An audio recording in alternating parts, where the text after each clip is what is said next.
just about to begin, and we are seeing scenes of the United Center in Chicago. Obviously, a very special show this evening. This is AEW meeting New Japan in a crossover show for the very first time. We have seen New Japan stars coming into AEW, but we've never seen a crossover show on this scale, and it's exciting. It is definitely exciting. Lots of great matches to look forward to, including Jon Moxley taking on Tanahashi. We will be crowning an AEW Interim champion. We got the IWGP World Heavyweight Championship on the line. Champion Jay White defending against Hangman Page, Okada, and Adam Cole. We've also got the All-Atlantic Championship up for grabs. Clark Connors taking on Miro, taking on Pac, taking on Malakai Black.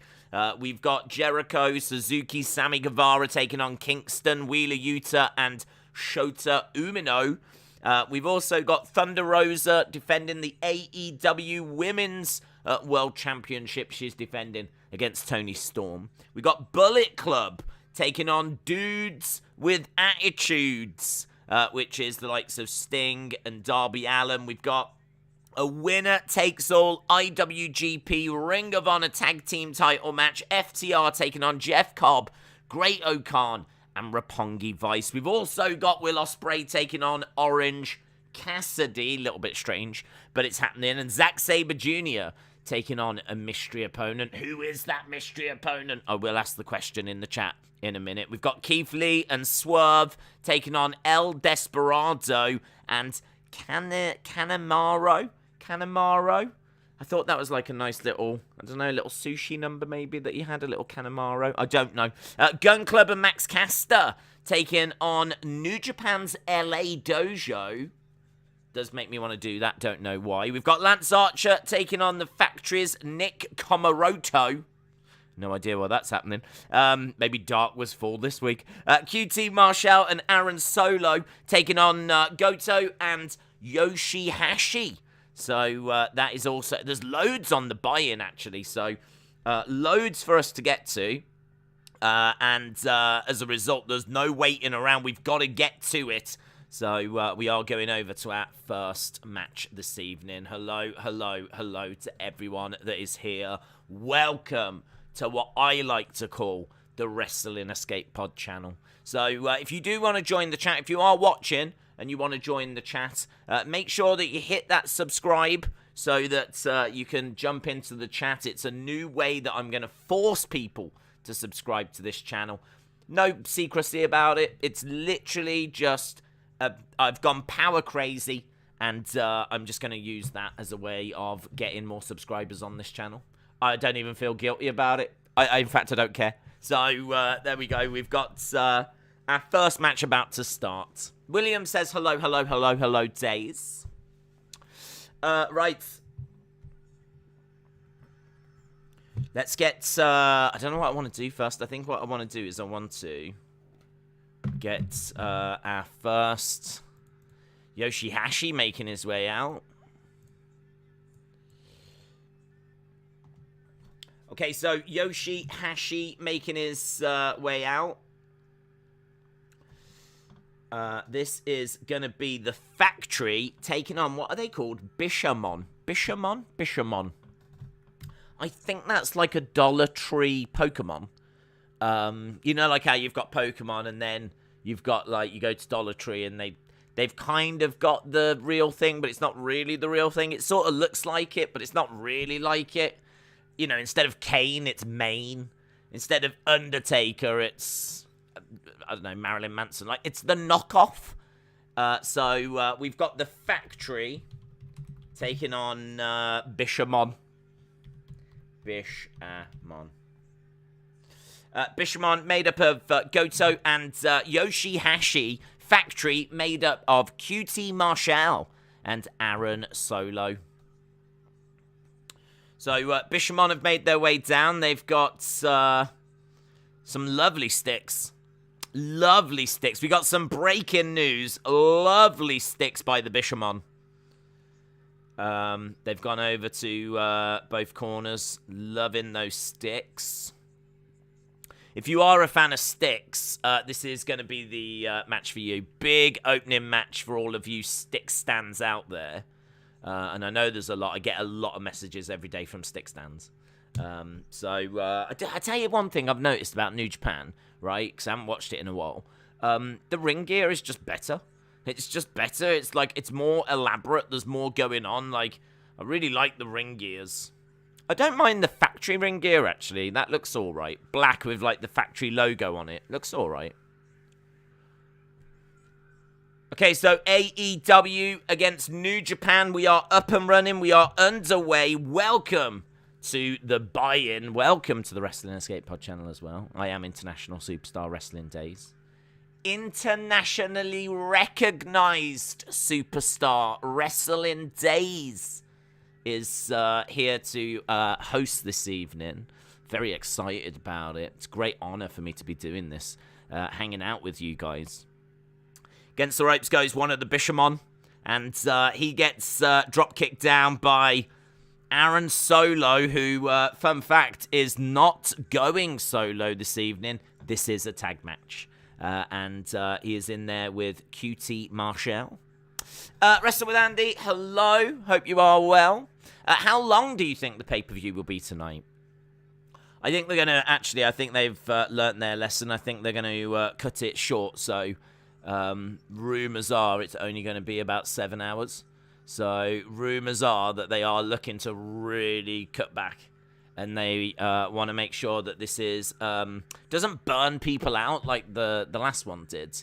I mean, there's a lot of people that say that last one was perfect. You know, if you pay your money for the show, you want a lot of show.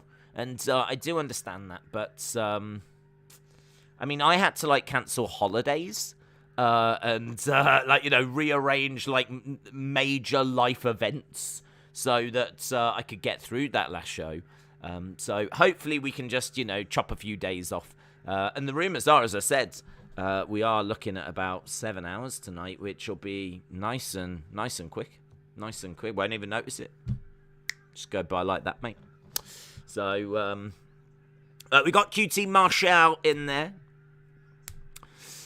This will probably be about 5 or 6 hours, says Austin. Kyle says 5 hours. Luke is pumped.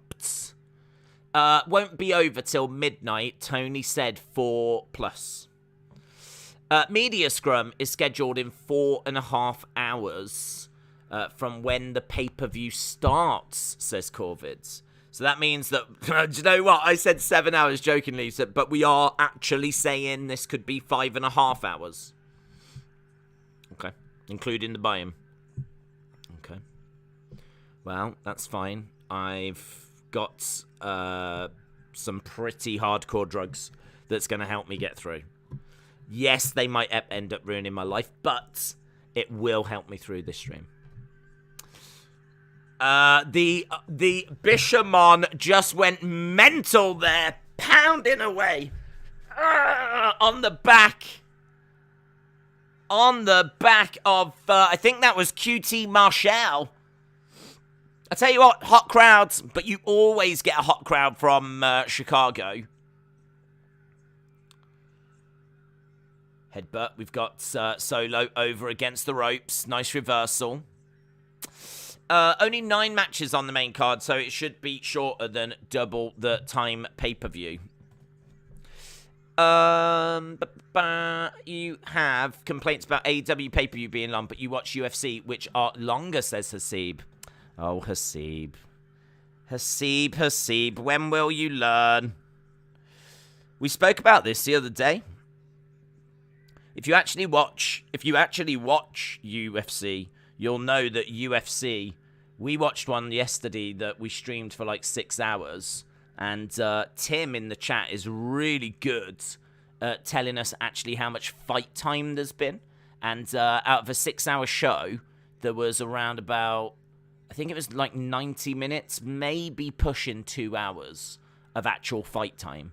And the rest of the time is a lot of video packages, punditry. it's a lot of downtime. There's actually there's more downtime on a UFC show than there is actual action. And it makes a massive difference, because what that means is that we just end up kind of sitting around chatting about future fights, previewing upcoming fights that are coming up next, talking about, anything, who's your Mount Rushmore of whatever, and we just end up chatting away. But you absolutely do not get burnt out. By the time you get to a main event on a UFC show, you're fresh. I mean, you're fresh as a daisy. You feel absolutely fine, because you haven't sat through 6 hours of action. With an AEW show, it might actually not be as long as a UFC show, but there is a lot more action. A lot more action. And in pro wrestling, it's going to be high octane a lot as well. So it's not just going to be like, boring match. I mean, you do get like first round finishes in UFC. You do get like really short contests. With like AEW, you tend to get like every match tries to outdo the one before. By the time you get to the main event, you can be absolutely shattered. That argument from Tony Khan is so flawed. It's so flawed. It's ridiculous. Like, the fact he even said it is embarrassing. I was embarrassed when he said that. Because you cannot compare an AEW show to a UFC show. And if you say, yeah, but UFC is longer, that just says to me that you just don't watch UFC. You clearly do not watch that product. And you are just going by the actual length of time. So, Tony, if you're watching, sit down. Yeah, sit down. Internationally recognized superstar Wrestling Days, yeah, is telling you to sit down. Sit your ass down. Thank you. This match, this is the buy-in. This is the buy-in. Look, we got people jumping all over the place. Against the ropes goes Solo over the top. He comes crashing down on the Bishamon. He wipes the Bishamon out. The Bishamon are extinct.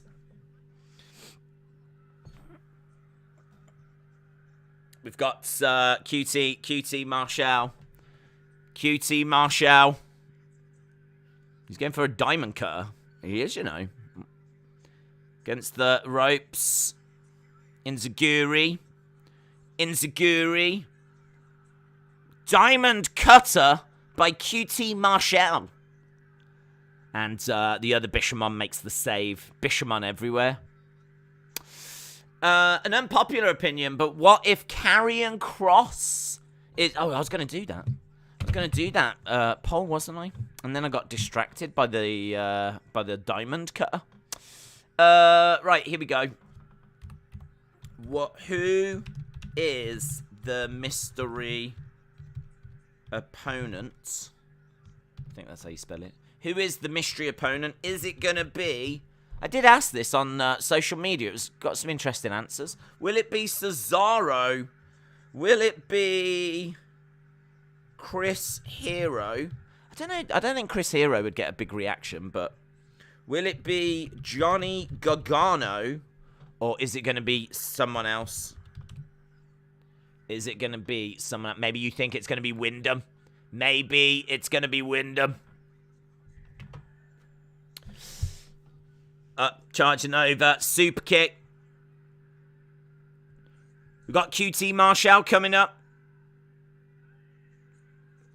Another kick there. Boom. Net breaker. Goes out the ring. Solo up on his feet.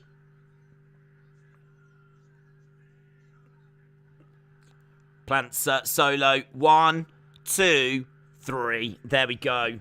Boom, boom, boom. It is a win for the Bishamon.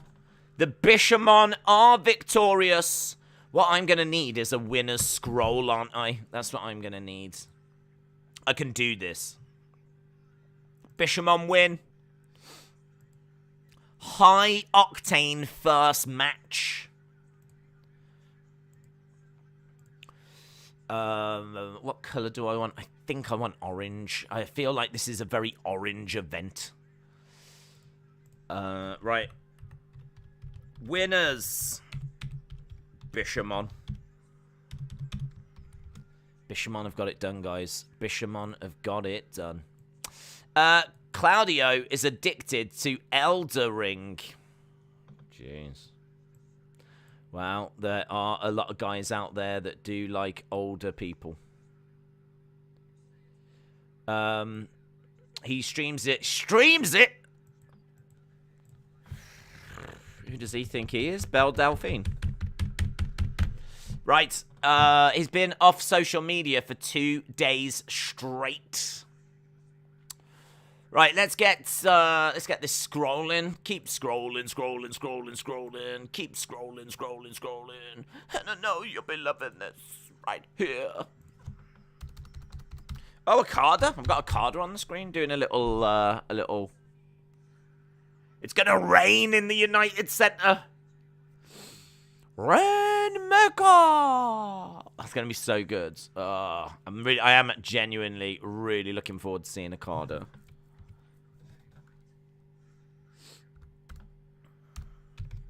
Rainmaker. Lance Archer taking on Nick Komoroto. Is that now? That might be now. I don't know why we're getting this match, to be honest. Why is that not going there? That'll do. There we go. Nick Komoroto. The factory are all over the buy-in. They might as well change their names to the buy-in. Here's Nick Komoroto. Komoroto. Is that how you spell it? Don't know. Versus Lance Archer.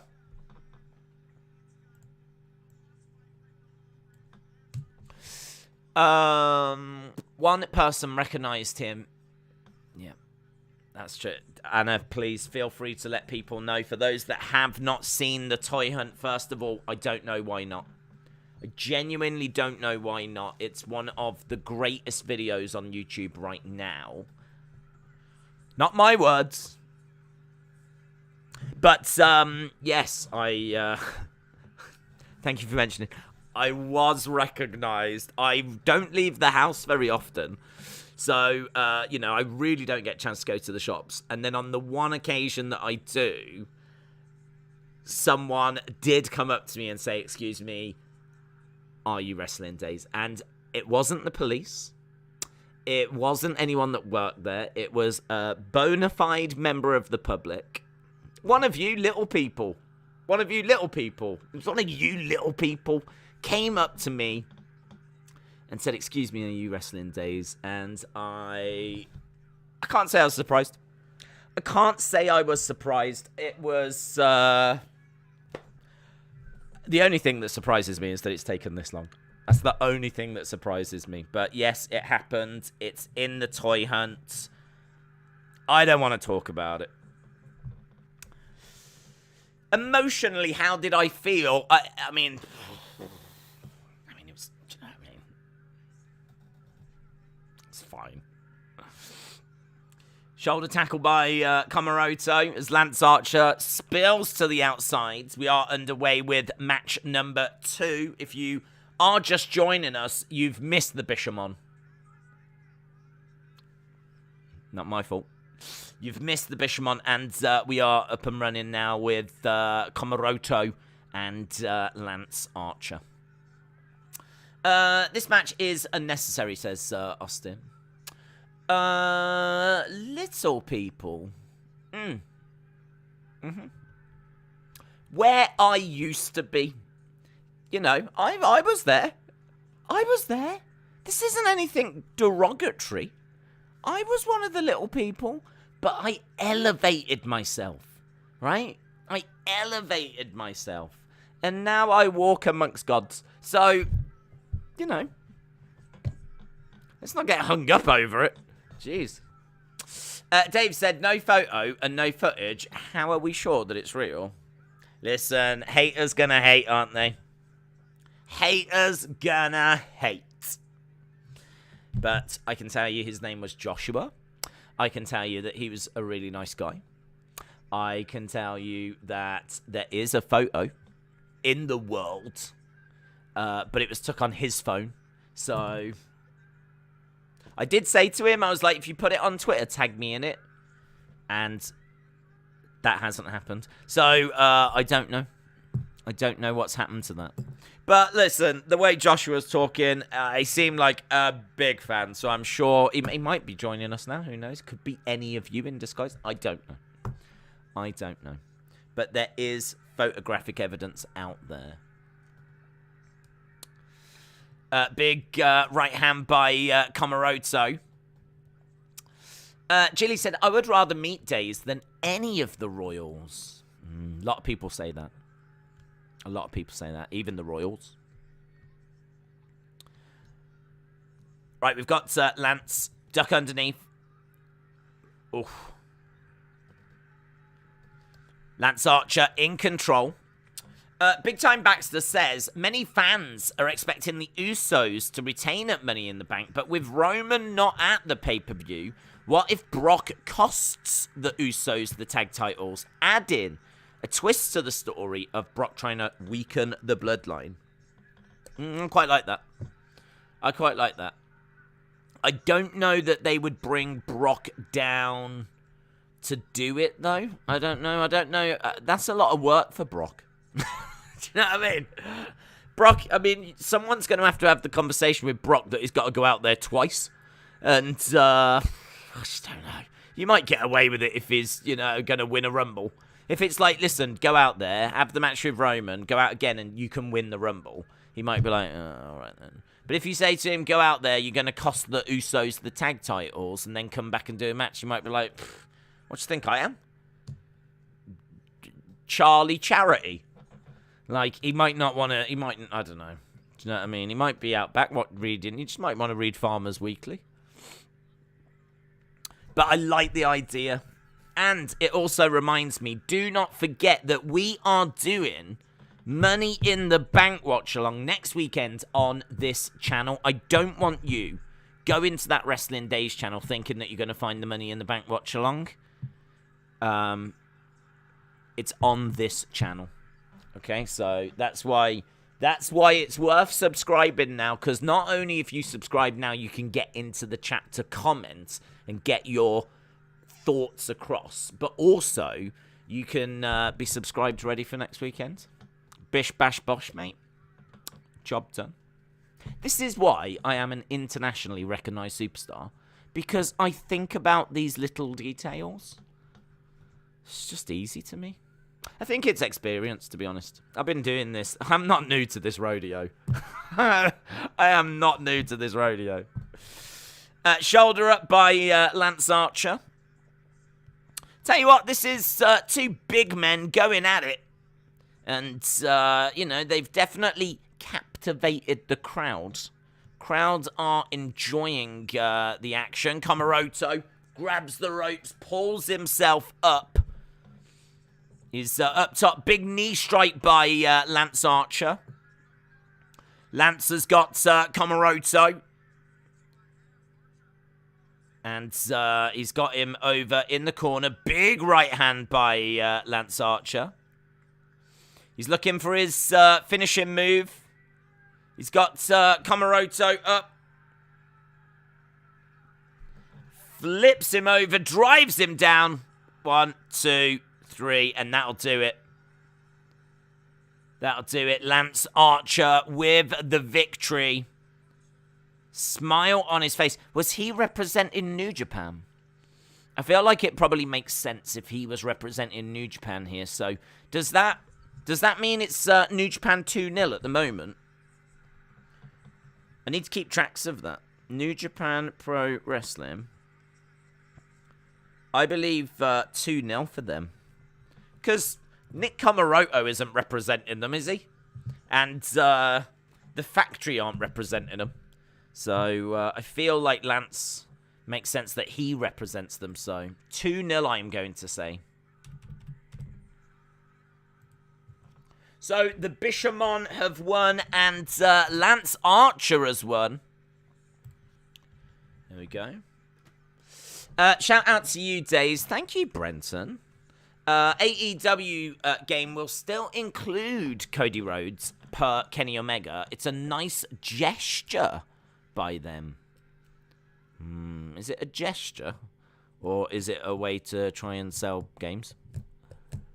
Don't know. I'm a bit conflicted.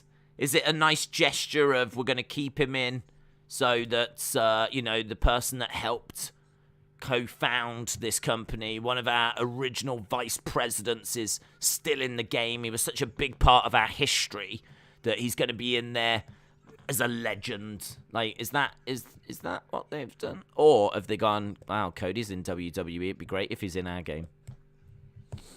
Don't know. Maybe it's a bit of both. I don't know.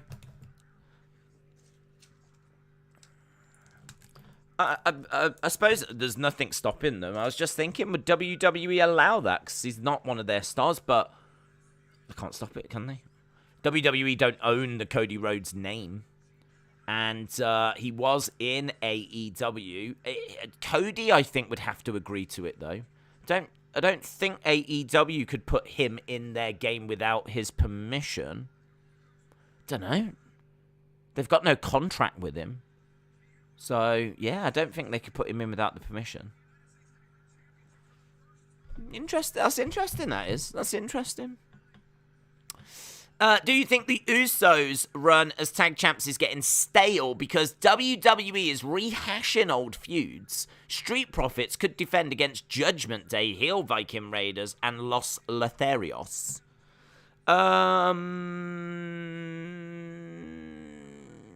I mean, I don't feel like it's gotten stale yet because they had a really big feud with RK Bro, and it was unfortunate what happened to Randy, and then they've gone straight out of that into this feud with Street Profits. So it doesn't feel like it's stale now, but you could absolutely pull the trigger. Yes, you could absolutely pull the trigger and go with Street Profits. I see the logic to it.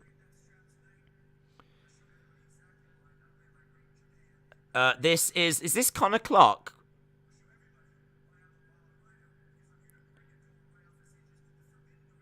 He's the Wild Rhino. He's like Rhino, but wild. Wild Rhino, Clark Connors. Not Connor Clark, silly. Clark Connors taking on Miro, taking on Pac, taking on Malakai Black. Coming up, El Desperado and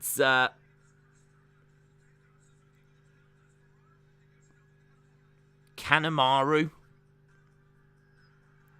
Okay, so we're going straight to our next match.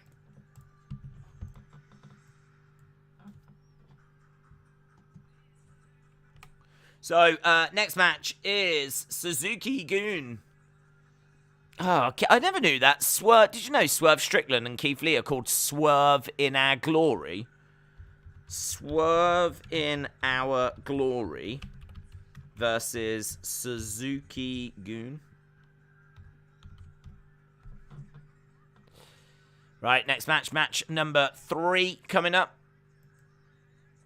I think they do need Cody's permission. I'm not sure. I heard cases of sports game like Madden where coaches didn't want their likenesses in the game.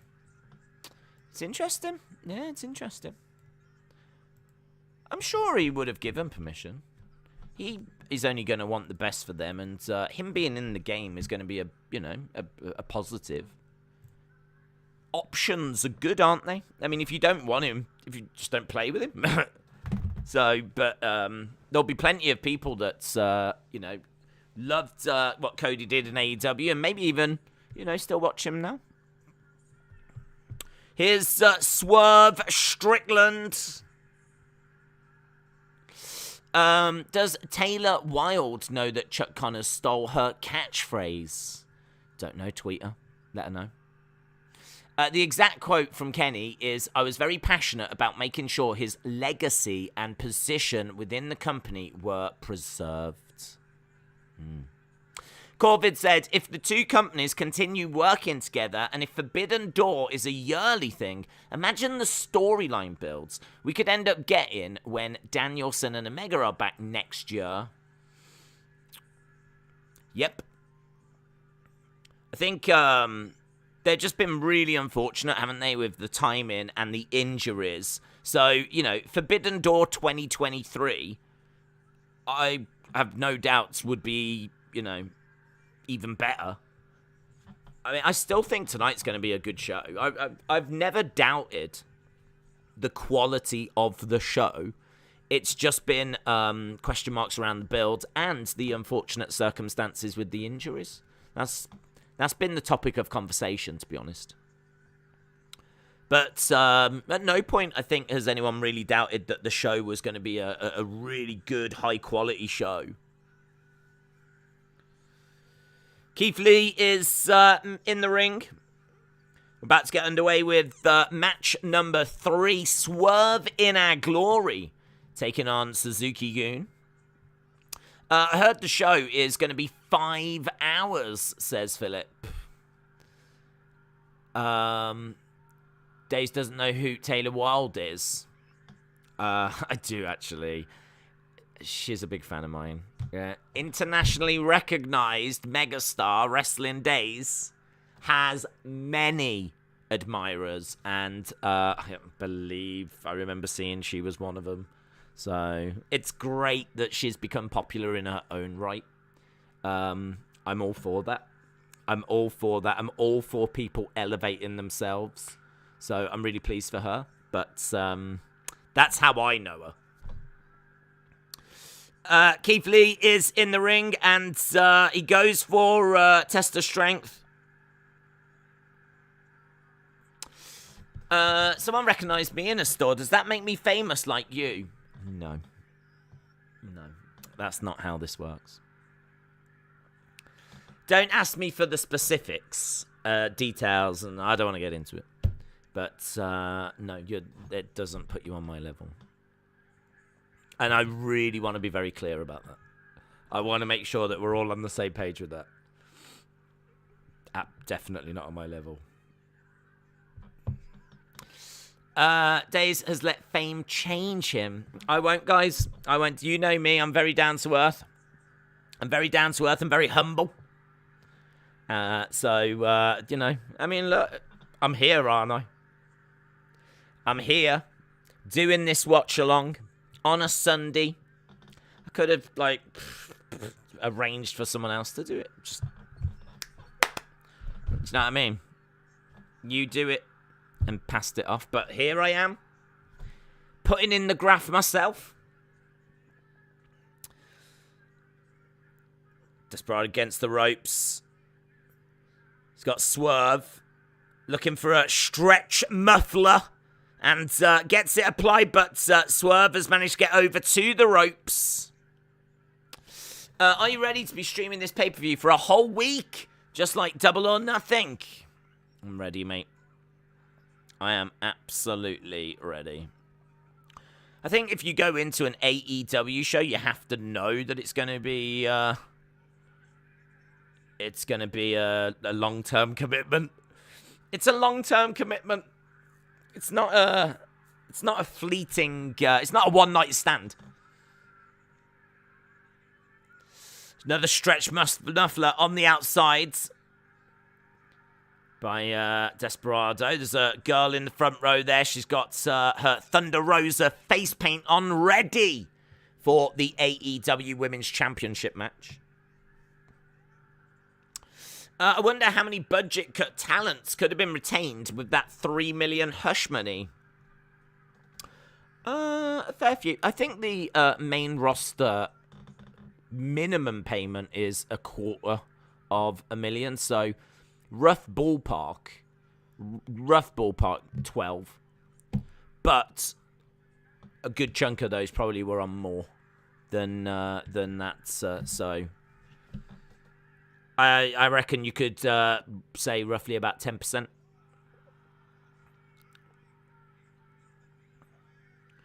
Kick coming into the midsection. Swerve thrown out of the ring. Big Time Baxter said, do you think AEW fans will be chomping at the bit to use Cody as a jobber, losing Inferno matches and handicap matches to get their revenge? I don't know. I don't know. I don't know quite what the AEW hardcore fan thinks about Cody. I mean, he played a big part in helping set this up. I mean, you know, there's so many people that you would have to point at to say they're responsible for AEW. Probably the biggest being Tony Khan. You know, without his money, this does not happen. But equally, you've got to have the right blend of available talent. And, you know, Kenny Omega, Jericho, Cody. I feel like it would probably have happened without Hangman. And I feel like it probably would have happened without the Young Bucks. But I feel like Jericho, Omega, Cody are big reasons. And, of course, Young Bucks. I'm not disrespecting them. I'm just saying that I think without them, it would have happened. In fairness, without Cody, it probably would have happened as well. I think Jericho, Omega, Young Bucks would have been enough for Tony Khan to have felt that I've got a nucleus there to form a promotion, my own promotion. But he plays a big part. There's no denying that. So, I don't know, do they look back at that and look back at some of those great matches he had with affection, or do they feel that like he abandoned them? Because it is true. I mean, a lot of him in particular, you know, fired plenty of shots to WWE. And this mentality of us versus them has, you know, he's definitely helped drive that at times. So, for him to then turn around and join them, yeah, I don't know. I would hope most people just don't care. That's what I would hope. I would genuinely love for it to just move away from that kind of us versus them mentality.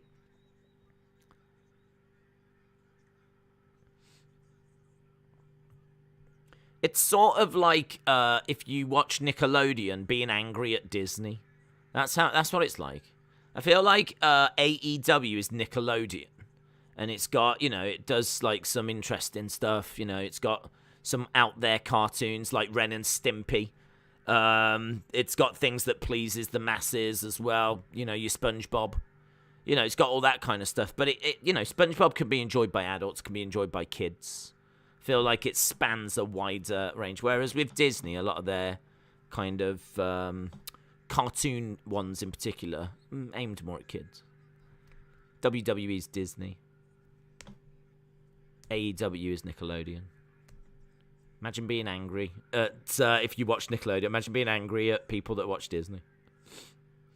Equally, imagine watching Disney and being angry at people that watch Nickelodeon. That's wrestling 2022 boiled down for you. That's where we are. So I personally would like to see it move away from that. Because when I grew up, I watched both guys. I watched both. I watched Nickelodeon. Loved it. And I did have The Rescuers on videotape. So, and I'm a big fan of Cool Runnings, which I believe is by Disney as well. Swerve in the ring with El Desperado. Swerve gets rolled over to kick out by Swerve. Swerve back up on his feet. Against the ropes. Back elbow. Desperado against the ropes. Back elbow by Swerve. Swerve going against the ropes. Big spine buster. Big spine buster. Days, that is such a great comparison. Thank you, my friends. International recognition does not come easy. You have to make really clever observations in order to get to that kind of level of fame. And I just can't help it. I just kind of trip over those kinds of gems. Keith Lee was coming into the ropes. Desperado kicked the ropes. That would have vibrated right on his dong. And not in a pleasant way. And he's gone crashing to the outside. El Desperado grabs Swerve. Double underhooks. Double underhooks for El Desperado. Swerve, big chop. Oh, God, that was loud. That was loud by El Desperado. Kick by Swerve to the face.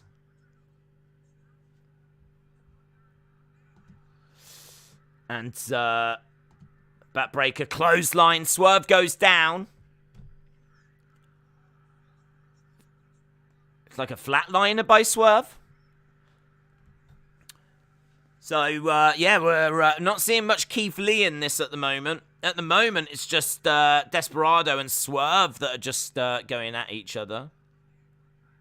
Do you wonder or know how many people are watching along with you are just listening to your Cass solo? What? I have no idea. I can find out how many people are watching, but I never look. That would mean going into, like, the YouTube kind of backstage area. That would mean me going, like, into the VIP backstage area. And I just don't like to do that. I like to stay out here with you guys rather than mooching around backstage in the VIP lounge. I don't like to do that. I mean, you never know who you're going to meet back there, of course. And it's, you know, it's all very exciting. But it's not for me. It's not for me. So I could have a look, but... mainly, I don't care, and that really is the biggest barrier. But if you are watching solo, if you are on your own, maybe you're called Aaron, and you are watching solo, then, or maybe Hans, I, welcome. I've been there. I used to live in Southampton on my own. I spent Christmases on my own. True story. Yeah. Lived down in Southampton on my own. Spent Christmases on my own. And I know what it's like, guys. I know how difficult it can be at sometimes. I know how hard it is. So, shout out to all of you. Swerve is going up top. Desperado pushes him from the top. Keith Lee in a bit of trouble here. I think we've got, is it about 18 minutes till the main show starts? I don't know how many other pre-show matches. Is this the last one? Oh, this is the last one. 3 buy-in matches is what we've had. So, oh, there's missed! He misted him! Roll up! 1, 2. Kick out by Keith Lee. Keith Lee just got misted.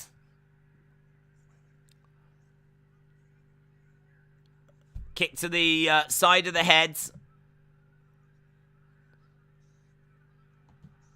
Kanemaru is in there at the moment. He just missed it. El Desperado stomped on top of. They like that spot. Crowd like that spot. El Desperado kind of flopped to the outside. His feet kept him on the edge of the ring. He got stomped on top of. And Keith Lee gets the win in the ring. 2-1 New Japan. Swerve in our glory get the first win for AEW tonight. Swerve in our glory. There's Ricky Starks and Powerhouse Hobbs.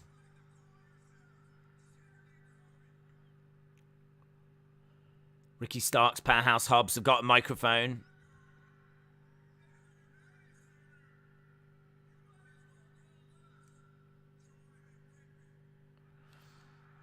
You might as well call us Jordan and Pippin. They're famous basketball players, guys.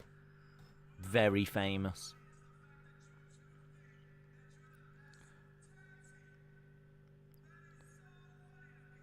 You think you're the best tag team? That is so funny to me, says Ricky Starks. Keith Lee's walking away. Swerve and Keith Lee are walking away. Why are they just walking away? Powerhouse Hobbs and Ricky Starks are cutting a promo on them, and they've just walked off. They've just walked off. When have you ever... I've never seen that. I've never seen someone in the crowd, like, calling me out, and I just go, oh, forget this. And I walk away.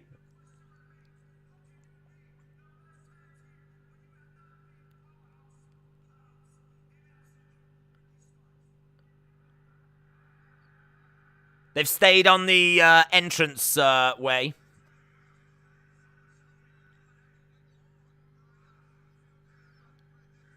There we go. They're famous, but not as famous as you, though. That's true, actually. I can't say I've ever heard of them getting recognised in a shop. Just saying. If Michael Jordan walks into a shop, does he get recognised? No. No? I don't want to keep dwelling on this all night, guys. I don't want to keep dwelling on this. If you are interested in seeing that moment, well, you can't actually see it because I didn't want to record the person because it kind of felt like, do you know what I mean? They might not like it. But I could have, when they interrupted me, gone, sorry, and turned around and got them on camera. Oh, we've got the LA Dojo. That's why they had to leave the ring, so we've got to quickly go to this next match. It's the, this one's not even on the... Oh, there it is. I found it. Found it. Gun Club versus the New Japan LA Dojo. Love seeing Kevin Kelly. He's great, isn't he? He's great on commentary. New Japan Pro Wrestling LA Dojo. Listen!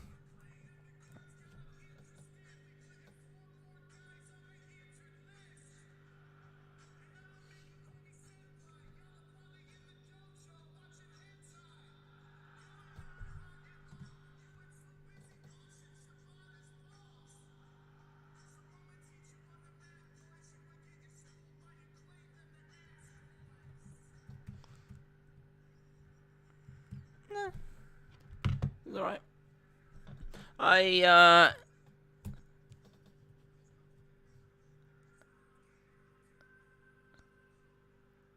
So, we just got the rap. I was going to repeat it, but I can't remember it now.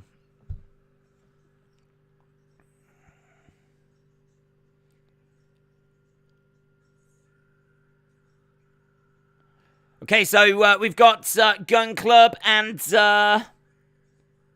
Max Caster. They're going to be taking on the New Japan LA Dojo. They said when they're done with them, there's going to be 4 more on the injured list. I remember that bit. I was looking for you on the Wrestling Days channel. I nearly missed you, said Bobster. I wasn't subscribed to the Wrestling Escape Pod, but I am now. Yes, Bobster Core. Shout out to you, my friend. This is how I am abusing my position of power this evening by forcing people against their will to subscribe to this channel so that they can then put messages in. Do I feel bad about it? No. If anything, I wish I'd done this a lot earlier. Yeah, that's this is where the Money in the Bank watch along is going to be next week as well. So I'll tell you my dream, and I don't think it will happen, but my dream is that tonight we break over 3,300 views on this.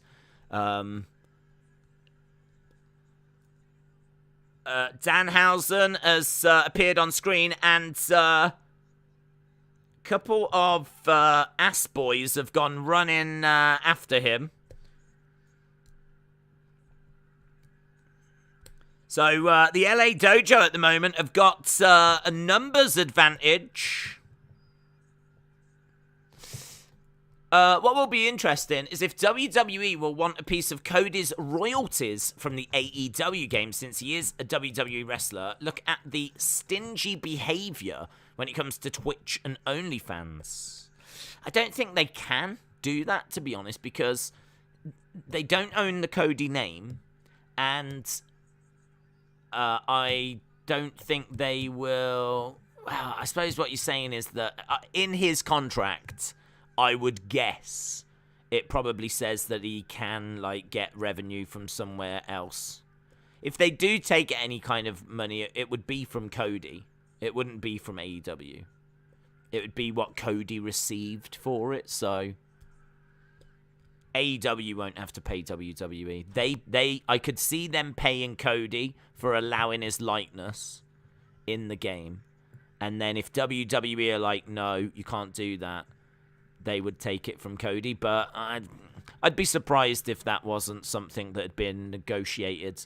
Because he's going to be... I think he wants to do other projects. You know, he loves his, like, reality show and his go big show stuff, which I don't think he does now. But you've got to know that he's got an eye on the future.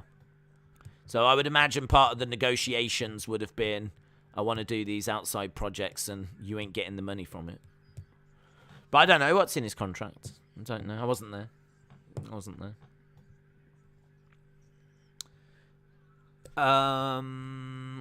Why is Billy Gunn still wrestling? Because he heard that Ric Flair was having one more match and he said to himself, why the flip not? Why the flip not? Why shouldn't I have a match? Right, at the moment, we've got Max Caster, Billy Gunn, taking on 4 young lions. Cubs. I don't know who any of these people are, but then I don't think I'm meant to. Because they're all from the LA Dojo. It's basically like New Japan's 4 of New Japan's best NXT talents. That's kind of what we've got here. Who puts milk in first when having cereals, weirdo? Thank goodness Days doesn't put harsh reactions like, if you subscribe, you have to wait 2 weeks. I finally access the chat, says Big Time Baxter. If you subscribe, you have to wait 2 weeks to finally access the chat. I did say that, actually. I've never turned this on before. I've never gone subscriber-only mode.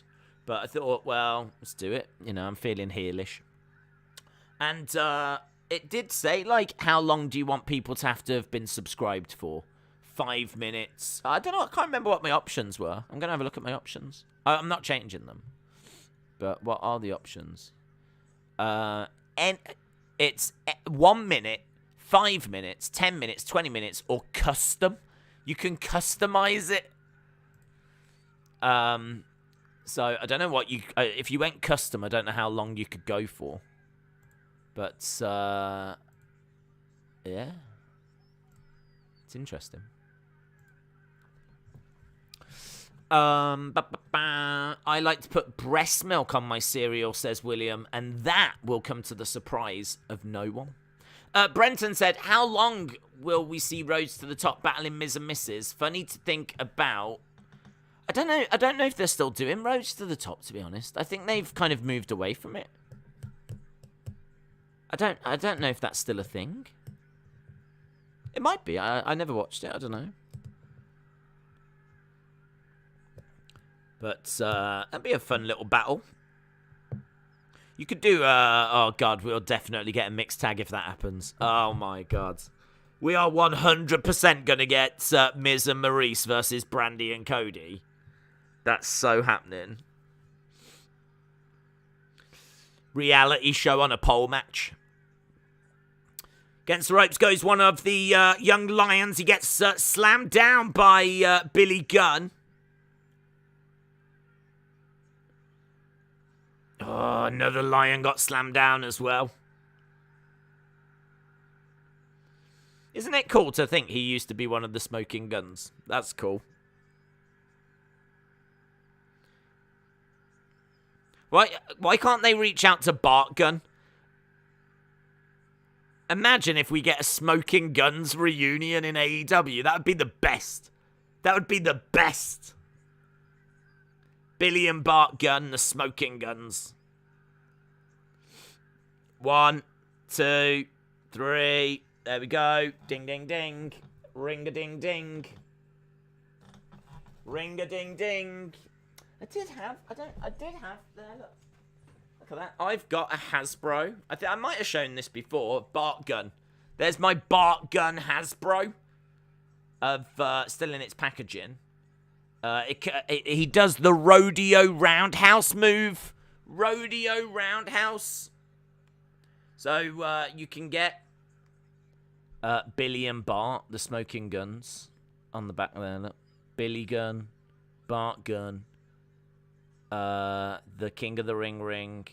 123 Kid, Adam Bomb, Ludwig Borger. That's there's a little fact file of about Bart if you was interested. This is a Hasbro for all of you out there that weren't around when these were available in the early 90s. Hasbro WWE WWF World Wrestling Federation. Be a officially licensed product as well. Thank you very much. WWF. Oh, no way. I didn't even know I had that. I did not know I had that. There he is. I got Billy. I didn't even know I had Billy. Billy in a box. Billy of the... There he is. Ah, he ain't changed a bit, has he? Billy Gunn. Billy Gunn of the Smoking Gun. He does the cowboy clobber. Cowboy clobber, Billy Gunn. This is a Hasbro. There he is. Look, Billy of the Smoking Guns. Give me this. That's what I want. Come on, AEW. Start getting serious. Need to start taking this serious. Nice. Yeah, I didn't even know I had that one. Do you know, funny, I used to live in Stourbridge. Internationally recognised superstar wrestling days, was born in Stourbridge. And I grew up in Stourbridge. And there was a figure shop in Stourbridge, a wrestling figure shop. Wasn't there very long, but it was there long enough for me to visit it. And all on the walls, from top to bottom, were Hasbro's boxed. And they had everyone. I can't remember what year this was. It would have been late 90s. And it was like all on the walls. And they were selling these Hasbros. And they were really expensive. Like late 90s, about £25 in the late 90s for a boxed Hasbro. I mean, like a new Elite now has just become about £25. So £25 in the late 90s, 20 odd years ago, was like, do you know what I mean? That was an investment. But I ended up picking up a few. And they're maybe not in the best of condition anymore, but they're still in their packaging. What I need to do is I need to get some like boxes to put them in, really. Protect them. But I am probably about 20 years too late to do that. So, listen, they might have lost their value.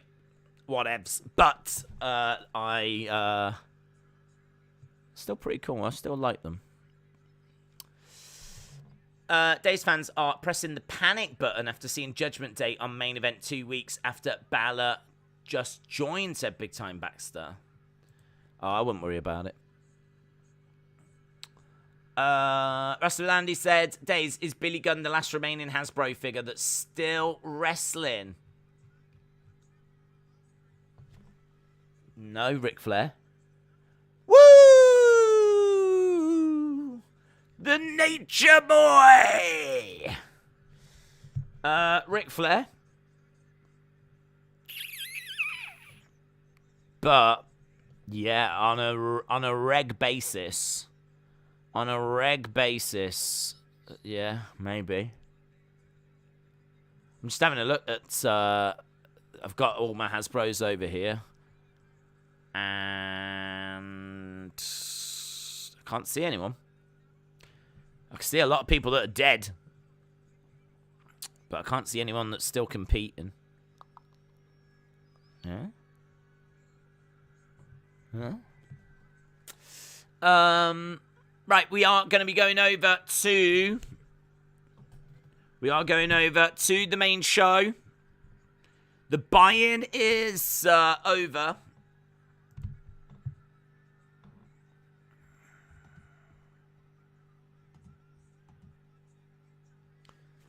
A lot of excitement. Why? Who would drink milk from a cow but not from a human woman, says Dark Angel. It's a really great question. Really, really great question. Gun Club were victorious, by the way. I know I didn't do a very good job because I was distracted by the smoking guns. So, Gun Club. That means that the buy-in was 50-50.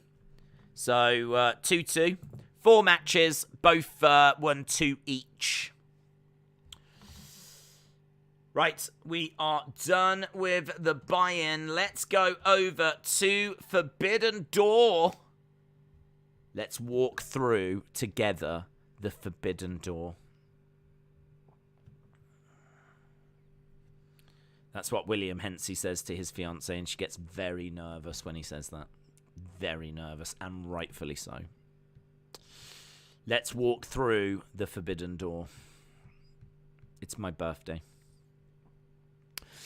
5 seconds, says Daz. 5. Daz is counting down seconds. That's how excited Daz is. Counting down flipping seconds. Right, don't know what the first match is going to be. We will find that out together. We are witnessing history here tonight. There's no JR on commentary or Tony Schiavone. Kevin Kelly, Excalibur, and Taz are our commentary team. I thought they might change them when we got to the main show, but they haven't. It is Taz, Excalibur, and Kevin Kelly.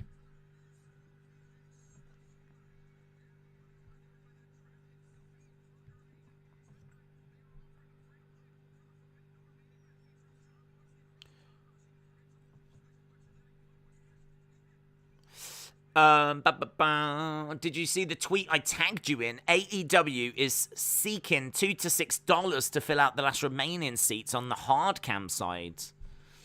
That's good. Good bargain. I mean, that's there's 2 ways of looking at that. The first way is you could look at it and say, "Oh God, that's embarrassing. They're desperate to sell the tickets." I don't look at it that way.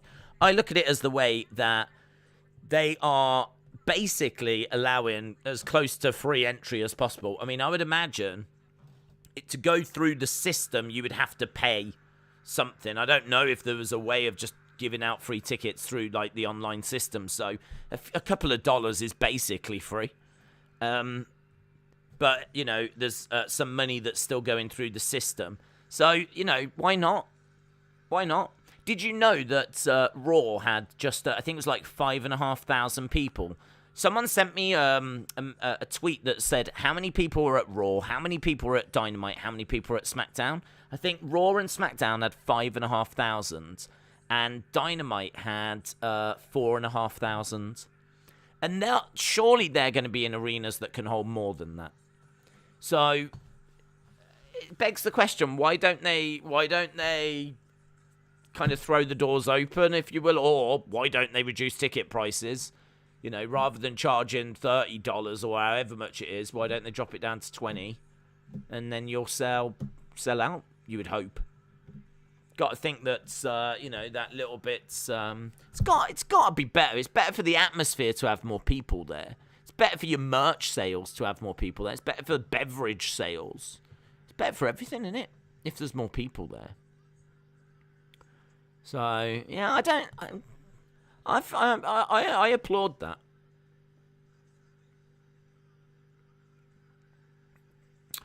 Jericho has made his way down. Jericho and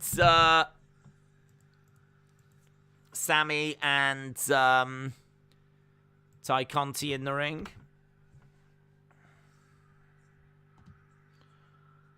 What is this match?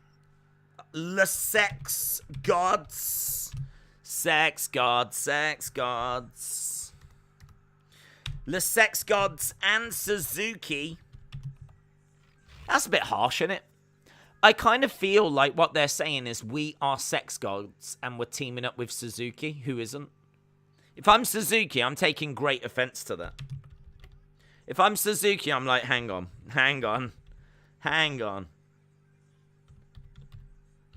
I am also a sex god.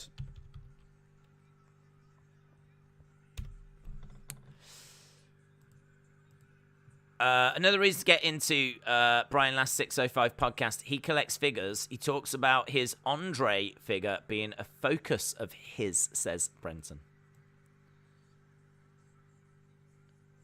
Dawn Knight said, I could gift someone vulnerable a £10 ticket online, says Dawn Knight. What does that mean? Someone vulnerable, like someone that's gonna in danger of being attacked. Don't worry. Here's a ticket to Forbidden Door. Here's Suzuki. Suzuki making his way down. Talk about breastfeeding and tasting a mother's milk. Hi, Butters. I've been watching Mandela Effect in wrestling, and I'm convinced there's something sneaky-ish going on, says Dark Angel. Wrestle with Andy's got great Mandela Effect videos. I remember them from back in the day. Old school. OG Wrestle with Andy fans would remember them. Check them out. Very good. Here is Umino. Fun fact about Umino. He is a game that the club like to play on Up, Up, Down, Down. Fun fact.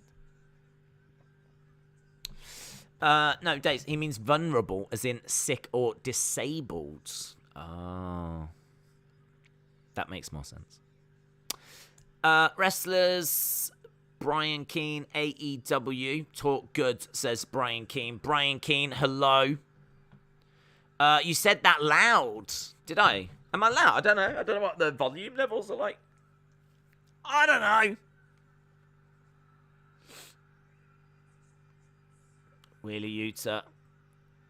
Yuta making his way down to the ring. Wheeler Yuta has got a Ring of Honor belt. What was he won? What I actually don't know what belt he's got. He's got a Ring of Honor belt. He has got the Ring of Honor belt for being the best Wheeler Yuta. Here's Eddie Kingston. Eddie Kingston has won his past 6 singles matches.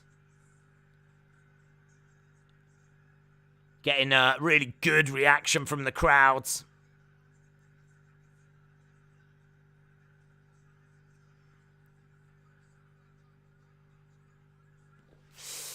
People being surprised by the Vince scandal is laughable, says Dalmar, because Vince did not sit down with Austin Theory saying Raw how firing people gives him a nice funny feeling inside. Well, and also he's been involved in plenty of scandals over the years. So him being involved in another scandal is like, me having another... It's like me being recognised. Does it surprise people? Me being recognised in a store and Vince being involved in a scandal is basically the same level of surprise. Like, it's just not a surprise. You're absolutely right, mate. Absolutely right.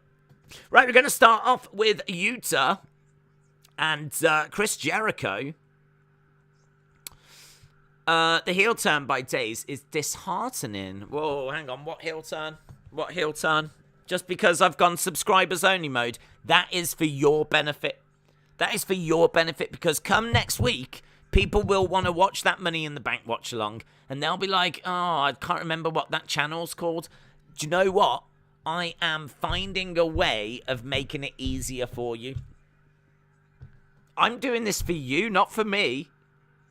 I'm doing this for you. Next week, you will want to watch that Money in the Bank watch along, and you'll be like, God, what was that channel called? Oh, God, it's not on that Wrestling Days channel. What's it called? Days is Amazing. Days is Amazing? Internationally Recognised Superstar Wrestling Days. Is that what it's called? No. Oh, what's it called? And you won't remember. This way, it's right there for you, because you just go to channels that you're subscribed to. You're welcome. You're welcome. Right, we've got action on the outside. Suzuki gets kicked in the midsection by Wheeler Yuta. He then runs after Jericho. Jericho being punched in the head. Suzuki with a knee to the midsection of Umino. Yuta gets knocked into the ring steps. Umino and Suzuki going at it. Kingston goes into the ring steps. We've got action absolutely everywhere, and Sammy is not involving himself in anything. He is smooching with Ty Conti. The sex gods trying to get back onto the same page here as Sammy leaves Ty and kicks Wheeler Yuta in the midsection. Wheeler Yuta goes down. Don't forget, live on Wednesday on the Wrestling Days channel, Blood and Guts. Blood and Guts, live on Wednesday. In fact, on the Wrestling Days channel, on Monday we've got Raw. On Tuesday we've got Wrestling Escape Pod here. On Wednesday we've got Blood and Guts. Thursday, a retro watch-along on here for Money in the Bank. We are flirting between both channels. You just don't know where I'm going to pop up. But, yeah, I'm all over the road. Then we got SmackDown on the Days channel. And then we've got Money in the Bank over here. And, of course, UFC 276 over on the Wrestling Days channel at the same time. Simulcast. It's like WCW and WWF all over again.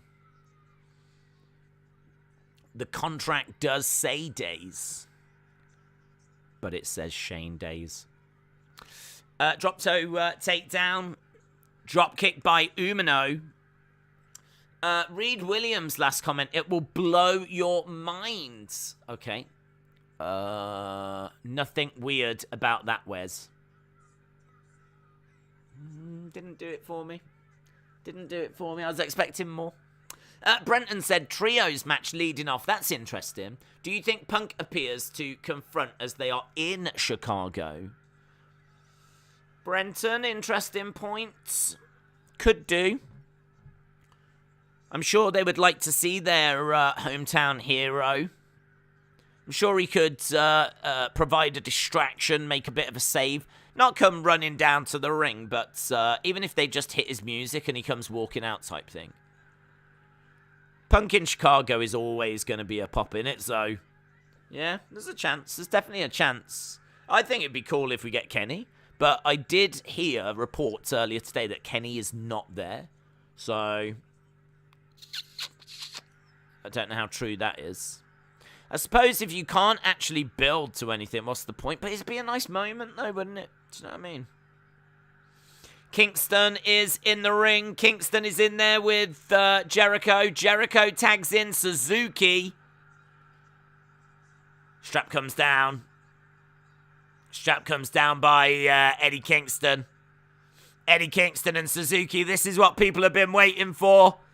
Both straps are down by Kingston. He's saying, slap me. Chop comes in. Loud chop by Kingston. Loud chop. Chop coming back by Suzuki.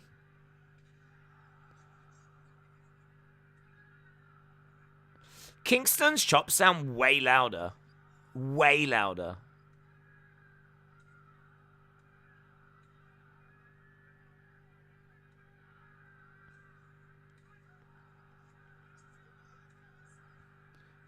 Suzuki getting chopped back to the corner by Kingston.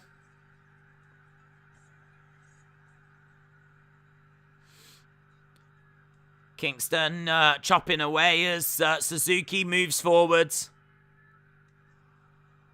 Kingston goes down.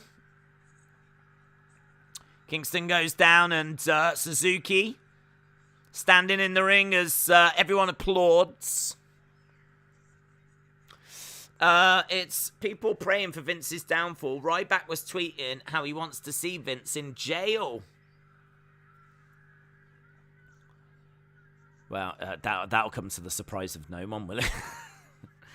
I mean, Ryback being upset is about as surprising as me being recognized in a store. Do you know, it's just that. It's not surprising, is it? It's not surprising.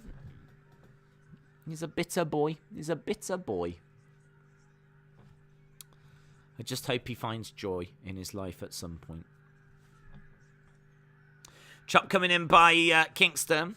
Days Claudio is going to debut, says Big Time Baxter. Anna said Suzuki is an animal. Love his mauling wrestling style. Moldy said the Beast from the East, Bam Bam Bigelow for Hall of Fame 2023. What do you think? Absolutely. Is he not already in? That's what I would be thinking. Bam Bam. I mean, he absolutely goes in. Former IWGP Tag Team Champ. I don't think he achieved... I don't know if he won anything in WWE, actually. A Slammy? He won a Slammy for Best Head?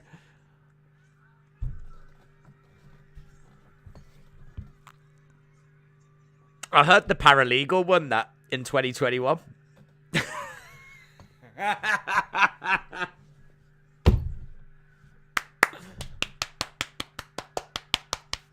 I'm Tommaso Ciampering myself for that one.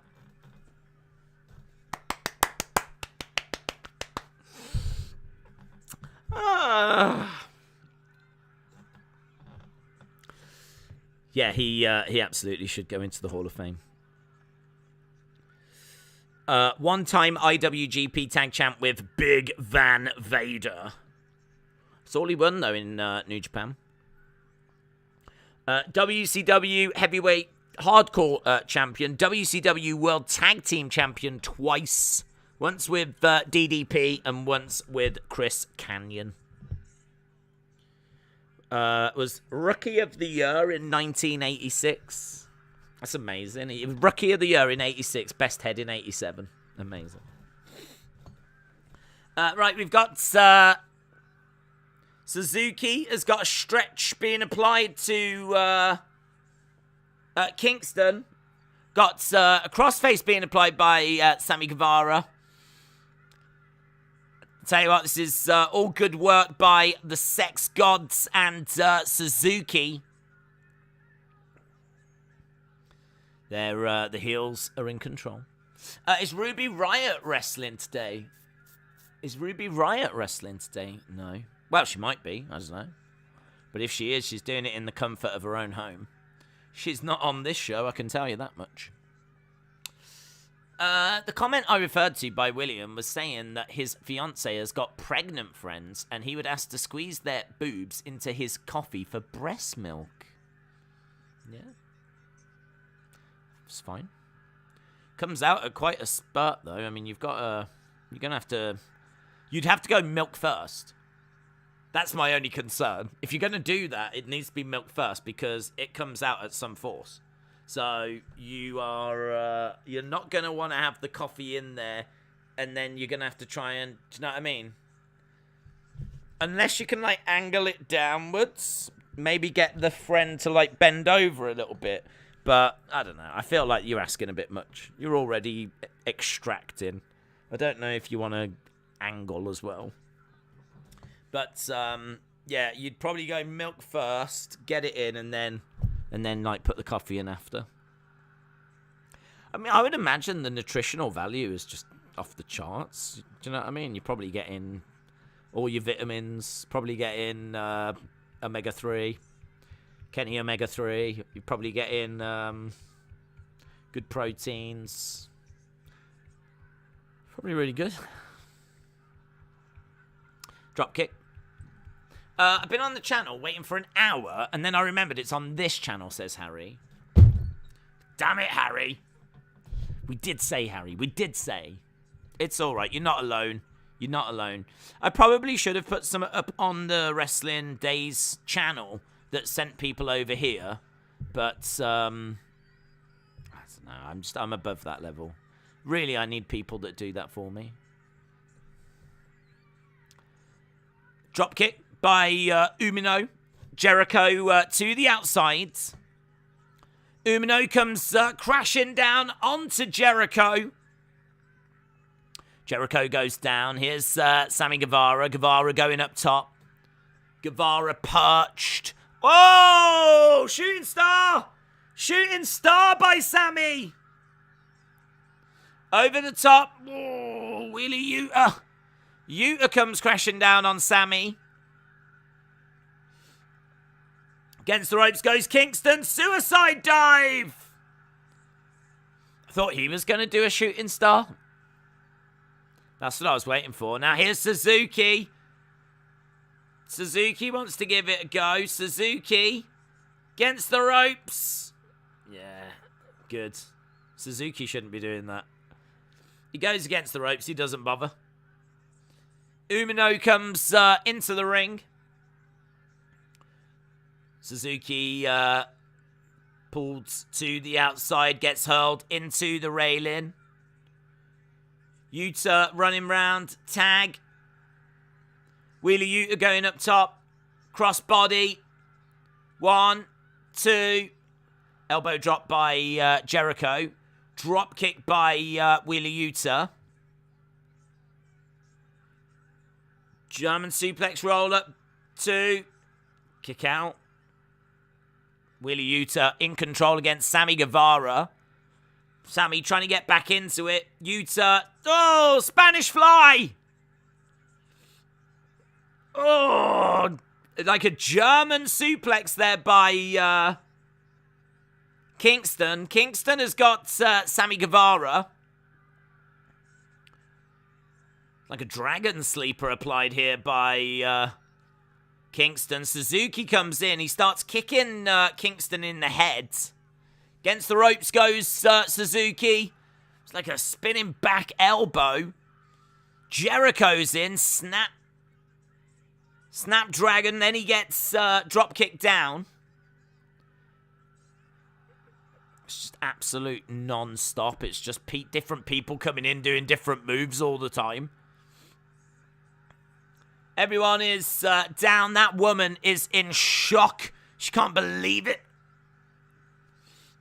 Crowd on their feet. A real passionate crowd here in Chicago. AEW is the chant. Can someone tell me what's going on with the breast milk comments on here? It's Breast Milk Sunday, isn't it? Breast Milk Sunday. We don't do streams that often on a Sunday now, but whenever we do, it's always good to touch on the breast milk topic. Nice knee strike there by Sammy. Goes over, tags in Jericho. Jericho coming in, grabbing the legs of Umino. Jericho trying to turn Umino over. Umino on his feet. Oh, double knees by Jericho. Umino goes down. 1, 2. Oh, shoulder up. Shoulder up. I love milk that's filled with protein. Best kind of milk. High calcium with nutrition, as I like to get big, strong muscles and then lift the lady up. Yep. I think if you do have breast milk, I think you get the big, strong muscles like about 5-10 minutes later. So as long as you can get it in there, you could have it, go full-blown Popeye, and, you know, you'll be bench pressing her in about 5 minutes. And they love that. They absolutely love that. It's why they're so willing to give their breast milk away. 1, 2. Suzuki comes in, makes the save. As Umino planted Jericho. Kingston grabbing Suzuki. Dragging him to the edge of the ring. Breast Milk Sunday. Christian said, can we talk about something else besides breast milk? Yes.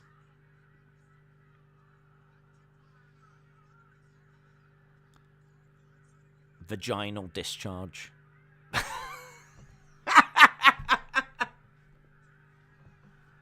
I mean, suddenly the breast milk doesn't seem so bad now, does it? 1, 2. Shoulder up by Jericho. Ant1 says Mickey James should be in the Hall of Fame next year. Christian said, talk about how I'm watching 2 events with the double feature. I'm also watching Game 6 of the Stanley Cup Final and the 2022 Bet Awards. Is that like Best Gambler? Best Gambler, Best Bet, most amount of money won, most amount of money lost, biggest underdog victory. I'd like to watch the Bet Awards. Big suplex there by Umino. 1, 2. Oh, shoulder up. This match is never ending. Never ending. It's like the never ending story, but the 2022 version. Kamala for Hall of Fame. Well, a lot of people are uncertain about how she's done as vice president. I don't know that I would be putting her in the Hall of Fame. Donald Trump's in there, though, so, do you know what I mean? You got a Republican in there. You probably should put a Democrat in just to balance, just for balance. Nice kick to the side of the head there by Sammy Guevara. And another kick as well. Suzuki in the ring. Headbutt. Umino goes down.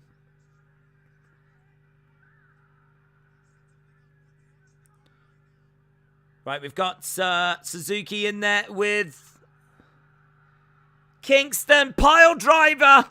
Kingston goes down. Rolls out the ring. Stomp coming in by Suzuki.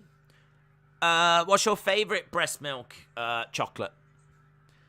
Brenton said, favourite pay-per-view meal? I'm eating spaghetti with meat sauce and fried eggplant. What? Meat sauce? I don't know what meat sauce is. 1, 2, 3. Jericho gets the win. Judas effects. Put in the chat how many stars you thought that was. How many stars did you give that? It is a victory for Le Sex Gods and Suzuki.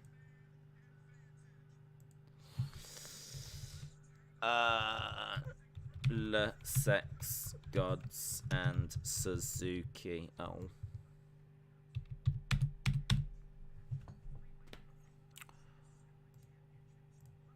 How's the show so far? It's only just started, but technically one match in, and we're going to see what people think about that match. People are going to get in their scores out of 5. Zachary said 5. Deborah said 4.25. Anna says 4. If a woman drank alcohol, would her breast milk get you drunk? It's a good question. Out of 10 or 5? 5. 4, 4.25, 4.5, 4. Warm breast milk said, how is the show so far? We're one match in, and we're getting a gauge as to what people thought. A Nick gauge. 3.75. Cosmico said, greetings from Argentina from a wrestling fan from the WCW. Cesaro appears to me. And Dior, Messi, and Maradona. Cosmico, shout out to you. It'd be, I would love to see Cesaro tonight. I hope it is Cesaro tonight. Right, here we go. We're moving on to our next match. This is for all the golds.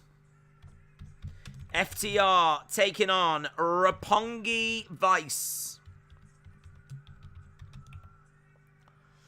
versus Cobb and Grey O'Khan.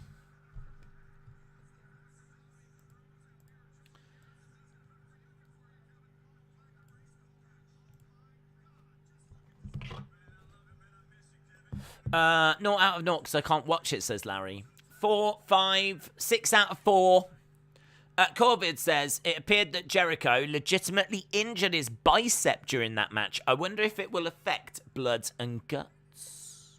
Ledge Killer says, hello. Rashawn said 3.5. Wes said 5 for Days agreeing with the breast milk conversation.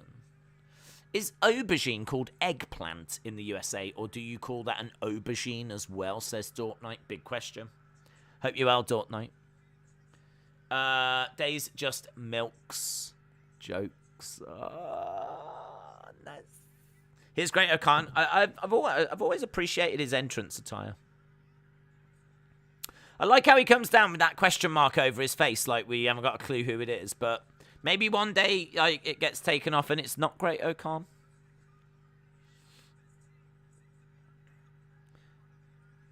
They are the IWGP Tag Team Champions. Great Okan and Jeff Cobb.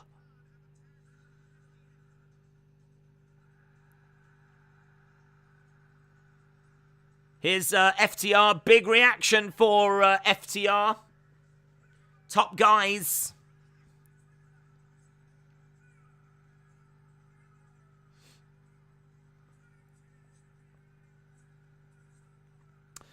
I don't think they've made. They might be making, but I don't know that Jazzwares have made FTR figures with these jackets. But man, I would really struggle to not pick them up. FTR figures with cloth jackets, I think, are going to be. They might have to get purchased. Top guys, aren't they? They are top guys. What's that? FTR section. FTR section signs. Trying to capture their third different World Tag Team Championship.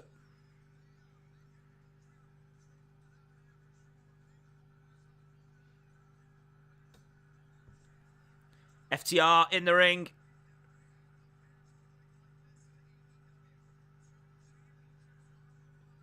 What is up? How are you doing? Well, dudes. Looking forward to this one. FTR wins. FTR 8 pins from the Empire twice, said Vape Ross Vape. Here's something you should drink. Lean Body Protein Shake. It's sugar and gluten-free and 40 grams of protein, says Christian Power.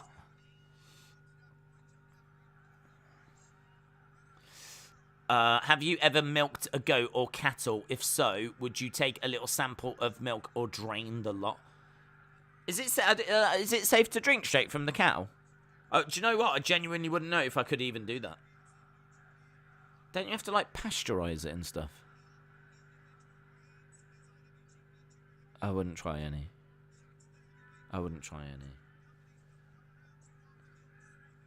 It's probably full of badness in it. Probably full of badness and regret. No, I wouldn't be drinking straight. I'm not a straight from the cow kind of a guy. And have I ever milked cattle?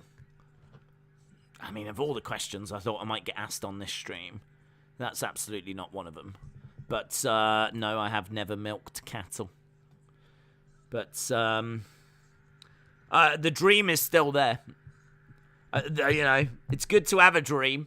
It's good to have a goal. It's good to have ambition. And one day.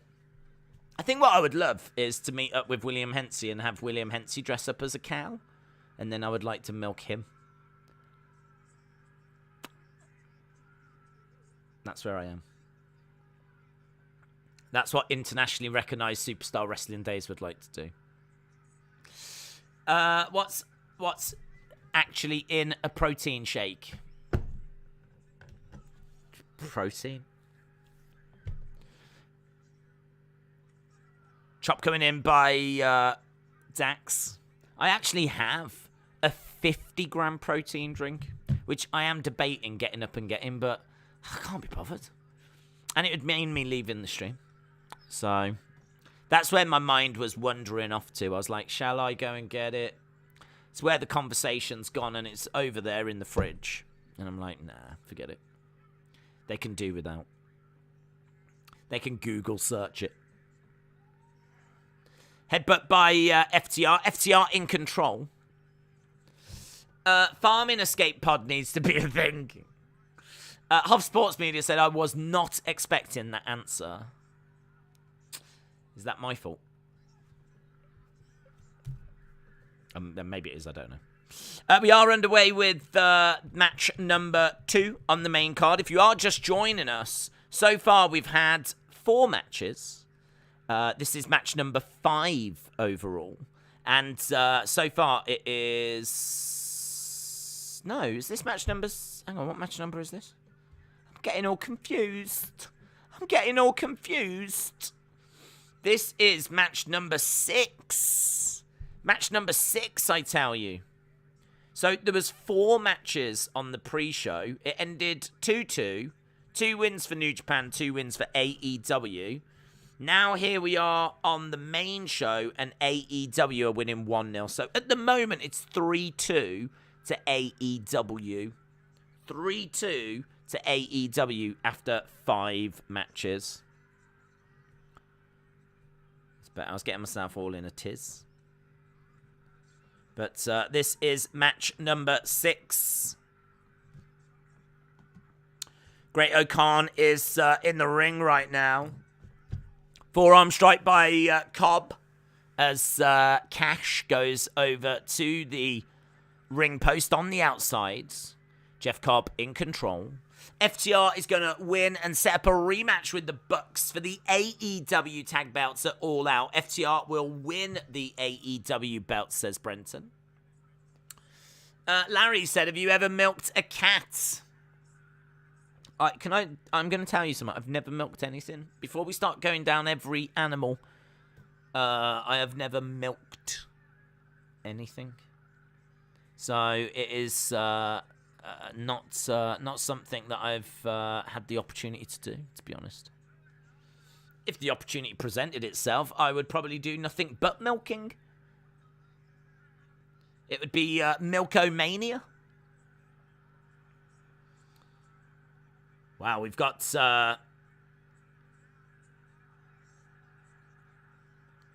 that Cash that's getting... crushed in the corner by Great O'Khan's backside. Cash was in the corner. Great O'Khan got his derriere, his rump, and he was grinding it into the head of Cash. It's one of the filthiest things I've ever seen.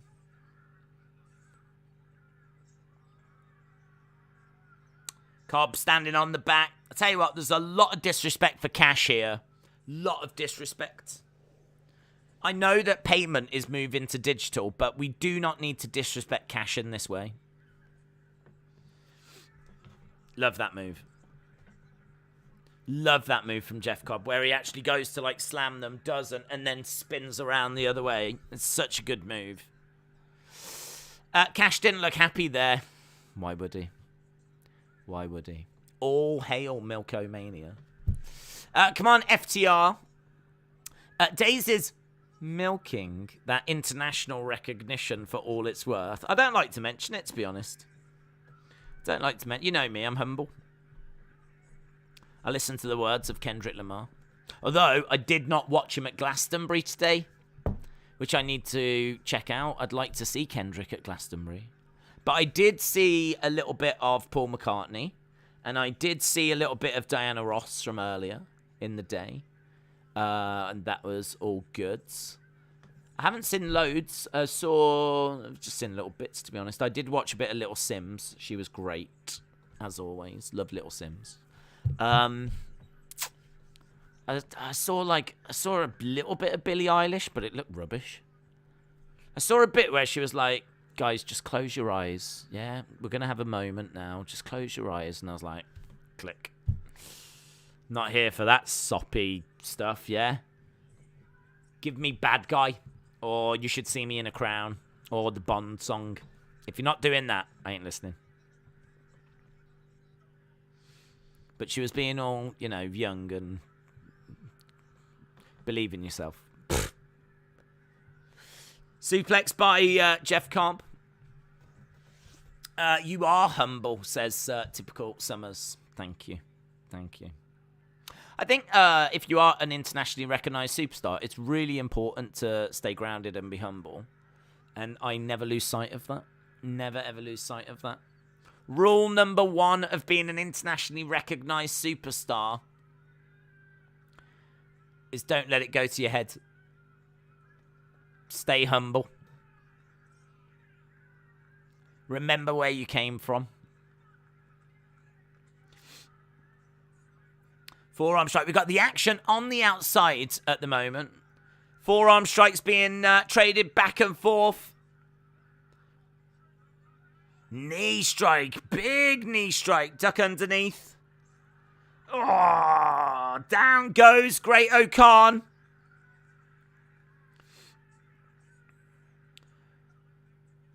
Running around the ring. We've got Great O'Khan in the ring. Roppongi Vice are in control at the moment, if you was wondering. Roppongi Vice. Lots of action as Great O'Khan was put onto that top rope. Rocky Romero with a missile dropkick to the back as Great O'Khan goes crashing into the ring. Feel like the crowds are just, they're into this, they're applauding, they're feeling it. Just maybe settle down just a little. They were going mental for that first match. They were the crowd is red hot. This is no criticism of this crowd at all. They are red hot. They are right there. But I would say that they've sat down. That's where we've got the crowd have actually sat down. So throughout that first match, it felt like they were standing and cheering like non-stop. Which, in all fairness to them, they're not going to be able to maintain that, are they? Do you know what I mean?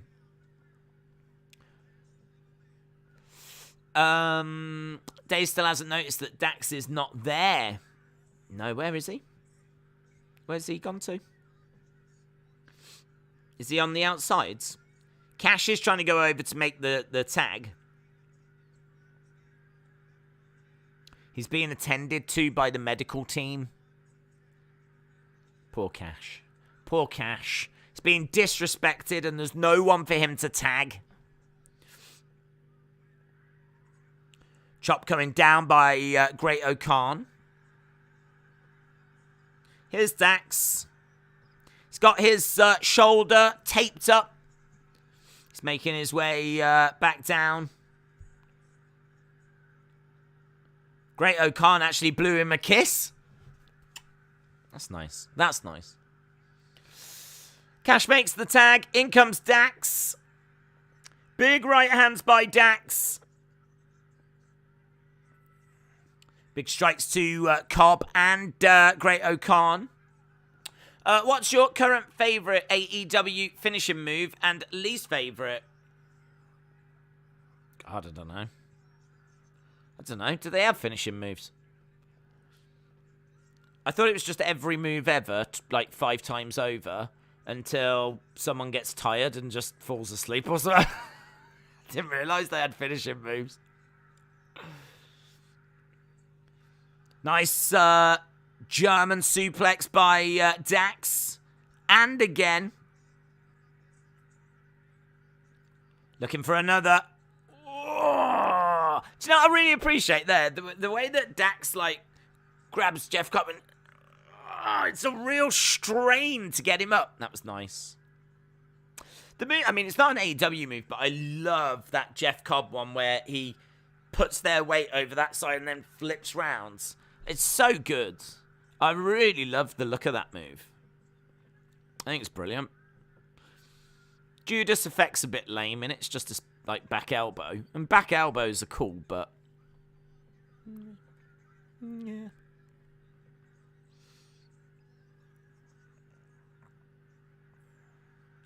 Trent's going up. We've got Trent and we've got Dax working together. They're looking to suplex Cobb. Suplex is hit. Cash. Big splash. 1, 2. Kick out by Cobb. Kick out by Cobb. Billie Eilish is a milk factory, says Holloway fan. Wimbledon starts today, says Chelsea fan. Can anyone tell me if Vince was on SmackDown or Raw last week? I'm half expecting him tonight. He was on both. Is that right? He was on SmackDown last week, and he was on Raw. He didn't appear on SmackDown. Just gone yesterday. 2 days ago.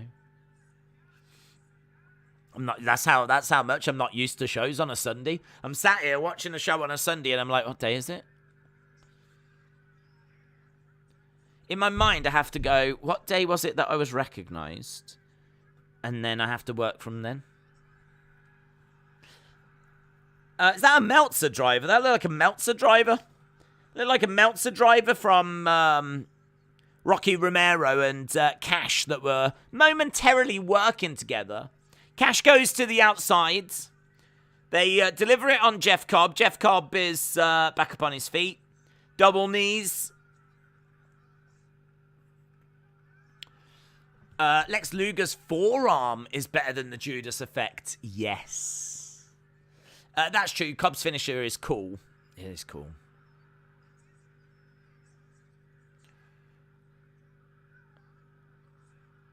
Dax gets planted down. I feel like there must be a way that if you had a Jeff Cobb Hasbro, you know that Hasbros used to do like, you know, little movements. Simple things. There must have been a way that you could do that with a Jeff Cobb Hasbro. Just that simple movement. Like, I could see that being a move that a figure could perform.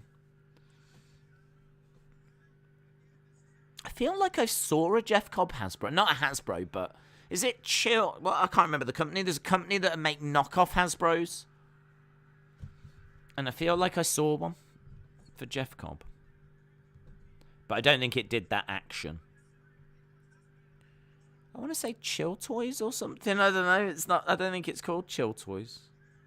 God, I don't know if I'd be able to find that. This is awesome chant from the crowd. Jeff Cobb in control.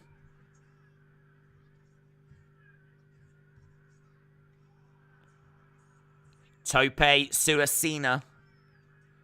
Tope John Cena, who returns tomorrow on Raw. Guys, if you're excited for Tope John Cena, he is back tomorrow. 1, 2, and a save by Cash.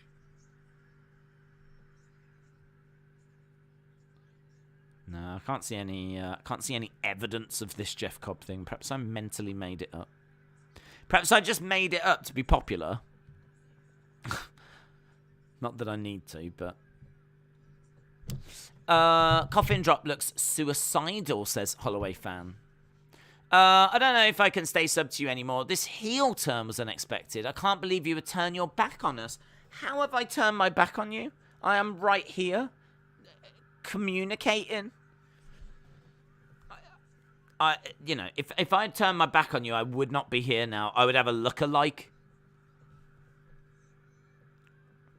that would be, you know, in a hat with a little beard, sexy face. You know, I'd have a look-alike.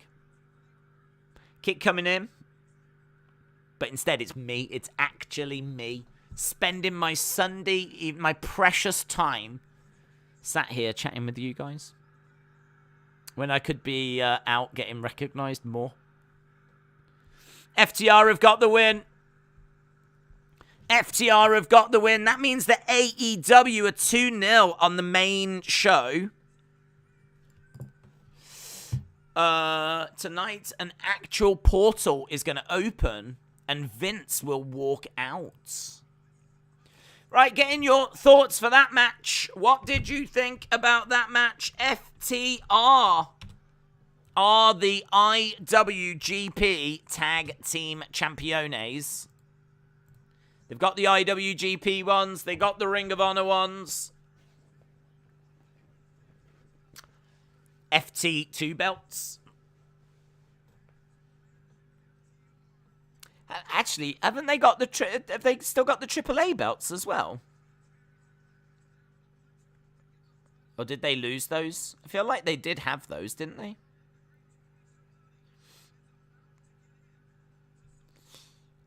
FT2 belts.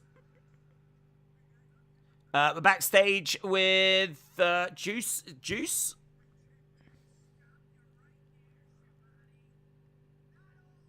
Got the IWGP United States Championship, and we've got Switchblade.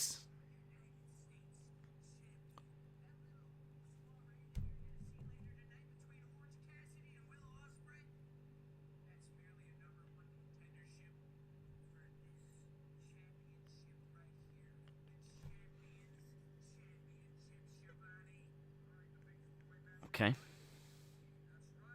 So, just interviewing Juice, and we're interviewing Switchblade backstage with Toni.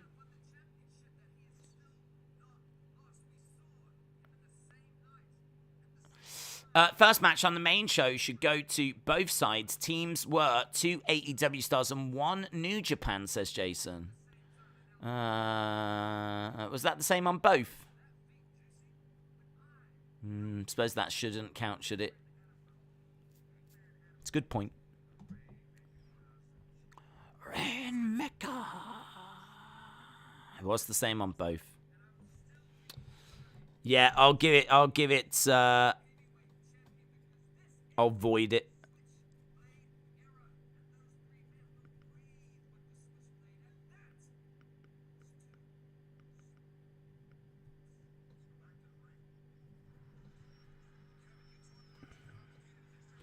All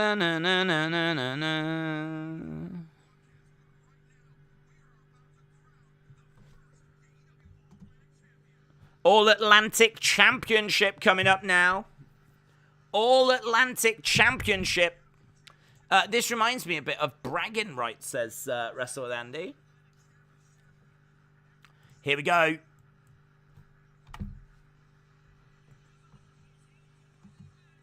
The following is a 4-way match for the AEW All Atlantic Championship. We got Pac taking on Miro, taking on Malakai, taking on Clark Connors, who is making his way down first of all. I love Switchblade, said Typical Summers. Pork Chop Cash is going to be the mystery opponent. Brenton said, to be fair, this first hour has flown by. Moldy said there's belts everywhere. Days, you gave Bad Sport a watch on Netflix. It's brilliant. 6 episodes about scandal. I think you would like it. Oh, I think I would like it. What's it called? Bad Sport? I'm writing that down. Bad Sport. I've written that down, mate. I've written that down. Internationally recognised Superstar Wrestling Days might be watching that after this. So, appreciate it. Clark Connors in the ring. Pac has made his way down. Days started to sing the dueling banjos from Deliverance. Yes. It's still weird that Juice Robinson is a member of Bullet Club, says Jim. We should have got Pac versus Ospreay, says James. Is this on Sky? Where do I watch it? No, it's on Fight TV, and you have to buy it. It's it's $15.99 in the UK. Don't want to upset people, but $15.99.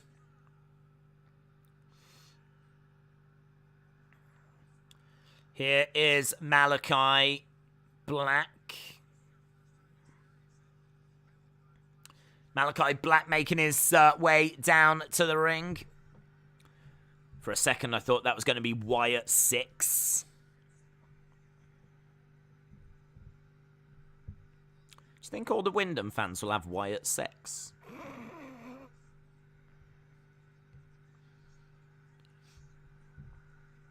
What's Sean Rossap saying?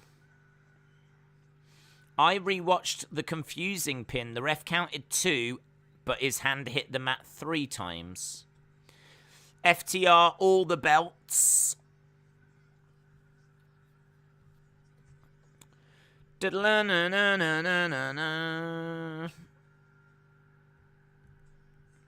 Sean is live tweeting during Forbidden Door. Jim Ross is trending.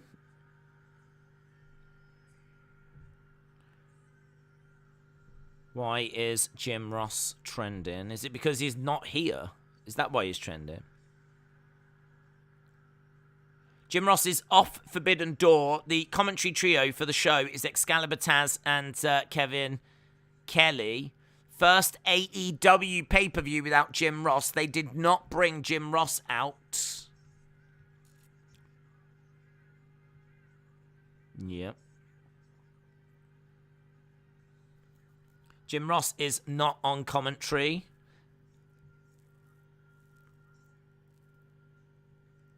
Jim Ross isn't booked tonight, but he is doing other things. No Jim Ross nor Tony Schiavone on commentary tonight.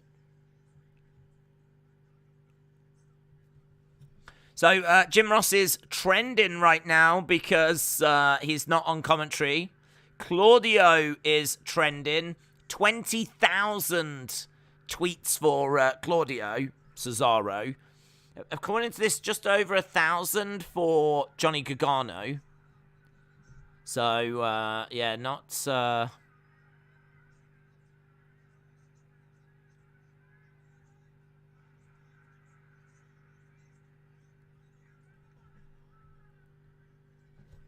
Yeah, interesting. I got distracted then. I saw Frankie de Jong was trending as well, so I just quickly saw what that was about. Right. Some of the refs are weak. One grabbed Diamante on Dark, and she looked upset. I feel sorry for the bargain basement looking cowboy guy. He's in the ring with 3 badass dudes. Jim Ross tweeted, stay tubed. Stay tubed. Stay tubed. Stay tubed. What he means is stay YouTubed to this. Internationally recognized superstar Wrestling Days has got big connections. One of those connections is Jim Ross. And Jim Ross has sent a message out saying stay tubed. That is what the kids refer to YouTube as. They say tubed. Oh, I was tubed last night. That means I watched YouTube. And Jim Ross knows this. So stay tubed to the Wrestling Escape Pods and to Wrestling Internationally Superstar Wrestling Days. Stay tubed. So that's nice. That's nice that we get that level of support from Jim Ross. Really, really appreciate it. He might be in the chat, actually. Appreciate it. Appreciate it, Jim. Nice kick there by Malakai. Stay tubed. Malakai looking for a suplex on Pac. Bad news for the fans of the Colorado Avalanche. The Lightning are 1-0 in the Stanley Cup Finals. Earlier today, I read online that Danielson said it won't be an ex-WWE wrestler. Really?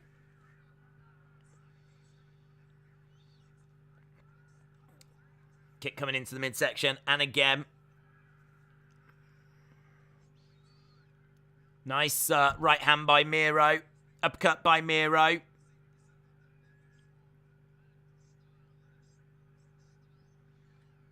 Who the hell will it be then? Who would it be? All of our options are ex-WWE.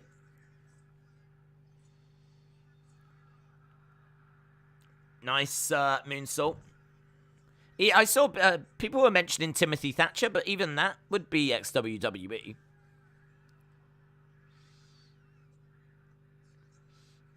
Malakai is working on the leg of Clark Connors. Someone in the chat saying, is that Griff Garrison? It does look like him. Clark Connors' long hair is like Jungle Boy's older brother. He's basically Jungle Boy's bigger brother. Double axe handle. Clark Connors goes into the railing. Got Malakai over in the corner. Miro up on his feet, charges over, collides into Malakai. Malakai slumps down. Big boot by Pac. Pac goes outside the ring. Pac up top, springboard, crossbody. Gets caught by Miro. Fall away slam by Miro. Miro up on his feet. Clark Connors come in into the ring. Forearm strike. This was meant to be Ishii, wasn't it? It was going to be Ishii that was going to be in this role. Big strikes by Clark Connors.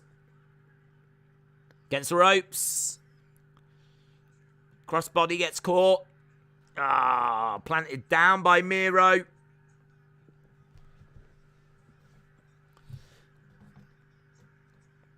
Who wants to see a no DQ between the Seattle Mariners and the Anaheim Angels? I do. It's a dream match.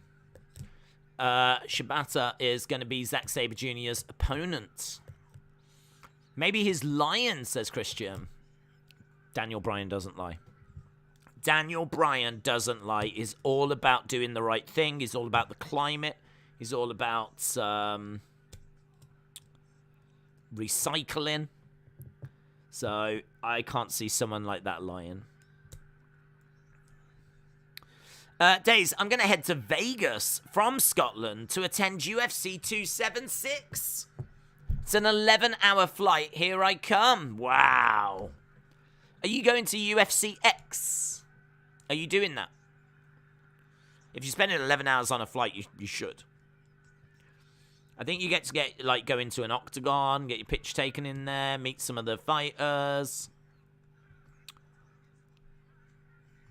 I'm jealous. I'm like totes jealous. I'd love to go to that UFC X thing. Are you rooting for Pac like an England game, says Wrestle with Andy? Yes. I am firmly behind Pac here. We've got someone from Bulgaria, someone from the Netherlands, Pac from England, Newcastle to be precise. And I don't know where Clark Connors is from. Where's he from?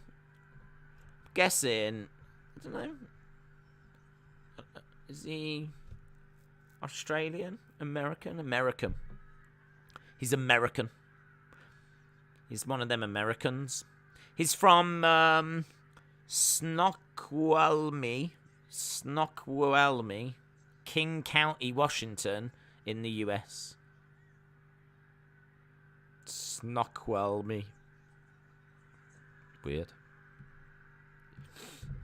Right, we've got Miro and Malakai face to face. Yeah, I am firmly behind Pac here. Go do it for the Queen, Pac. What better way to celebrate this Jubilee year than by having Pac win the All-Atlantic Championship? It's just another bit of gold, isn't it? Coming home to the UK. We could have it on display in the tower. Miro going against the ropes. Shoulder tackle there by Pac. Pac going over the top. He charges over. Oh, Samoan drop by the Bulgarian. 1, 2. Shoulder up. It's going to be Days. Why are you lying to yourself? Why do you think Days has turned heel? This could have been a great weekend if Money in the Bank was on Sunday, says Shola. Where TF is that? I live in the US and I've never heard of it. It's in Washington. New County or something. I can't guarantee that I was pronouncing it correctly, but I was giving it a damn good go. Nice super kick there by Pac as Miro goes down. In comes Jungle Boy Senior. He gets thrown over the top. Pac goes over the top. He comes crashing down onto Malakai. Come on, Pac, says Legend Killer. I think the Queen, unfortunately, is leaving in 30 days. What's that mean? Has she been released by WWE? Has she got a non-compete clause, the Queen? Oh, my God. I can't believe it. Keep up by Pac. If Pac wins, do you think the Queen will come out on her horse, wave to everyone, and then knight Pac?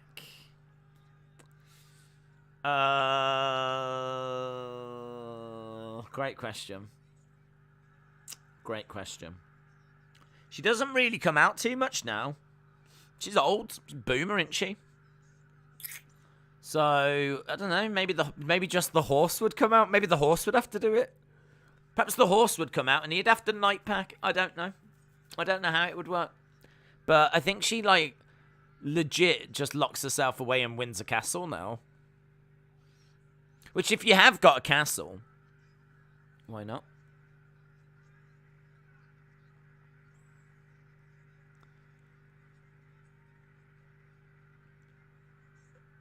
Underneath the ring are some tables, and Malakai is getting one of them.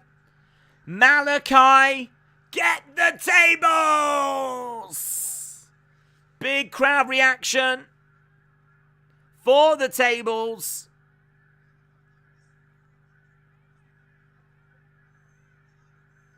This crowd absolutely love tables. They love tables.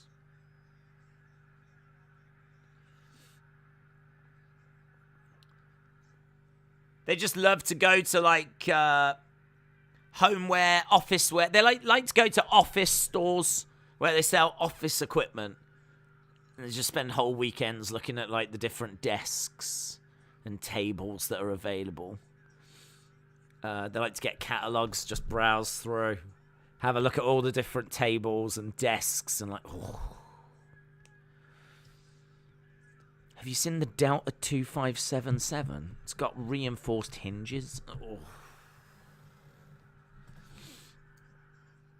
Into the ring post goes Miro. Miro over by the table. Spear! Jungle Boy Senior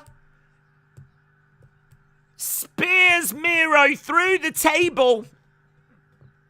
And this place has gone banana. In the ring, Clark Connors with Malakai Black. Big forearm strikes. These two exchanging blows back and forth. Quick strikes by Malakai against the ropes. Shoulder tackle. Malakai goes down. Clothesline. Malakai goes down. Back elbow. Oh, big power slam. Quick kick. Another kick. Another kick. Pac with quick strikes. Spear by Clark Connors. He plants Pac down. 1, 2. And Malakai makes the save. As a booker, where would you put the mystery opponent versus Sabre match later in the show, after this match or earlier? I would have it quite late because I feel like that's on a show that's been so affected by injury. I feel like, yeah, you're going to get AEW fans tuning in because they're going to want to know who's going to be the interim champ, but that's probably going to be our main event, or it's either that or the IWGP match. But it probably stands a chance that the AEW interim could be the main event. So people will tune in for that. People will tune in for... But I think the mystery opponent is a big reason why people are tuning in. I wouldn't want to give it to them too early, to be honest. So, yeah, I'd be going quite late on that. I mean, you could do mystery opponent and then go into the IWGP match and then go into the AEW interim match, and that could be your final 3.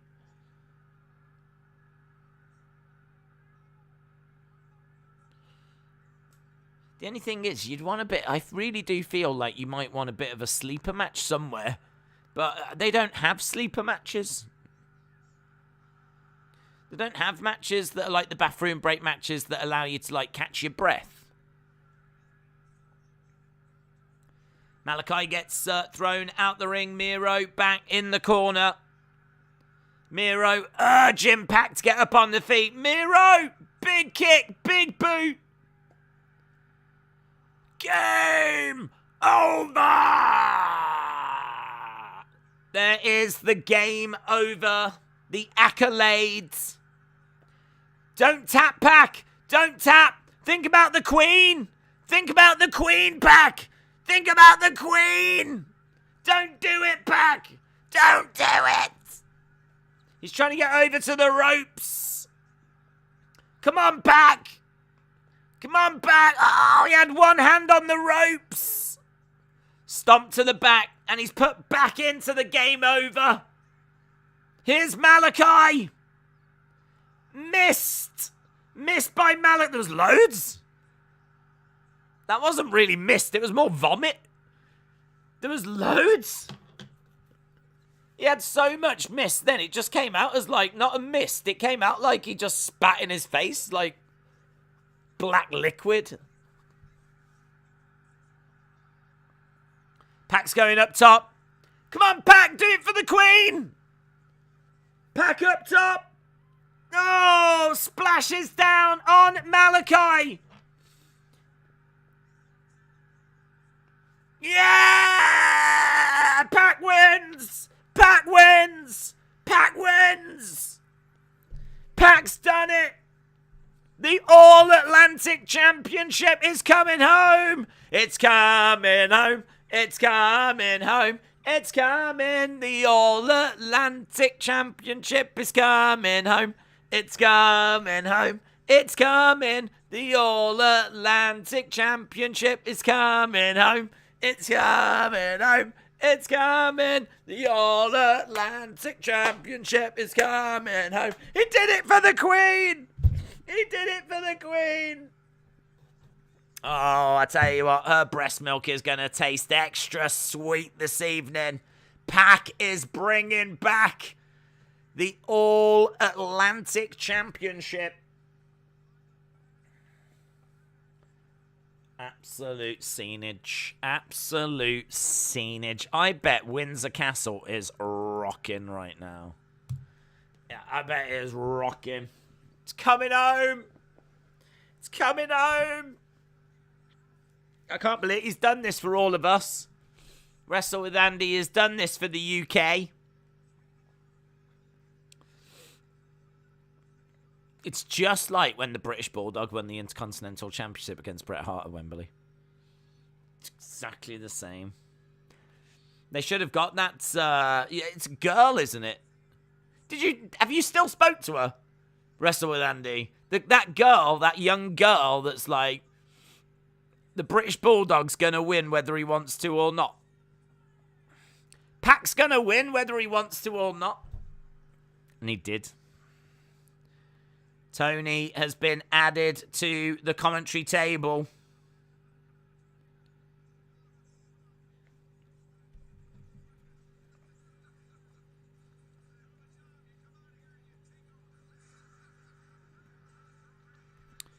Toni is on commentary. I don't know what we're going to next.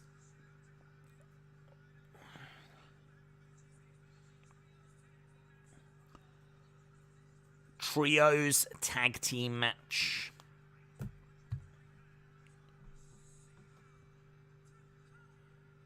Takagi making his AEW debut. What is the match that's coming up next? It is Bullet Club versus Dudes with Attitudes. Guys, that's another win for AEW. AEW is storming this now. Storming it.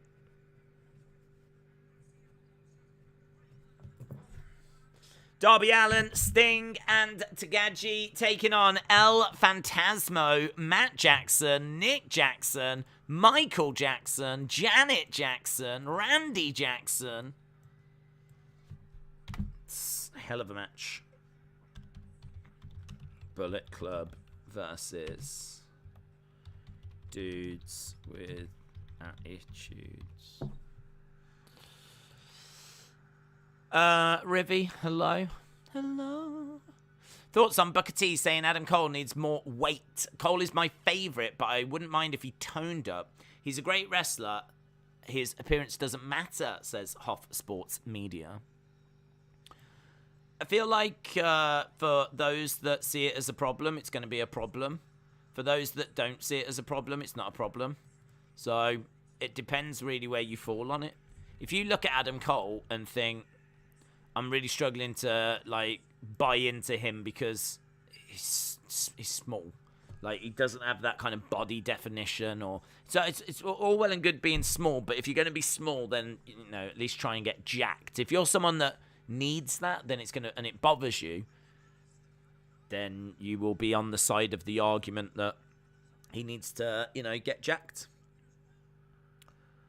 If you are not bothered by it, then it's not going to be something that distracts you. I must admit, it doesn't distract me. It doesn't distract me.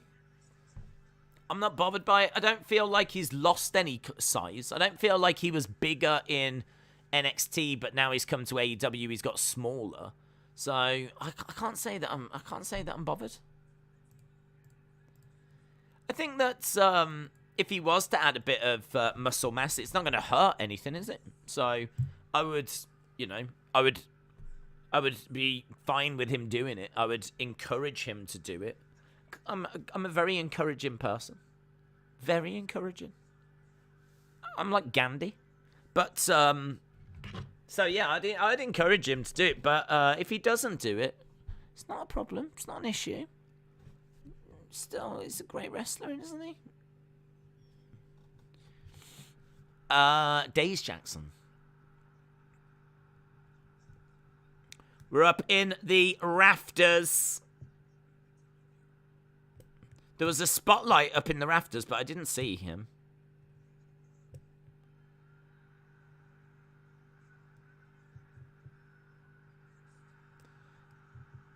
It's Sting!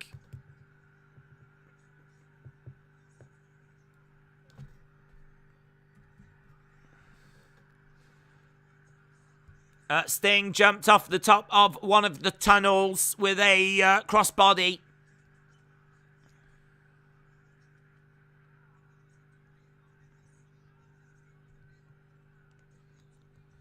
Right, we are underway with Bullet Club versus Dudes with Attitudes. Wyndham kidnapped Sting. Great news for the Colorado Avalanche fans. They've now tied it up 1-1, said Christian Power. Against the Lightning. It's a happy day for Pac and the Avalanche. It's official. That's the first title Newcastle have won in years. Very good. Very good. Talent speaks louder than storylines. AJ Styles is definitely the best of his generation. Brenton said, call me crazy. Okay, Brenton, you're crazy. You are absolutely off your rocker. Seek help. I think Tanahashi wins tonight, and Punk comes out for the stare down. Could happen. Christian Power said, to all you guys that are into fitness and new diet, no sugar, no gluten, I'm lifting weights tomorrow. Caleb Evans says, Cole should be a goodie. The fans like him. How old is he again? How old is he, actually? I don't know how old Sting is. Tell you what, there's no such thing as age. It doesn't exist. Diana Ross showed us that earlier today at Glastonbury. I have never seen a flipping crowd as big as it was earlier for her. That crowd, I don't know if you saw it, but it was insane. It was absolutely insane. And I think she's 78. Easy 100,000, at least, at least for Diana Ross earlier, and she was 78. Sting with a crossbody there, 63. It's just a boy. It's just a boy. Paul McCartney at Glastonbury did a 2.5 hour set. He's 80. just a mere child, Sting. It's just getting started. Over the top comes crashing down. Too sweet. Too sweet. Too sweet, baby. Tell you what, guys, we are on track. I don't ever like to have a look and see how many people have joined us, but we are working our way towards potentially hitting the 10,000 mark, which is stunning. That we could hit 10,000 on this stream. It's a pipe dream. It's a pipe dream, but looking at the trajectory. Guys, I am internationally recognized superstar wrestling days. If I mess up a word, it is the word's fault, yeah? Not my fault, the word's fault. But we are on trajectory towards that number, which is very exciting. Tell your friends, tell your pets. Right, we are underway with this trios match. Young Bucks are in Bullet Club attire. They've got their Young Bucks Bullet Club ring gear.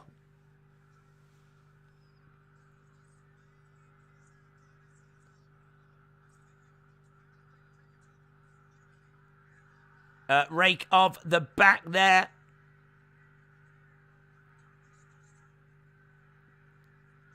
El Phantasmo. Rake in the back of Darby Allin. 1 hour, 20 minutes we are into the main cards. 1 hour, 20 minutes. Trajectory. 10K, but it's only for hardcore fans. Yeah. Just, you know, it's nothing, that is. Young Bucks now are double axe handle to the back of Darby.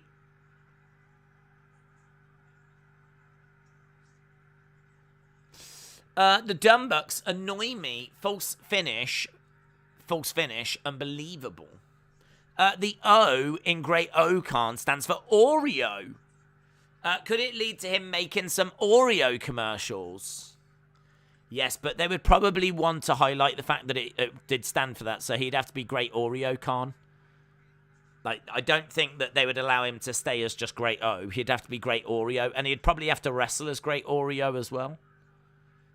Which is still a better name than what Vince McMahon would give him if he went to WWE. Kicks coming in by Nick Jackson. Darby Allin is upside down. El Phantasma is in there. All three working together.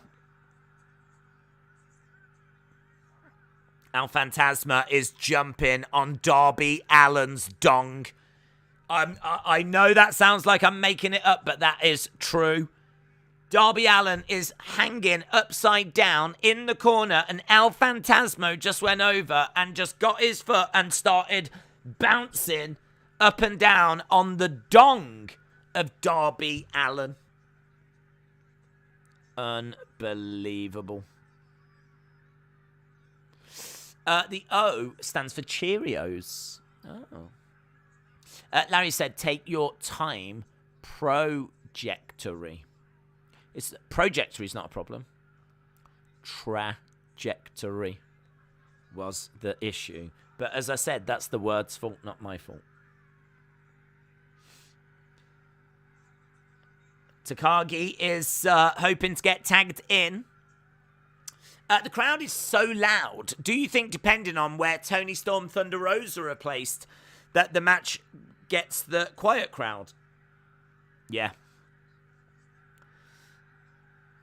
I think, the action has been so fast-paced. It's been non-stop. There's been so much going on.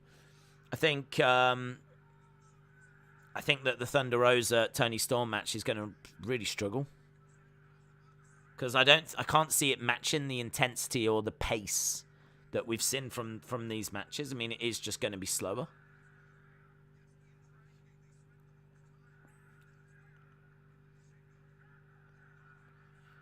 Shoulder tackle. Duck underneath by Nick Jackson. Back elbow by Takagi. Clothesline, and Jackson goes down. It's Nick Jackson who's in the ring. Nice snap suplex. 1, 2, kick out.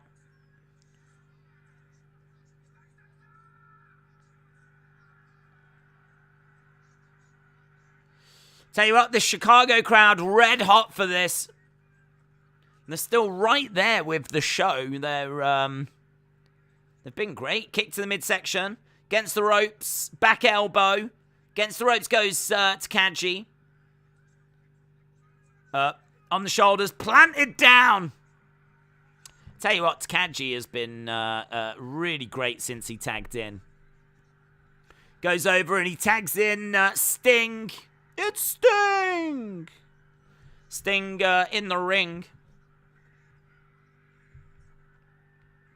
Sting in the ring. We're seeing Sting in there with El Fantasma. El Fantasma he's gone for, again, you're going to think I'm going to make this up. I'm not making this up. He's gone for the nipple twister. So he's gone up to Sting, he's grabbed him by the nipples, and then he's rotated them around. One, I believe, went clockwise, the other went anti-clockwise. And Sting didn't flinch. Didn't flinch. That was... He's probably lost all feeling in his nipples by the age of 68. So it just wasn't a problem for him. But he has just been punched in the dong by El Fantasma. What I've learned here about El Fantasma is that he very, very much likes going for the genitals or the nipples. It seems to be something that really attracts him. We saw him bouncing on Darby Allin's dong. Then he's just kicked Sting in the dong. He's tried to tune the radio. He's done a few different things in this match. Bucks are down. Sting is down. The crowd aren't down. Crowd are loving it. Loving it. As far as AEW finishers go, I am partial to the Dead Eye and the Heat Seeker. That is MJF's pile driver from the middle rock. The coffin drop is a bit to me as of now, says Brenton. Well, coffin drop coming up. There we go. Coffin drop, but knees up by Matt Jackson. Nick Jackson going up. Splash. Moonsault. Fantasma with a big splash as well. 1, 2. Takagi makes the save. He gets chucked out the ring. Bucks. Suicide dives. Down goes Darby. Down goes Takagi. That leaves El Fantasmo and Sting in the ring. What's Fantasmo doing? He's walking on the ropes. Moonsaulting out. Comes crashing down onto Darby and Takagi. Sting is in the ring. Everyone is... standing, they come in, they super kick Sting. Sting goes down.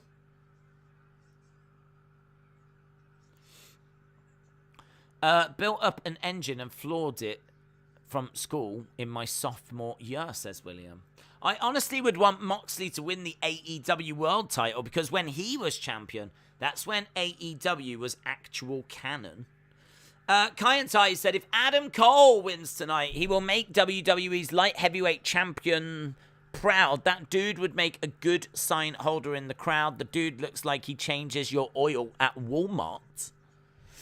Caleb said, Meltzer makes no sense. How does grabbing legs make it worse? Meltzer driver makes no sense.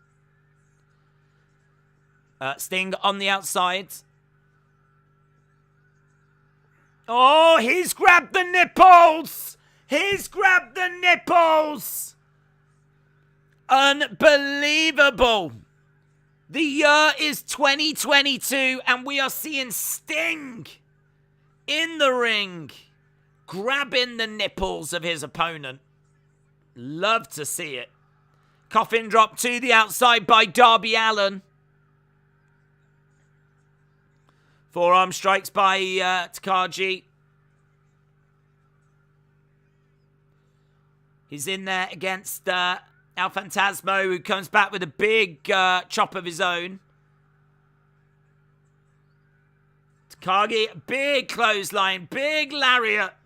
1, 2. Oh, shoulder up. Shoulder up.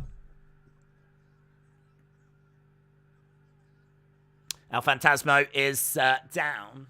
Walmart employees act like they are better than everyone else with their name tags and blue schmucks.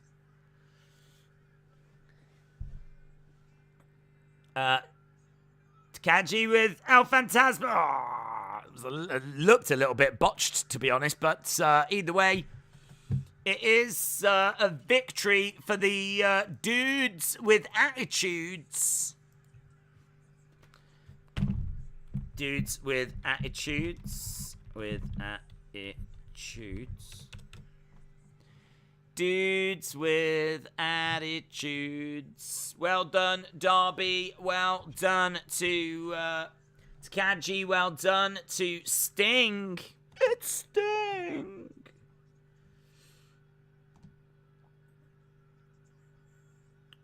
We've got 5 matches left to go. 5 matches left to go. There is surely a chance that we could be done within a few hours. Surely a chance.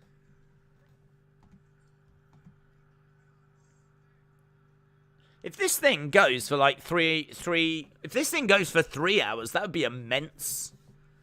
That would be brilliant. I'm a big believer in 3-hour pay-per-views.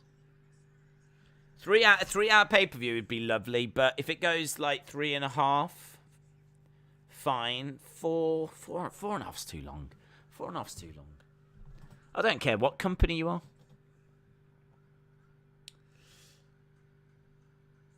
Wednesday, September 21st. Wednesday, September 21st. Put it in your diary. AEW Dynamite Grand Slam and Rampage Grand Slam. New York. Arthur Ashe Stadium. They're going back to the Arthur Ashe. Kevin Kelly is so excited. He's actually miming a little bit of tennis.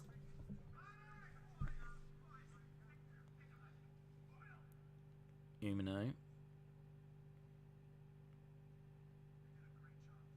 You did a great job. You earned my respect.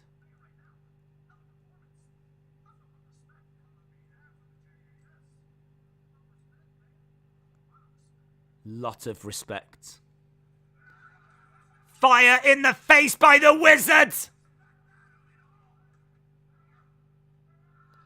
The Wizard just threw fire in the face of Umino.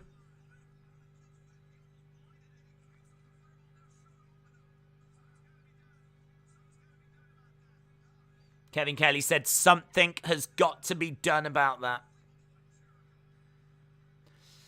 Right, Thunder Rosa, Toni Storm. Do you think AEW is going to top 20,000 tickets again for Grand Slam, or will they sell 12? I think they'll sell more than 12. They'll sell more than 12. I mean, that can hold thousands of people, so. Here's Toni Storm. I like her ring gear. She's got, like, half a jacket. She couldn't afford the whole jacket. She had to buy half of it. How's it even staying on? Oh, it's got the other bit is like a strap that just comes around there, and then these bits that come around here. But it's got the one arm. Perhaps you have to buy it in installments. You know those magazines where you get sent a bit of whatever you collect each month? Perhaps that's what's happening with that jacket. So, like, the first month you get, like, the cuff. And then the next month you get the sleeve. And then the next bit you get the breast panel. And then the next bit you get the back bit. Oh, that's nice by Thunder Rosa. That's great ring gear. That looks really great. I bet Jazzwares are just flipping losing their minds over that right now. She's got a massive headdress. That looks brilliant. She looks really great. There's nothing you can say. She looks really, really great. It's proper, like, it feels very Rey. Feels very Rey Mysterio. That's great.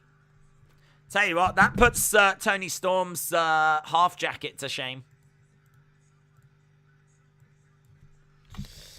Toni Storm versus Thunder Rosa. Title match. I wonder if I can find a picture for those that aren't able to watch. Thunder Rosa. Thunder Rosa looks really good and she knows her. Does Thunder Rosa knows her? That she looks really good in the entrance gear. I bet she does. Thunder Rosa, let me find a good picture. I want to show people what you look like. Here we go. That is nice, isn't it? Face paint's cool as well, isn't it? Like, makes her face look like a skeleton. Half of it. It's really cool. Love the breast panel. And the headdress looks really great. It's really cool. Really cool. Do you know what? She looks like a champion. She looks like a champion.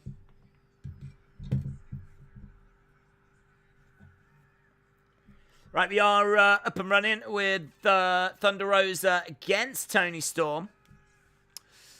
Could the mystery opponent be Tajiri? No, because they said not someone from WWE, apparently. If that's to be believed. Nice to have a title change start the feud. What's the score in wins? New Japan or AEW leading? That last match went... Well, it's hard, isn't it? Because it is true that a good chunk of these have got mixed people. That last match didn't really count. Again, because it had mixed people in it. So, I feel like right now it's 2-0 AEW. There's been a couple of matches that you can't really count because it's got like New Japan and AEW stars on both sides. You can't really count this one because this is 2 AEW stars. So I don't actually know that the counting... I don't know. I don't know how much you can actually count. I'm sort of trying to do it, but I can tell you that the buy-in was 2-2.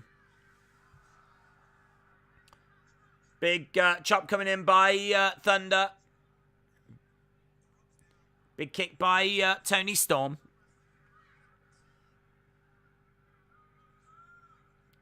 Shoulder up by Thunder Rosa. With that costume, she should be in a 6-person match with some luchadors, says John. Do you think the lengths don't annoy the fans much, considering AEW has so few pay-per-views in relation to WWE? No, I think it does annoy fans because I think social media reaction showed that it annoyed fans. You know, it was one of the big topics of conversation from their last show was that it was too long. I mean, there's not loads to criticize that last show. I thought it was quite good, and I think that their pay-per-views do tend to be quite good. But you can absolutely... I mean, I got to the main event. I just didn't care. I just wanted it to end. I really, the Anarchy in the Arena took so much out of me that it was like anything that happened after that, I was like, it's just done. It's just done. Whatever. I just wanted it to end. I think if you get to the point where you just want it to end, like, that's not a good thing, is it? If you're a hardcore AEW fan, I'm sure you didn't get to that point. And for the hardcore fans, then, well, no. I mean, they're just going to, 5 hours, 6 hours, 7 hours, they're just going to love it all, aren't they? But I think for, like, casual fans, it was a bit too long.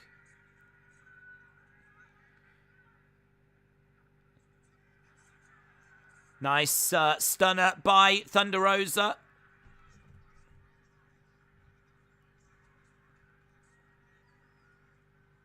Thunder in the corner, charging over to Toni Storm, collides into Toni Storm.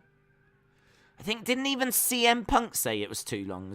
I remember CM Punk making a comment on the press conference after. I mean, I know it sounds like just moaning for the sake of it, but it's not. If it, as a wrestling fan, if you get to the kind of ending matches and you just want it to end because you're just shattered from what you've seen, I mean, the action is non-stop, and that's a great thing, but you just can't take 4-5 hours of it. And CM Punk, I can't remember what CM Punk said. Can't remember what CM Punk said exactly, but it was something about how the show was, like, really long. Really, really long. And that was a comment that he made as well. So there's not much to criticize the pay-per-views about, but that is definitely one that I think kind of was unanimously agreed upon. But this one feels a lot better. I mean, we're 1 hour 42 into this, and we've got 5 matches to go, including the one that's in the ring right now. So, depending, I mean, look, this one should be done within the next 10 minutes. That would then mean that we've got 4 matches to go. I mean, look, there's every chance that those 4 matches take half an hour each, with entrances and everything. So we could still be here in, like, a couple of hours. But so far, I think the amount of matches they've managed to get in, I mean, so far we've had 8 matches. This is match number 9. And they've done that within 2 hours, 40 minutes. So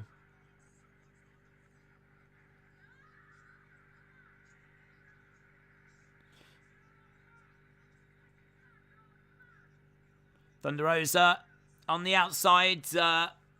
Nice suplex to Toni Storm. Come on, Thunder Rosa, says Legend Killer. Thunder Rosa spills to the outside. Trying to get back up on the feet. They are working a quicker pace than I was expecting. But good work. Thunder has got Toni Storm. She's got her on her shoulders. Thunder Rosa into the center. Toni Storm. Oh, German. Thunder Rosa gets planted on the edge of the ring. Toni Storm with a DDT. Thunder Rosa flops down. So DDT to the outside. In the ring goes Thunder Rosa. Toni Storm goes in the ring as well. Aubrey, the referee for this one.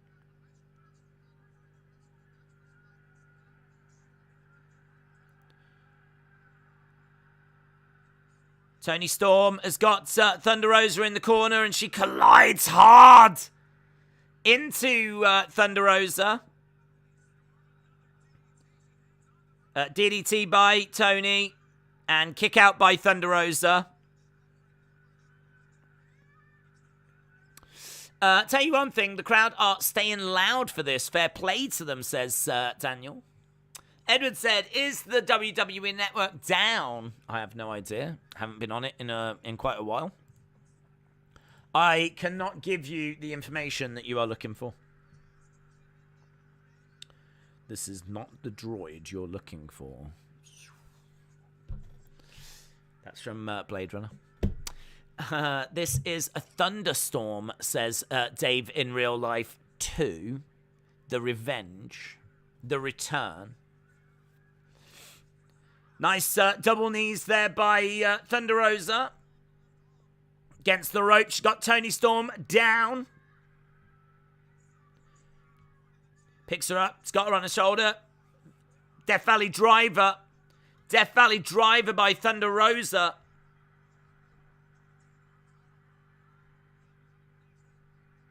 She's got Toni Storm up on her shoulders. Oh! Lovely pile driver. It's like a package pile driver. Very nice. Still can't get the 3 count, though.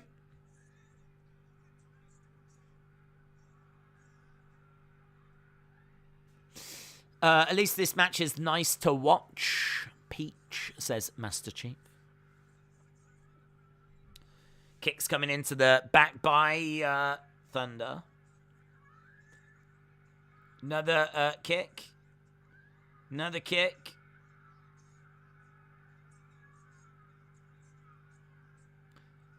Thunder going over to the corner. Toni Storm is down. She goes for one more kick. Toni Storm catches the leg. German, but it's kind of... I've seen her do that a few times, Toni Storm. She doesn't get, like... She doesn't arch back.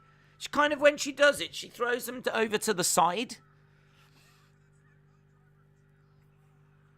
Toni goes down.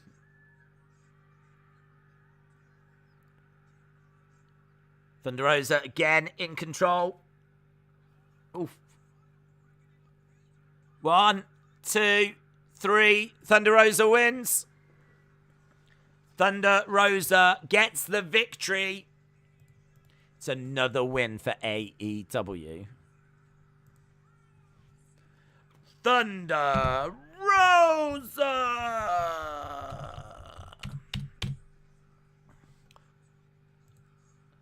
La la la. Thunder Rosa wins, says Legend Killer. Ospreay is going to make some fresh OJ tonight, says Unbroken. There's a get well soon sign, and it's got all the wrestlers that are injured written on it. It's a lot of names. Thunder Rosa's on her knees. Showing respects, puts her hand out to Toni Storm. Toni gets out the ring.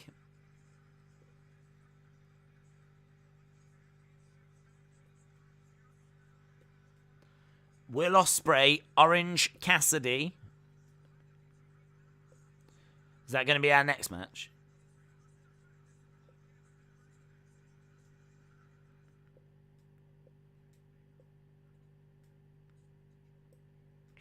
Yeah. Before the stream, I was watching WrestleMania 3 on the network, says Dave. My network is fine, says Adam. Is this pay-per-view built for AEW to get all the wins? Well, it seems that way.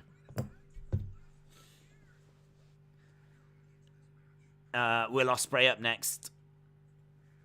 Ospreay against Orange Cassidy. This should be good, says Luke, and I agree. Rob said Ospreay versus Pockets. Shake my head.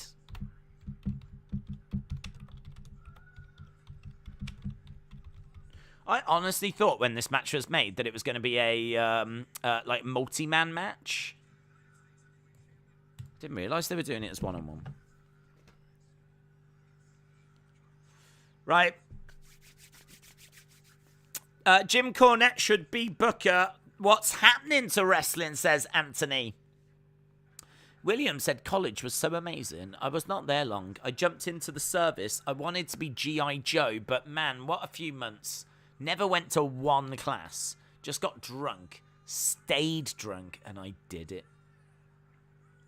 Jim Ross is there! Jim Ross, they're bringing out the big guns for the big match! Guys, when it is an Orange Cassidy match, you bring out the big guns. Here is Jim Ross. Jim effing Ross. He had his barbecue earlier. He slapped on the sauce, his barbecue sauce. He passed out from such a heavy meal, and he's just woken up. And here he is now for the big match. Good old JR is here as Orange Cassidy is making his way down to the ring. This is the state tubed Jim Ross was talking about. No, we covered that earlier. How have you been? I've not seen you in over a year, says CPR. CPR, I'm doing really well. I'm internationally recognized now, which is not very surprising, but yeah, no, doing really, really well. Orange Cassidy in the ring.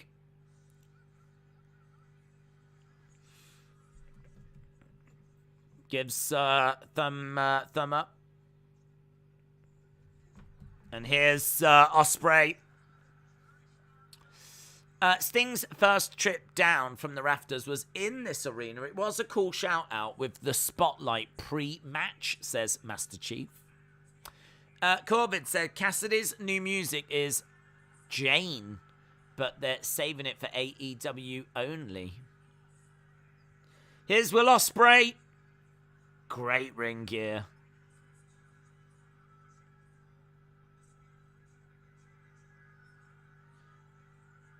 Ospreay making his way down. Isn't this for the United States Championship? IWGP United States Championship. But that's not the belt he's wearing.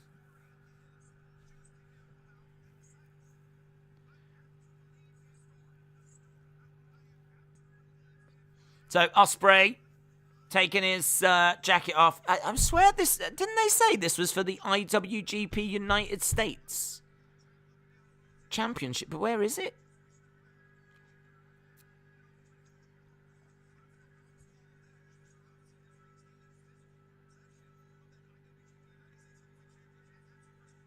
So Juice Robinson has stolen it, apparently.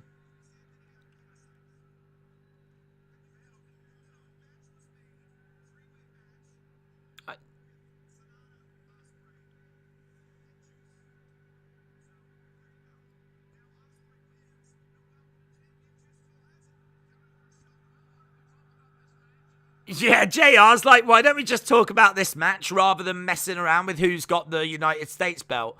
It is an unnecessary distraction. JR had enough then. JR was like, how about we focus on this match? JR is in not giving a flip mode.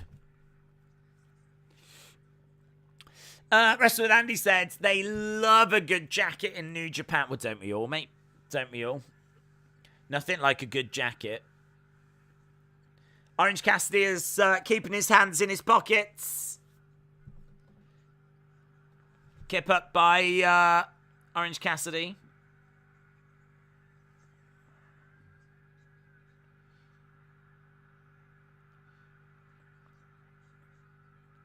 Gives thumb up to Ospreay. Penelope Ford is the sexiest thing in wrestling, says Anthony.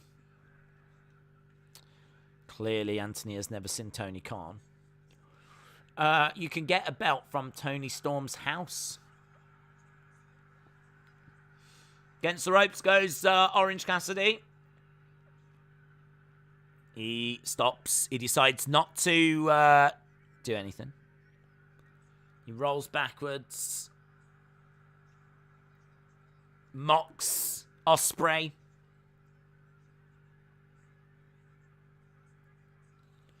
Cassidy jumps up, goes on the shoulders of Ospreay. Ospreay against the ropes. Big boot by Ospreay.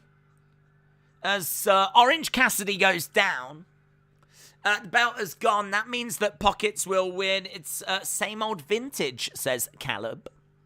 Great news for the Avalanche fans. They are now winning 2-1 against the Lightning. We have got live information from Christian Power. Ospreay on the outsides, running the long way rounds. And he gets hurled into Orange Cassidy by the United Empire.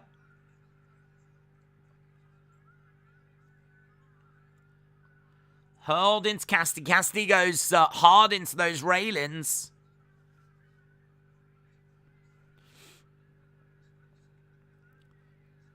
Ospreay with Cassidy, throwing Cassidy into the ring. Kind tight, shout out to you. I hope Adam Cole loses bad. That dude sucks, says Kyantai Pepper. Big Time Baxter said, did anyone else feel like the women's match ended out of nowhere? It felt like it could have used 5 more minutes with Toni getting a few last offense in. I honestly think they are very aware of the time. I feel like they want to give these final matches like a good chunk of time. And I don't know what they're aiming or when they're aiming to end by, but someone said that they had set it up like 4.5 hours after the start of the show. I don't know if they meant the pay-per-view or the buy-in. If they meant the buy-in, then that means we've got an hour and a half to go. If they meant the pay-per-view, then we got 2.5 hours, and I really don't think we need 2.5 hours. Spinning around. That was a nice move. He had Orange Cassidy spun around really, really quick, and then landed down, and backbreaker there by Ospreay was great. Sonny said, is this the co-main event? No. No, this is not the co-main event. The co-main event tonight is... Well, we don't actually know what it's going to be, but my guess would be it'd be the IWGP match. We've got 4 matches left, including this one. So 3 matches to go after this. 3 matches to go. We've still got Zack Sabre Jr. taking on a mystery opponent, which is the match that I would probably have next. You could either do that match next, or you could have it in between the IWGP and the Interim AEW. You could maybe do it to break it up. I feel like that's going to be a pretty big talking point as to who that person's going to be. Tony Khan was even trying to, on Twitter, get people to, like, you know, say who they thought it was going to be. Who do you think it's going to be, guys? So he seems to be quite excited. I don't expect it to turn out to be like Leo Rush. So he was kind of drumming that up.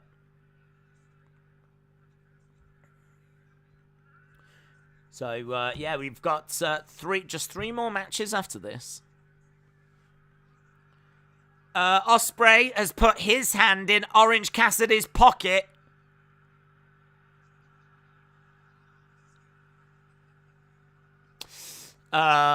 Three matches, each for 30 minutes. Days, will Toni Storm abruptly quit AEW in 5 days after a title match, seeing as what that happened in WWE? I don't think so. I don't think how she was being booked was part of the problem. She was really struggling to... I don't know what she was struggling with. She was struggling with like her mental health and the travel, the road, and all that stuff, I believe. So no, I don't think the booking's going to be a problem. I tell you what, there's a lot of people in the fight chat saying, please remove JR. Please take him off commentary. I have no idea what he's saying, but there's a lot of people saying that Kevin Kelly is better than JR. JR doesn't have a clue what he's talking about when it comes to New Japan. Against the ropes goes Ospreay, and he flips over and clips Orange Cassidy in the head.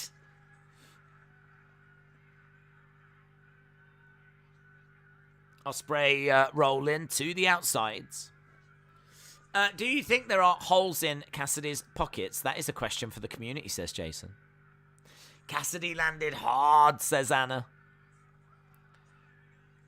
Elbow to the back of the head there of Orange Cassidy. 1, 2. Shoulder up. Zack Sabre Jr. versus Sir Anthony. He needs a kick in, says Unbroken.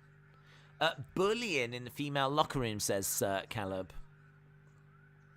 Was that part of it as well? I can't remember seeing bullying.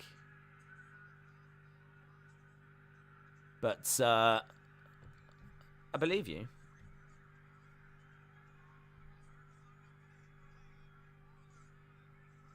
I'm just going to have a look, see if she said any specifics. Toni Storm bullying. Toni Storm bullying.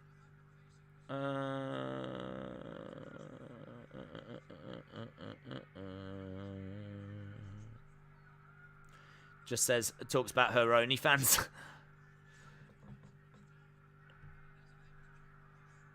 Ospreay standing on the head of Orange Cassidy.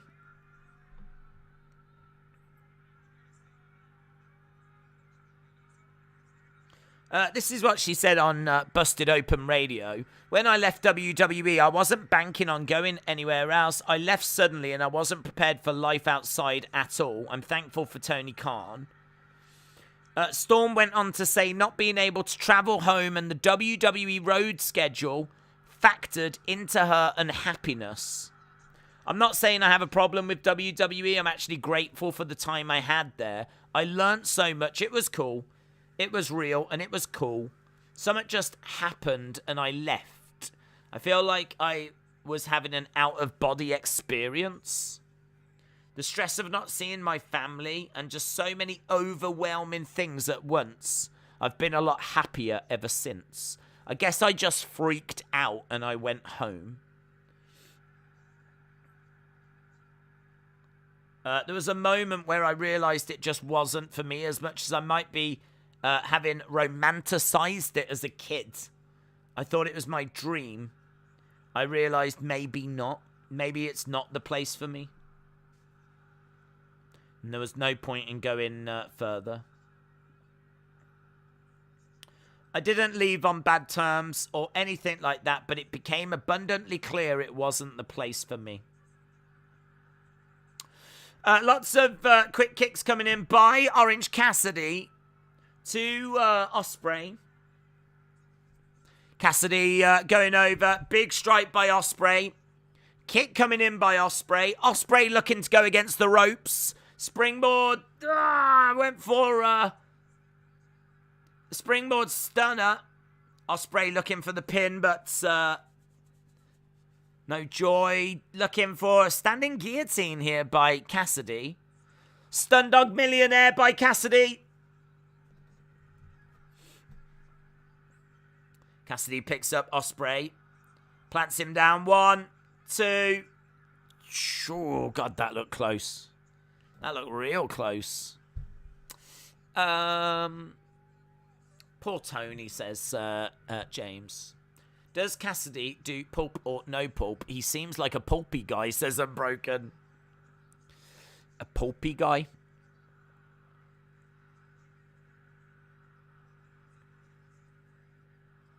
This is awesome, is the chant from the fans. Ospreay over in the corner. Orange Cassidy over in the other corner. Charging over. Ospreay moves out the way.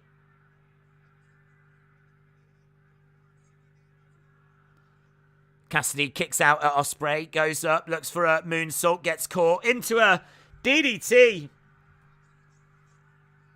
Cassidy going against the ropes. Suicide dive into Ospreay.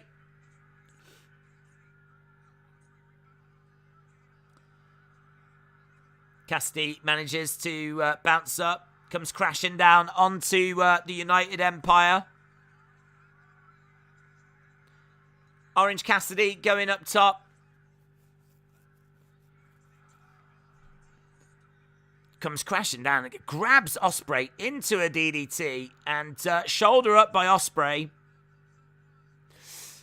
Do you think CM Punk could beat Moxley? Sure. I think either could beat either. The pay-per-view was lacking due to injuries, they said, says Luke. Bakayuka said Becky Lynch brought her back and do a feud with her. Who? Toni Storm? Are we talking Toni Storm? I don't think she would go back. I think she's quite happy. Orange Cassidy in one corner. We've got Ospreay in the other. Spanish Fly. Sort of landed on his side there, Orange Cassidy.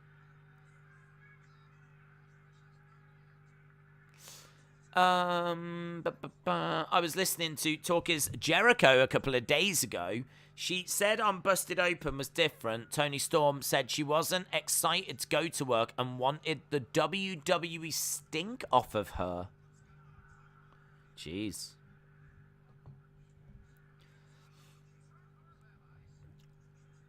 Well, she I don't know what changed. Cassidy is caught in the corner. Super kick by Ospreay. Cassidy goes crashing down to the mat. Cassidy down and Ospreay climbing up top. Strikes coming in by Cassidy.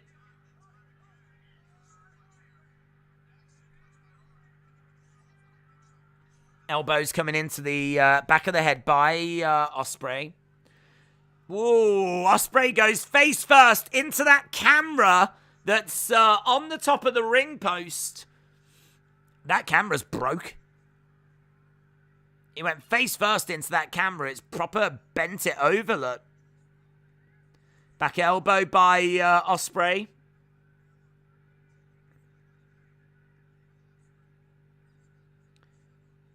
Cassidy, what's Cassidy doing?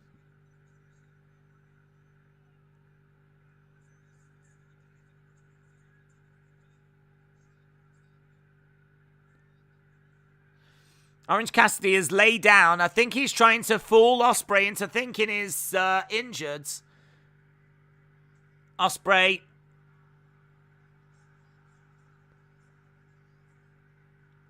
Oh, knees up by Cassidy. 1, 2. Kick out by Ospreay. Goes over the top. Picks up Cassidy. Vertebraker. 1, 2. That felt like a 3. That felt like it was a 3. That was that 1, 2. That felt like it was a 3, and it felt like he kicked out a bit late, but ref says it's a 2. Do you think CM Punk will come down after the Moxley match for a stare down? Yeah, it would make sense. It makes sense. We're in Chicago.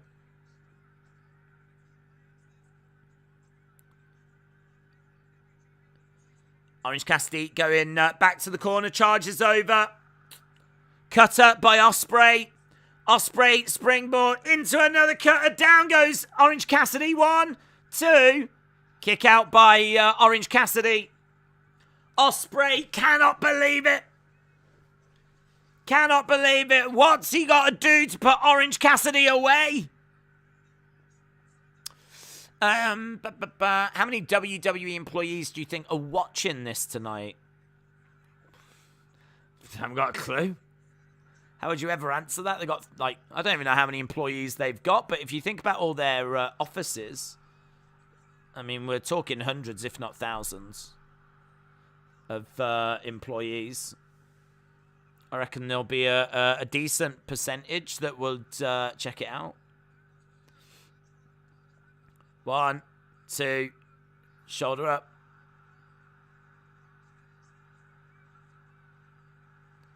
Shoulder up by Orange Cassidy. Ospreay just can't put him away. And there we go. That should do it. Stormbreaker, apparently. He has him up, flips him over, and Ospreay gets the win. Can you check some transcripts of Toni Storm on Google? It will bring up quotes from Talkers Jericho and Renee, a lot of surprising details that she didn't say on Busted Open. I've moved on.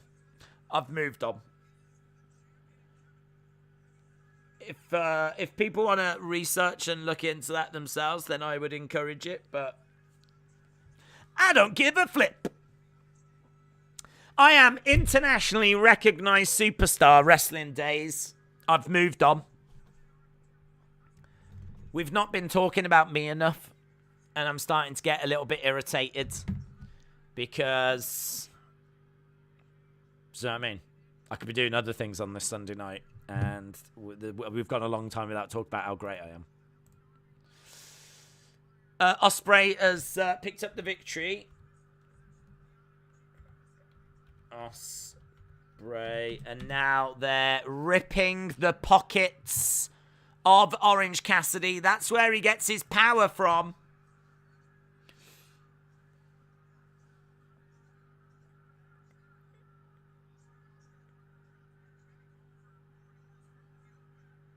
Surely someone's making the save.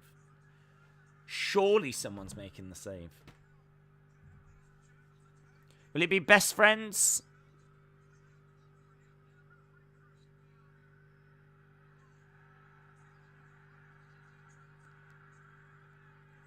It's Roppongi Vice, Trent, and Rocky Romero have come down. They're getting beaten up. Roppongi Vice being beaten up at the moment. Ospreay is such a good wrestler. He works so good with anyone that his matches are always fantastic.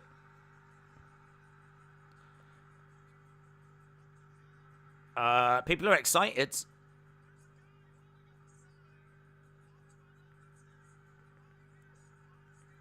Shibata's come out. Shibata has come out. Is he on his own?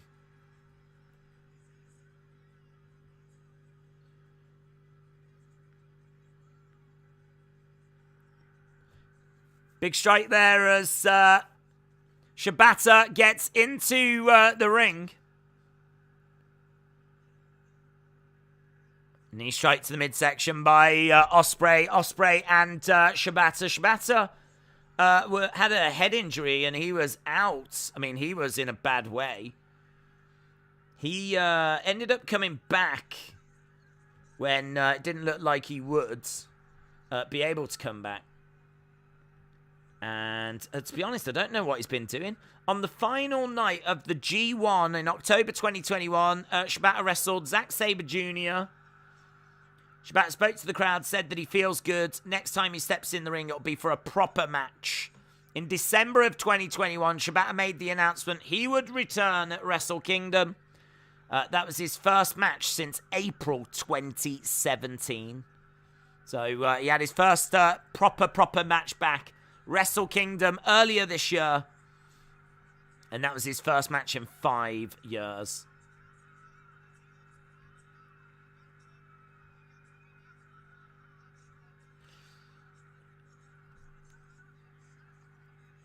Shibata collapsed backstage, was rushed to hospital. It was discovered he had a hematoma which required emergency surgery. Shibata's injury was similar to that killed mixed martial artist Tim Hague a couple of months earlier. Injury was caused by Shibata's repeated use of the headbutt as a signature move. Something he'd been doing regular since the summer of 2016. That, combined with severe dehydration, caused Shibata to experience some paralysis on the right side of his body. It was reported by Meltzer. It was believed Shibata would never wrestle again. New Japan looked at him being a coach. According to Dave Meltzer, during the surgery, they had to remove Shibata's brain and then put it back in?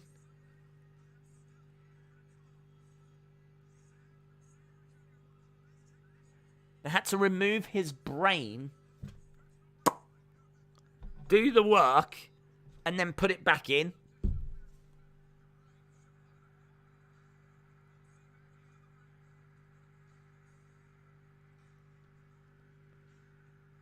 And he's in there walking around right now.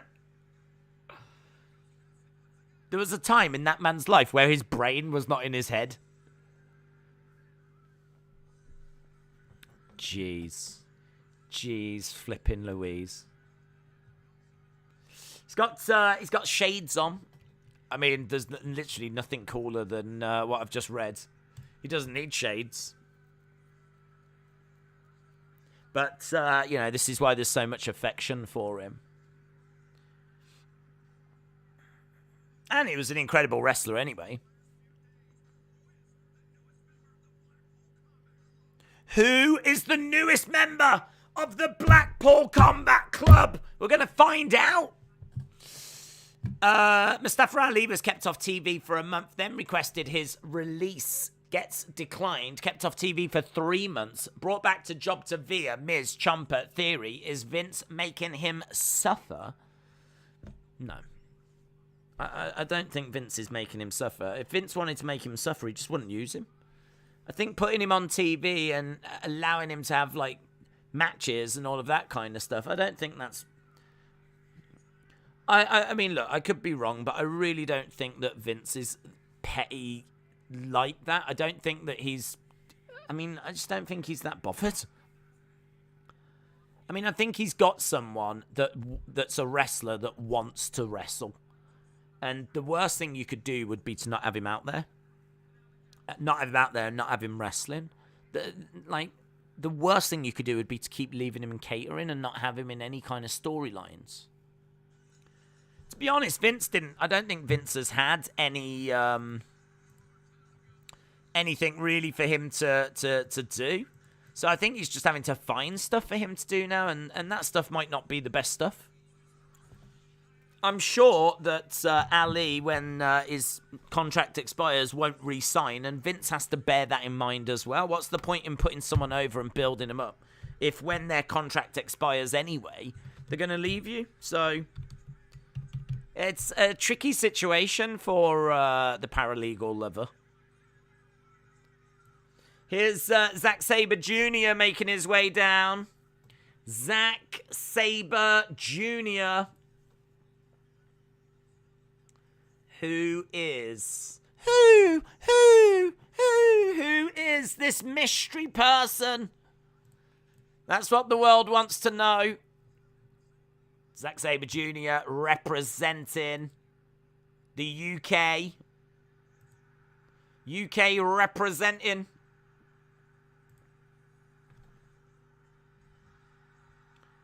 It is Claudio. It is Cesaro. Cesaro is here. Cesaro Claudio has arrived. And he is wearing a Blackpool Combat Club shirt. Big reaction as Claudio comes out. Great response. It's the right move. It's the right call. Was it a bit predictable? Maybe. Is it great?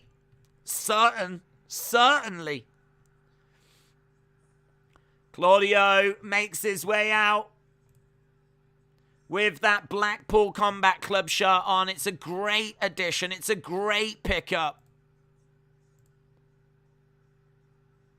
Claudio making his way out. Claudio, yes. There he is. There he is, in case you didn't believe me. Massive breaking news. The mystery opponent of Zack Sabre Jr. has been revealed. at AEW Forbidden Door, and it is Cesaro. It is Claudio. Claudio has made his way out. He is about to start his match at the time of recording this against Zack Sabre Jr. You can see that he came out. Great reaction from the crowd as well. They really popped hard for him, for Cesaro, formerly known as Cesaro. Came out with a Blackpool Combat Club shirt on, and as we said, got a great reaction. He looks in great condition as well. He is the newest member of the AEW roster and the newest member of the Blackpool Combat Club. This is a big pickup for AEW, a great statement made. And actually, he's going for a quick pin early and kick out by Zack Sabre Jr. This match that's just starting could be a classic. Zack Sabre Jr., one of the best technical wrestlers in the world. And so is Claudio. Claudio is going to really be able to show what he can do in AEW. A very exciting pickup. Very exciting pickup. Claudio has made his way out of the ring, and he hurls Zack Sabre Jr. into the railing. Goes charging over, collides into Zack Sabre Jr.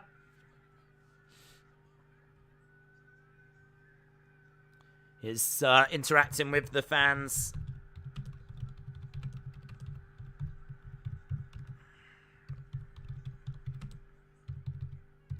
Mystery replacement for Bryan Danielson at Forbidden Door revealed.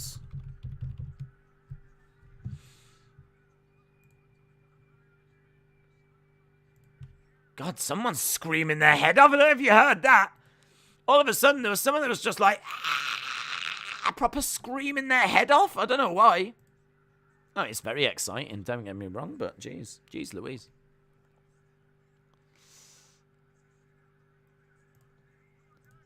Right, we've got Claudio on the edge of the ring with Zack Sabre Jr. And working on the arm.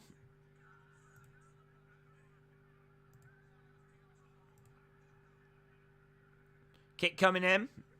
Yeah, man, this could be really cool. This could be, as you said, this could be a classic.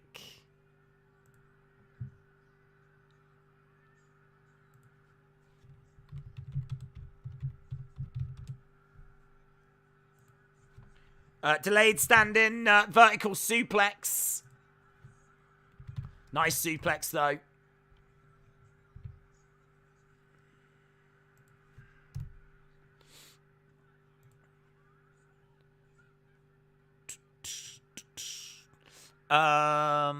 He's not a WWE guy. He was in Ring of Honor, says Unbroken.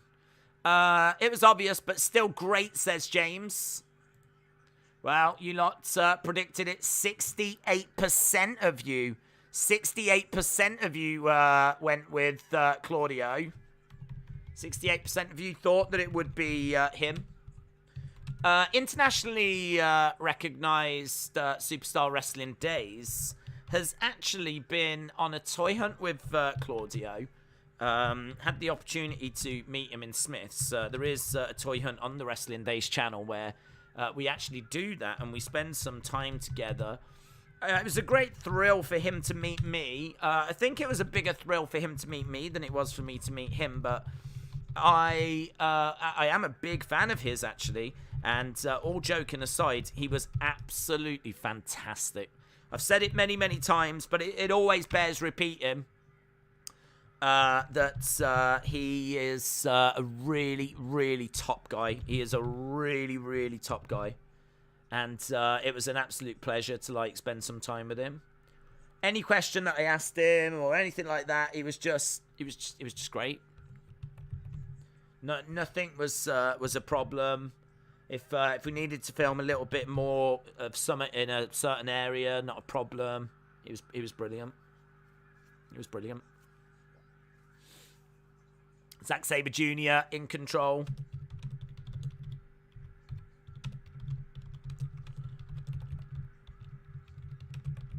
Tell you what, that's a good signing for the Blackpool Combat Club. Not only is he in AEW, but he is the newest member of the Blackpool Combat Club as well.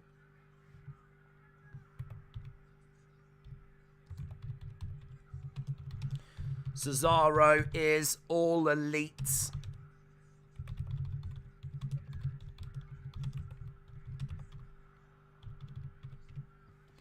Stomped by Zack Sabre Jr. He stomps down on Cesaro.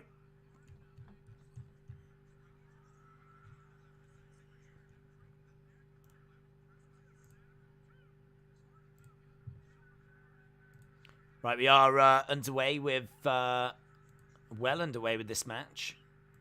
Both guys are down in the ring at the moment.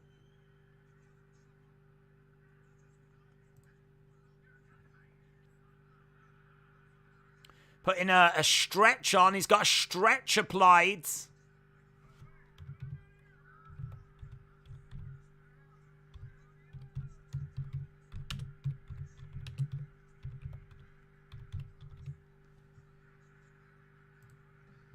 Zack Sabre Jr. in control.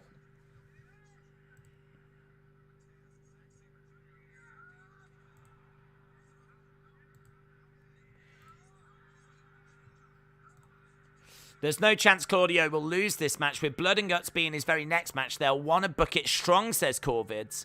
Anna said they're working a stiff match, and it's great to see. Legend Killer says, come on, Cesaro. It's going to be, do you know what? It's going to be really great to see what he can do, actually. Like, what is it that he's going to be able to achieve? What is it that with nothing in his way, what is it that he's going to be able to actually go out there and show? Like, so used to seeing like him being a great wrestler within the WWE restrictions, but I mean, what is he going to be able to do with no restrictions? Backbreaker there by Cesaro. Claudio. I am going to be calling him Cesaro a lot. It's going to take me a while to not. I mean, it's the only name I know him by. Kick out by Zack Sabre Jr. Great pop, though. Great reaction for him. He got a really, really positive response.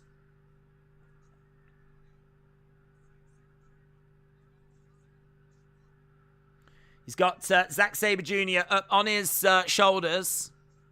He gets flipped over. Working on the arm here, Zack Sabre Jr.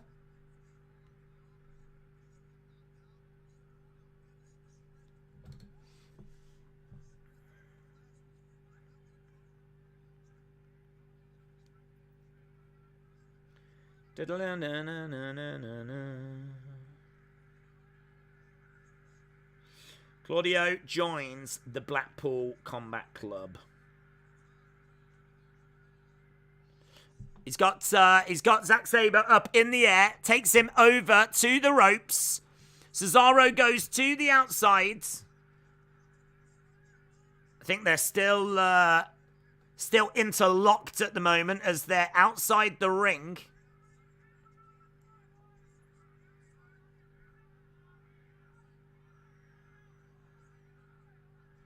He's got Zack Sabre Jr. picks him up.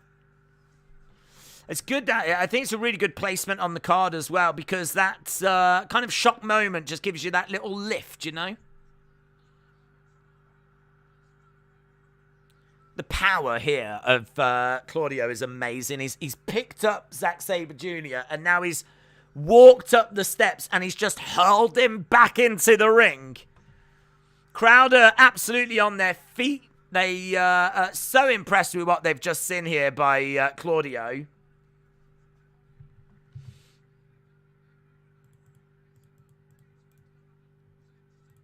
I'm really enjoying JR's commentary on this.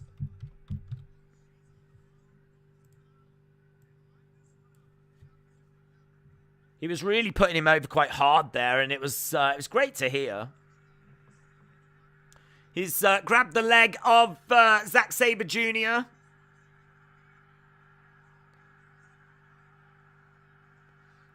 Is he going to go for the Cesaro, the Claudio swing?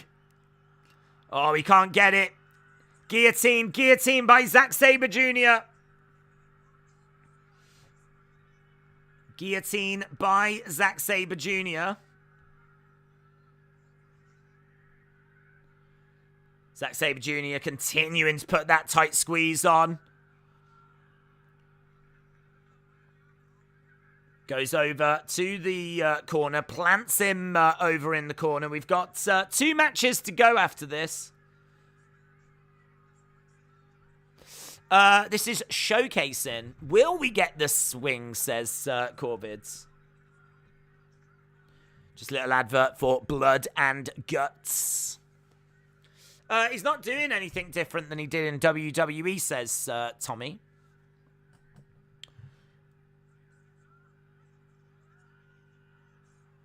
Stretch being applied here by Zack Sabre Jr.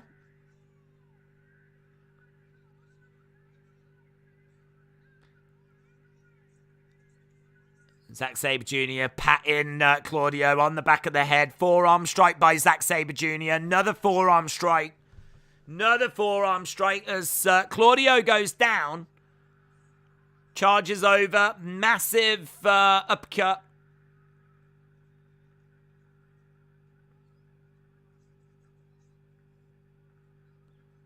He's grabbing Zack Sabre Jr. He's picked him up. Plants him down.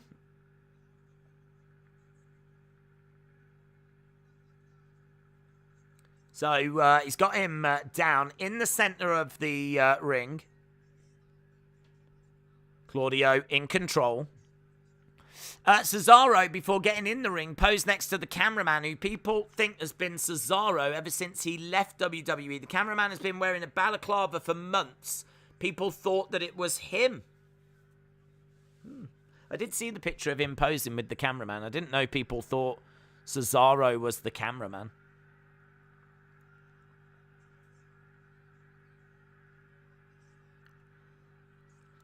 Right, we've got Zack Sabre Jr. getting over to the ropes.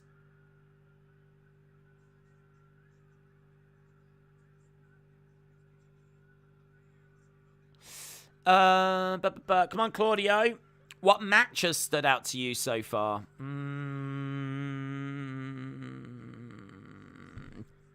Good question. Very good question. FTR was good. I think Ospreay and Cassidy had some good moments as well. So I'd probably go with one of those two. The FTR match or Ospreay and Cassidy. Shibata coming out after was nice. That was cool. I'm into this one. I feel like this has reinvigorated me with Cesaro coming out. I feel like, you know, we're 2.5 hours into this main card, and with 2 matches to go, I feel like the pacing and the way the show's put together is solid, really solid. It's I wouldn't fancy being here in 2 hours' time though. Do you know what I mean? Like a 4.5 hour main card, I think is just too long. Kicks coming in by Zack Sabre Jr. But there's every chance, like, we'll be, you know, done in an hour. That would be, if we're done in an hour, as we said, that would be 3.5 hours. I think that's fine. Heel hook being applied here by Zack Sabre Jr. Would you rather see Sasha and Naomi go to AEW or someone like Mickie James and Paige? Well, I think it'd be better if they got Sasha. It'd be better for them if they got Sasha. I mean, no disrespect to Mickie James, but she's already out there working in the likes of Impact and NWA.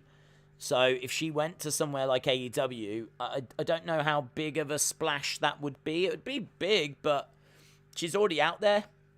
Someone like Sasha, just you don't see her working for anyone else, and she's got a massive, massive following.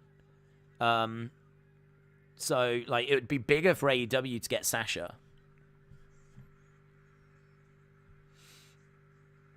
down on the ground, and both have grabbed each other's legs. He's trying to turn him over into a sharpshooter. Sharpshooter applied. Sharpshooter by Claudio. Zack Sabre Jr. manages to get out of that sharpshooter. He's trying to work on the arm. Claudio, double stomp. Zack Sabre Jr. goes down. Shoulder up by Zack Sabre Jr. Days would do an MJF promo. Get proved right with Cesaro debut. Where is Gargano now? He is still mystery of Bray Wyatt.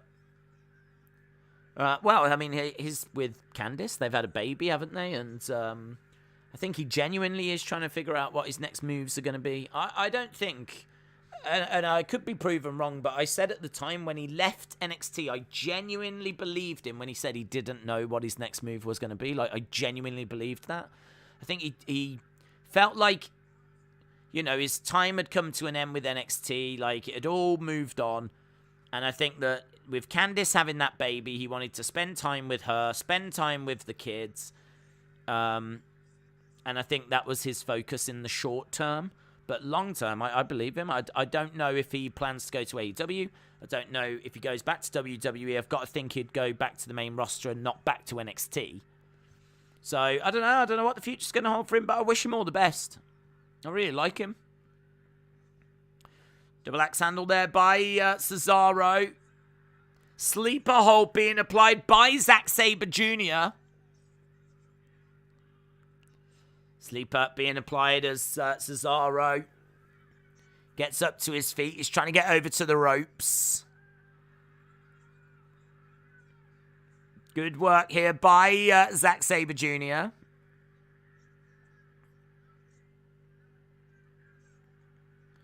Cesaro gets over to the ropes, gets a foot on the rope. If you are just joining us, Cesaro, a.k.a. Claudio, is in the ring right now with Zack Sabre Jr. I love Claudio. I'm happy that he's in AEW, but it is overkill with the amount of ex-WWE talent in AEW. It feels like the place where all the WWE stars that couldn't make the big leagues. Crowd applauding as Claudio is on his knees in the middle. Anna said, this is such a well-thought-out match, and I really appreciate that. Claudio on his knees.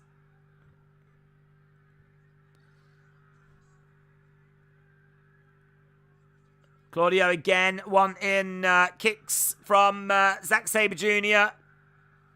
Asking for more, and he's getting them. Claudio on his knees. Uppercut. Clothesline. Zack Sabre Jr. goes down. 2. Shoulder up. Shoulder up. In between the legs. Flips Claudio over. Traps the legs. 1, 2. Only gets 2. Nice pin attempt, though. Double axe handle by Claudio. Oh, big uppercut there. European uppercut. A massive lariat. Lariat by Claudio. Straight jacket. Into a powerbomb. Boom. 1, 2, 3. Claudio wins. Claudio wins.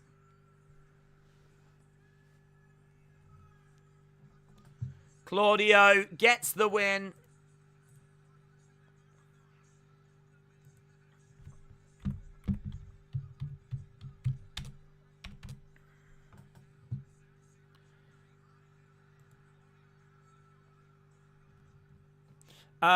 People come to AEW to be themselves and not a gimmick like in WWE, says Carl. Claudio is a common name. Mason said, I'm bored with the ex-WWE thing. Is it really that bad? Why wouldn't they get the talents? It's WWE's fault for letting good talent go. Christian Power said, to recap the show, we've had conversations about breast milk, Pac winning the championship, and the Avalanche leading the Stanley Cup Finals. We've touched a lot of bases tonight. a lot of bases.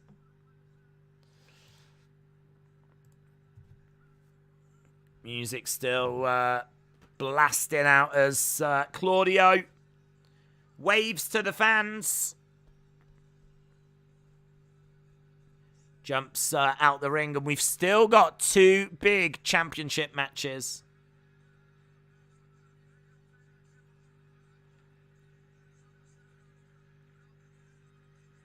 Claudio says, thank you for making me feel welcome.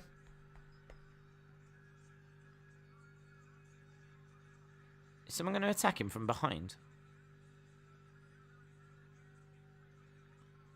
I did wonder if someone would attack him from behind, because normally when they do those close-up cameras shots, it means that you can't see what's happening behind them, and that's because they're about to get attacked. But no. Jay White, Hangman Page, Okada, and Adam Cole, baby! Coming up next. I'm disappointed that Zack Sabre Jr. didn't win. I didn't talk breast milk. I make it. Walk the walk. JR said Claudio is such a good pro wrestler. He is not a sports entertainer. It turns out I had a scroll all the time. I've only just found that. Oh. Silly Billy. Right, let's add Oh, I've added him. God, I'm so efficient. I'm like someone from Switzerland. Right. Switchblade versus Hangman versus Bebe versus Rainmaker!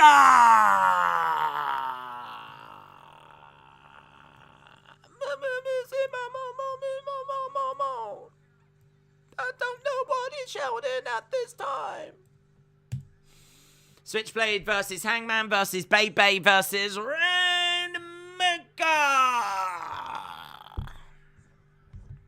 Okada! Okada! Okada! Okada!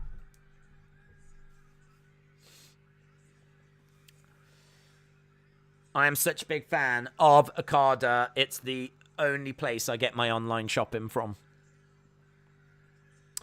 Adam Cole, baby! Can't wait to see how Claudio gets on with Eddie Kingston, as Eddie genuinely despises him and has done for years. I'm sure they will play into it and not get on at Blood and Guts on Wednesday. Claudio and Zack versus Young Bucks or Penta and Phoenix. Ledger Killer, shout out to you. Master Chief said this match is going to be a spot fest. Edward said I don't get the hype for Cesaro. It's only Cesaro, which in my opinion is a good wrestler. I wouldn't call him great. I've not been a fan of him or his wrestling. James says Switchblade retains. Here's the Hangman. Here's the Hangman. Is this the last match? No, we've still got Tanahashi against Moxley. Still to come. Still to come this evening. Here's the Hangman making his way down. What's the scoreboard for New Japan AEW, or is it a complete wipeout? I got bored. I got bored because, like, there's so many matches where there's just, like, AEW versus AEW, or it's just blah versus blah. I mean, that Ospreay beat Cassidy. Ospreay beat Cassidy, but then Claudio just beat Zack Sabre Jr., so I feel like AEW might have a slight lead, but if they do, it's only by 1 or 2. It's not enough for this to be like, oh, here's the Rainmaker! Here's the Okada! Look at that robe. Look at the robe.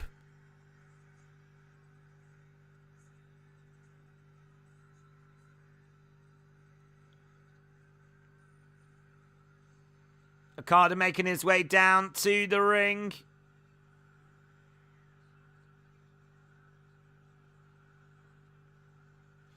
Okada going over. Puts his arms out, goes over to the corner. And the crowd acknowledging him as one of the greatest wrestlers in the world. Am I right in saying that that robe has got all of his results on it? I think I'm right in saying that the text that's on the robe is all of his results. His switchblade.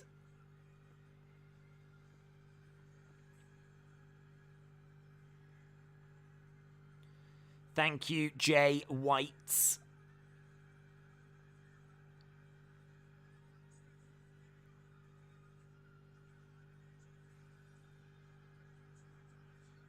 Okay, so Switchblade has come out with the championship belt around his waist. This could be a classic.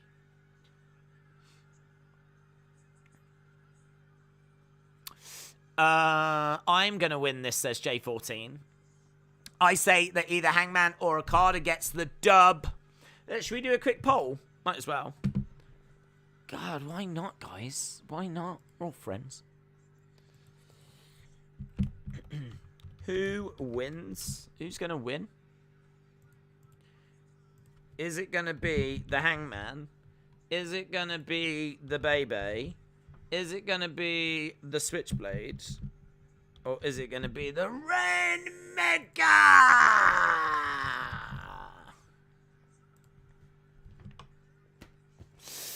The Rainmaker, the John Cena of New Japan, says, typical Summers. Okada money is currently worth more than fiat. Becky Lynch has changed her Twitter name back to The Man. Gato is Heyman, Jay White is Reigns, and Okada is Brock. Bum, bum, ba-dum, bum, bum, bum, ba-dum, bum, bum, bum, bum, ba-dum, bum, ba-dum, bum.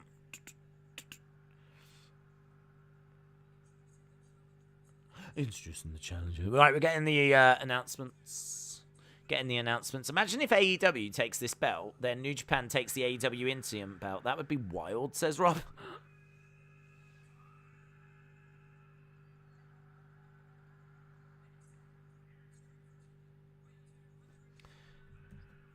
I want to hear the reaction for Okada when he gets announced. Hangman Adam Page.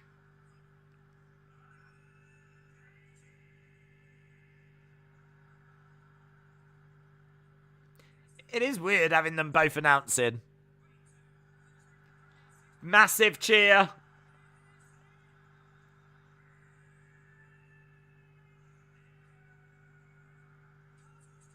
Kazuchika Okada making his AEW debut.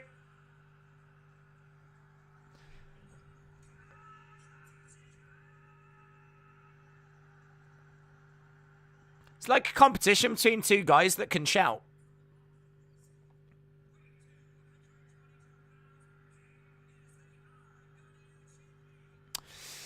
Survey says Adam Cole, baby. Switchblade is going to pin Adam Cole for the win. What are the chances Sheamus uses AEW for leverage when his contract is up, especially when his two best friends, Miro and Claudio, are there? Possible bar reunion. He maybe. I don't know how much Vince is going to care about. If he loses Sheamus, is Sheamus a needle mover? He's a good worker, solid worker, but he might be able to, but really, how far is he going to be able to push it? Do you know what I mean? I feel like if Roman uses it as leverage, that might be something, or if Brock does, but I don't know. There'll come a point where Sheamus could do it. You know, he might get a little something more, but I don't know. Holy ship is the chant. As we've got a man in each corner, this genuinely could be match of the night and genuinely could be a match of the year contender here. This is something very, very special. This is something very, very special. This is the kind of match that, like, if you've got action figures you might want to put together, but to actually see it with your own eyes, a man in each corner, Switchblades, Okada. In a way, look, it's the best of New Japan versus the best of AEW versus the best of NXT. Switchblade rolls out the ring. He doesn't want any part of this. He's just leaving those three in the ring. Adam Cole decides he doesn't want any part of it. He rolls out the ring. So, Hangman and Okada. Hangman and Okada. And Hangman grabs... Adam Cole grabs Hangman. Switchblade comes in and he attacks Okada. So right now we've got Hangman and Adam Cole on the outside. Big boot by the Rainmaker. As Switchblade goes down. In the ring comes Hangman. Hangman working with Okada. As Switchblade goes against the ropes, he goes down.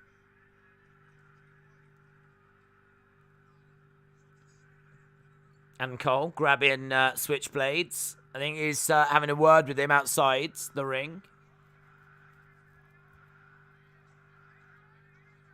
Talking about how they're going to work together. But Hangman and Okada are going to work together as well.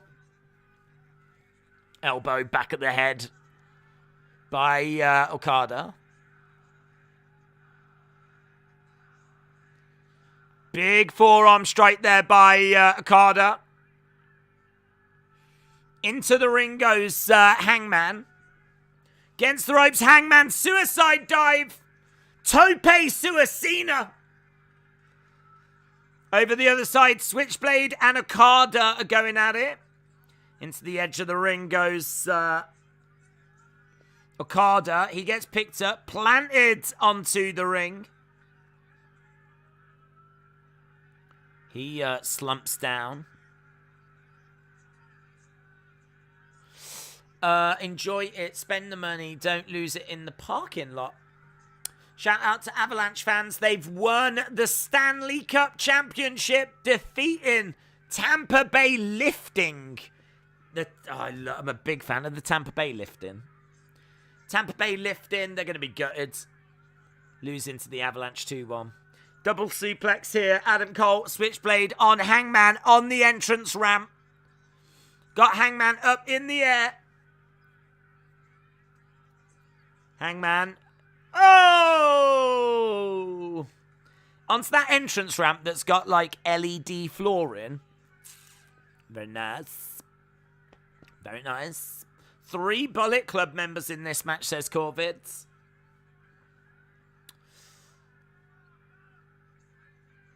Adam Cole getting up as Switchblade runs over to the ring. Lots of action on the outside, getting this one started off. Adam Cole in the ring.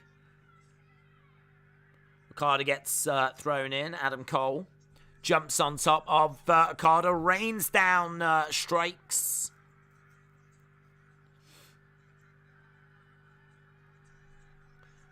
We've got Switchblade jumping in as well. Looking for a neck breaker here. Adam Cole on Okada. And he goes down. Switchblade just standing in the corner, kind of watching as this plays out. Switchblade telling Adam Cole to pick up Okada. Big chop coming in.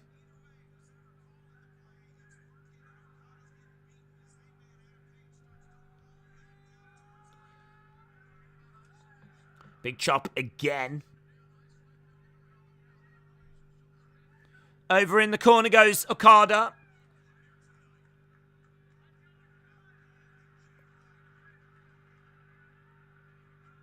Jay White going outside. The pace of this is slowed a little.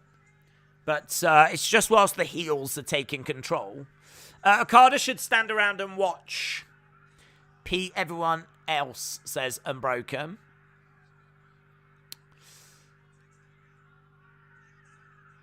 Strikes coming in by Okada. Picks up, tries to pick up Adam Cole. Forearm strike to the back by Switchblades. Stomps coming in by Adam Cole. Okada is down. Keeping him grounded. Heels in control as Hangman comes in. Forearm strikes. Throwing in some heavy shots to Switchblade and to Adam Cole. Into the corner goes Hangman. Switchblade charges over. Gets put on the outside. Big boot by Hangman. Clothesline. Down goes Switchblade. Duck underneath by Hangman. Catches Adam Cole. Fall away slam. Kip up. Over by the ropes. Crossbody to the outside. Takes down Switchblades. Hangman going up top. Looking for a crossbody. Comes crashing down onto Adam Cole. Shoulder up. Pins him. Just gets a 2 count. This match could get some serious time. It feels like we're just really in the early stages. Come on, Jay White, says Legend Killer.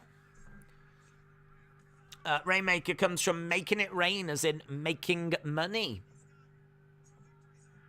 Chop coming in by Hangman. Another chop coming in by Hangman. Austin, hello. Hope you are well. It's great to have you here. Internationally recognized Superstar Wrestling Days is pleased that you could join us. Switchblade comes in. Back elbow by Hangman. Hangman going up top. Moonsault by Hangman as he was in the air. Boom! Super kick by Adam Cole, baby! Beautiful timing. Look at that. Boom! So good. That was so good. Very impressive. That's dealt with Hangman for a bit, though. Okada, Switchblades, Adam Cole. Forearm strikes by Okada.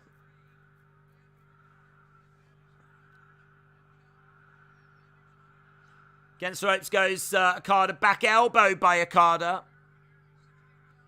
Switchblade goes down, gets planted down. Okada in the corner as Adam Cole comes over. Lovely drop kick by Okada as Adam Cole crashes to the outside. Okada in the ring on his own.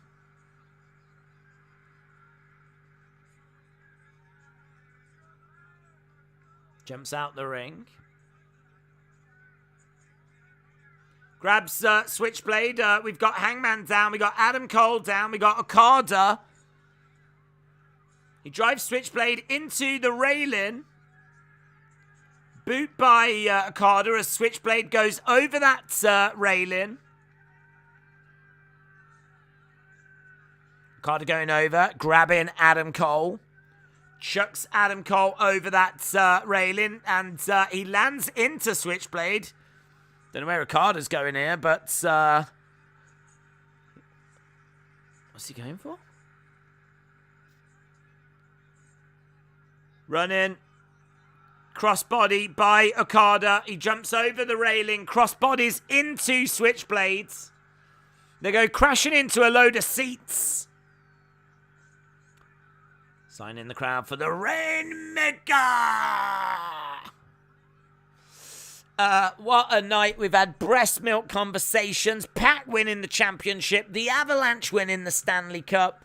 The disappointing part was Zack Sabre Jr. losing. Days, boxer brief or boxer brief. We need a poll. Do we? I mean, for me, it's boxer. There's no deviating on that. I don't even know what a boxer brief is. Don't actually know what a boxer brief is. Is that when you get spoken about or spoken to about boxer shorts? Is that what a boxer brief is? It's boxer shorts all day long, mate. I live that combat lifestyle 24/7. 24/7. If we're not watching combat sports, then I'm wearing boxers so that I feel like I'm a combat artist. It's very important. I mean, you get boxers, you don't get briefers, do you? Do you know what I mean? What sport's that? So there's only one answer there, mate. This is the first time I've seen Okada. I've seen Zack Sabre. Never heard of before. Okay. 2 champions crowned tonight so far, says Corvids. Unbroken says, boxers. What do you mean in general? Boxers. Don't like boxers. Smell. Too sweet. Too sweet between Switchblade and Adam Cole, baby. Oh! Adam Cole with a backstabber to the Switchblades. Plants him. Here we go. 1, 2. Oh, shoulder up. That is not going to do their relationship any good whatsoever. Honestly, that is going to be a real problem for their relationship.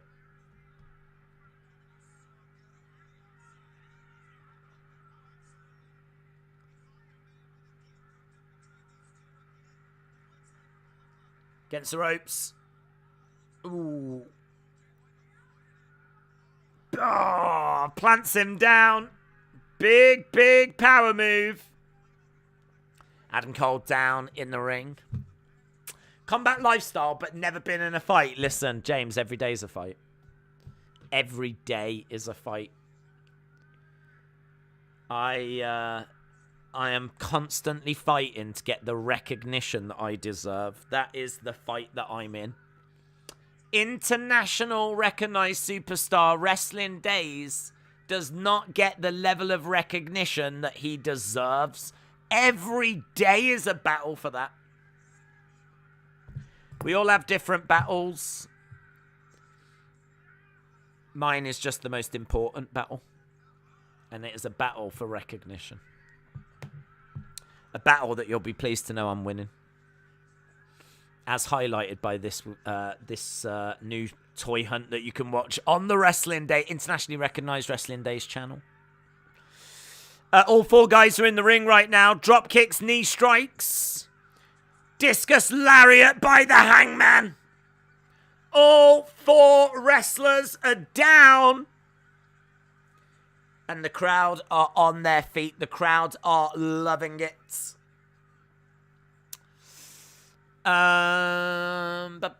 Days could lead a stable of wrestlers in eatable thongs. Austin said, I think Days wears Speedos. I've seen it. This is awesome. In the crowd, they're chanting it loud and proud. They're enjoying the action.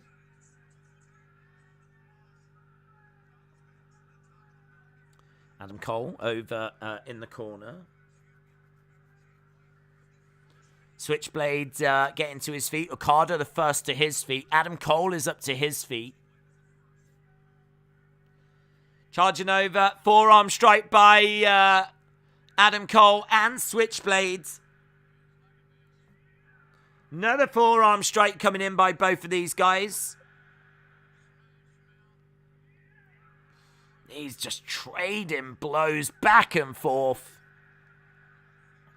Don't forget, our Money in the Bank watch-along is going to be on this channel. This channel, make sure you hit that subscribe if you are just watching and not commenting, because we are on this channel next week for Money in the Bank. Money in the Bank will be here. Carter hurling... Oh, big boot by Hangman. Forearm strike as Adam Cole goes down. Oh, power bomb by Hangman. 1, 2. Shoulder up. Shoulder up. Shoulder up by Switchblades. Hangman going out the ring. Keeping his eye on Switchblades. Adam Cole trying to grab the leg of Hangman. Hangman climbing up, though. Hangman, moonsault to the outside. Lands on Okada. Lands on Adam Cole. Looking for the buckshot. Gato's not going to allow it. Big strike by Hangman. He's looking for that buckshot, but he can't get it. Over the top. Goes to the clothesline. Oh. Oh! Plants him. Looking for the... Oh, I thought he was going to go for the buckshot then, but no joy. He's going for it now. Oh, he gets it! Gets it! Buckshot! 1, 2. Oh, just a 2 as Okada makes the save. Okada makes the save. If Days was shirtless playing Pokemon Go, that would draw millions. Thoughts on Claudio returning? I'm a big fan of Claudio. So, yeah, I'm just really pleased for him. Really pleased for him. He is too good to not be wrestling. So, if WWE don't want him, anyone else would want him. Hangman and Okada face to face in the ring. Forearm strikes being exchanged back and forth. Another big blow here by the Hangman.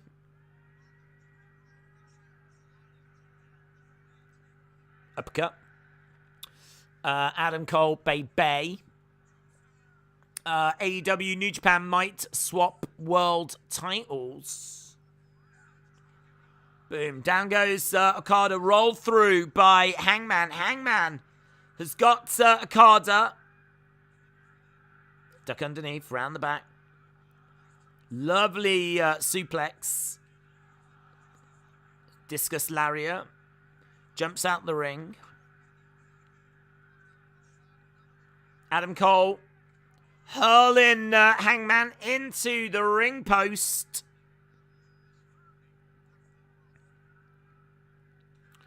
Kick coming in by Adam Cole. He's climbing up top. Jumps down. Oh, gets caught. Oh, planted. That's the first Fight Forever chant I've heard on AEW. Well, they're getting ready for the game, aren't they? They're not chanting for this. They're chanting for the game.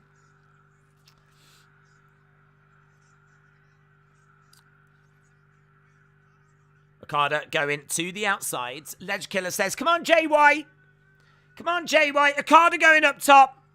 Elbow drop by Okada on Adam Cole, baby. Okada looking out to the crowd. The crowd on their feet. Cheering in response. Oh, he's going to go for the Rainmaker. Here it is. Oh, Adam Cole ducks down. Ren. Oh, now he gets kicked in the head. Oh. Super kick by Adam Cole. Okada back up to his feet. Okada going against the ropes. Another super kick and Okada goes down. Okada doesn't seem quite right this evening. I've heard people saying that he's wrestling with an injury at the moment. His movements, the way that he's flowing just isn't his standard. Like, he went over to the ropes and he just kind of like, stumbled over a little bit. Looking for a drop kick. It really wouldn't surprise me if he was wrestling with a little knock, a little injury, something that was niggling away. Here we go. Rainmaker! Oh, he ducks underneath again. God damn it. Oh. Super kicks everywhere here by Adam Cole. Come on, Okada. Get that Rainmaker. Against the rope. Drop kick by Okada. Now, here we go. They've teased it time after time after time. Oh, no, he's not gone for it. Pile drives him down.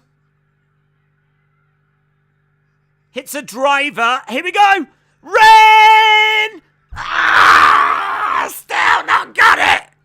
Oh, my God. Oh, Blade Runner. Ah. 1, 2, 3. Switchblade wins and we never get a Rainmaker.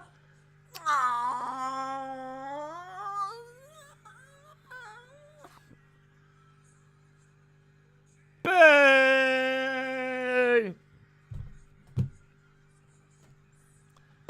Well, that sucks. Rainmaker! Switchblade wins, guys. Switchblade wins.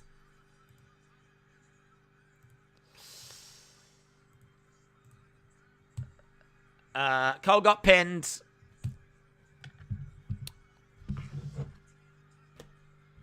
Switchblade for the win. Well, you lot, we had nearly 250 votes. Switchblade, 48%. Rainmaker, 18%. Hangman, 18%. Bay, 14%. You lot called it. You lot called it. Who did he pin? He pinned Adam Cole, Bay.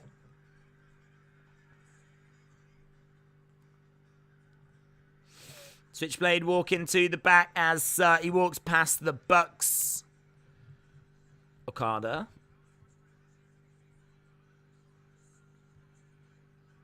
They've come down to check on Adam Cole.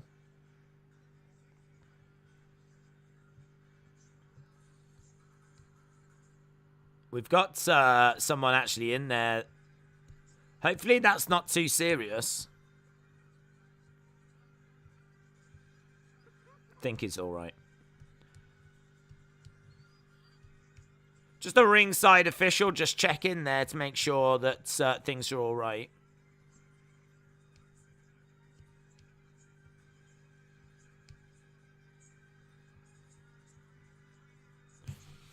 Do you think Wyndham will appear anytime soon? Well, he copyrighted that Wyatt 6, didn't he? Which I must admit I'm surprised at, because it felt to me like that was going to be his, like, a working title. I mean, he can't call himself Wyatt 6, can he? What kind of a name's that? I mean, what is he? The lesser Ben 10? It's like Ben 10, but not as good. Why have Ben 10 when you can have Wyatt 6? So, I don't know. I'm guessing, unless the Wyatt 6 is going to be like the new faction, and that's going to be a new faction, they're going to be, you know, like how you get like the Birmingham 4, the Alabama 2, you can get like the Wyatt 6. Right, main event of the evening, Tanahashi versus John Moxley.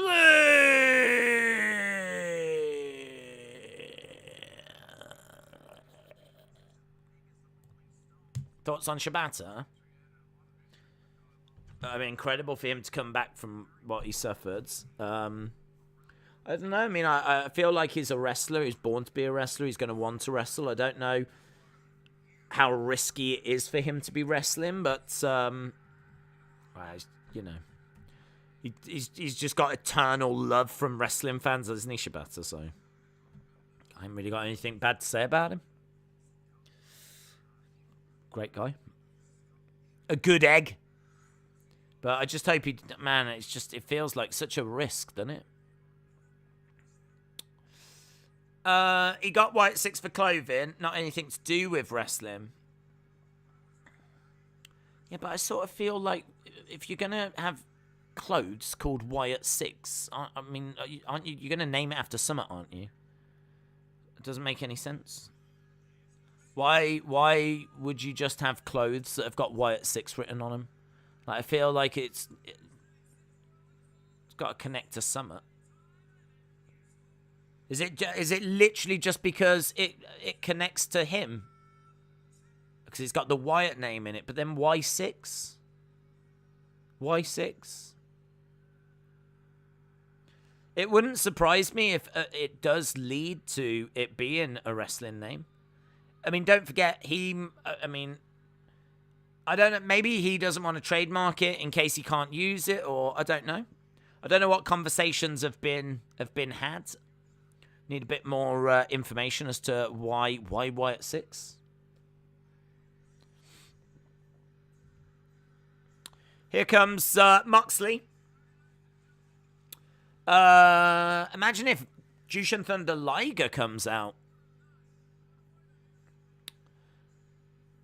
It's for merchandise, not ring name. Did you not read it? First of all, I didn't read it because I don't give a flip. Second, there has to be a reason why he's calling it that. So he could absolutely still use that as a ring name. Just because he hasn't trademarked it for a ring name doesn't mean that he can't use it for a ring name, or it can't be used for a stable name. So I still stand by what I just said. Guys, the disrespect that I get as an internationally recognized superstar is phenomenal. It is phenomenal. Why the things I'm said are just not taken as gospel and just accepted without having to constantly be critiqued is beyond me. The days of me putting up with this kind of nonsense are long gone. Long gone. Yeah? The old me would have been like, yeah, well, you know, I see where you're coming from, but maybe it's... Do you know what? No. Yeah? Listen to what I'm saying. Accept it and move on with your lives, because that's how this works now. I am internationally recognized. I can't go out without being hassled. I can't go out. I'm trapped in my own home. That's what this has done to me. So if I'm trapped here, then I'm gonna be shown the level of respect that I deserve. Because I ain't got nowhere else to go. Here's Moxley. He's made his way out. This is our main event of the evening. John Moxley in the ring, waiting for Tanahashi. Time for the main event. Some of us didn't pay for this, so we have only you to critique, and you are internationally recognized by who? First of all, Joshua, who I met in a store. If you don't believe me, it's in the latest Toy Hunt, yeah? And that is just, what you need to realize is that is just the start. That is just the tip of the iceberg. This thing, who knows how far it goes? Here is Tanahashi. Avalanche dethrone Lightning to win the Stanley Cup for the first time since 2001.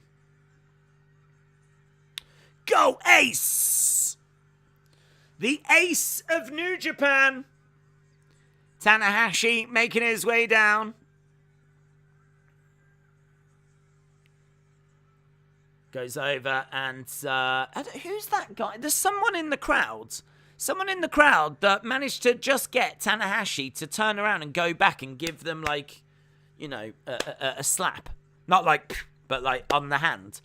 Tanahashi just did that. And someone else did it. In, I think, was it Cesaro? I think Cesaro did it as well. Claudio. So I don't know who this person is or what they're shouting. But they are getting reactions from the wrestlers. Perhaps they're saying, like, your hair looks beautiful or something. But that wouldn't work with Cesaro, would it? If you had hair, it would look beautiful, Cesaro. Go Ace! Days made his mom shop with him and pretend to be Joshua. It's funny because it's not true. There was someone that actually came up to me and said, are you internationally recognized Superstar Wrestling Days? And I says, yes, I am. Leave me alone. And then I beat him up for disturbing my toy hunt. Guys, if you see me in public, never disturb me. I'm absolutely vicious. I'm like a cat with rabies. John Moxley! Ethan said apparently Wyatt 6 is his new ring name according to reports. Well, let's not go there, Ethan. Let's not go there, mate.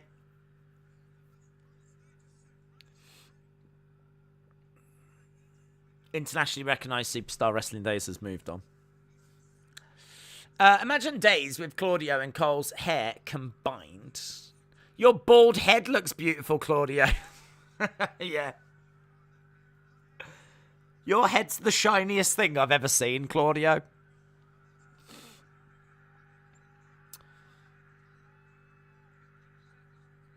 We've got the ace of New Japan and Tanahashi in the ring right now. Your finishing move should be called the Stream. Sounds a bit kinky, doesn't it? Sounds a little bit kinky. Tanahashi working on the arm of Moxley. Who won? Who won what? We've got all the winners scrolling at the bottom. Look, we started the night with the Bishamon. They were victorious. Lance Archer was victorious. Swerve in Our Glory, which is Swerve and Keith Lee. They were victorious. The Gun Club, along with Max Caster, they got the sweet, sweet dub. The Sex Gods, and it's not me and William Hensey. It's Jericho and Sammy Guevara, along with Suzuki. They were victorious. FTR won that triple threat match. They are the new IWGP Tag Team Champions, as well as Ring of Honor Tag Team Champions. So, big result in that match. Pac is the new All-Atlantic Champion as well. So, big result there for the United Kingdom. Dudes with Attitudes.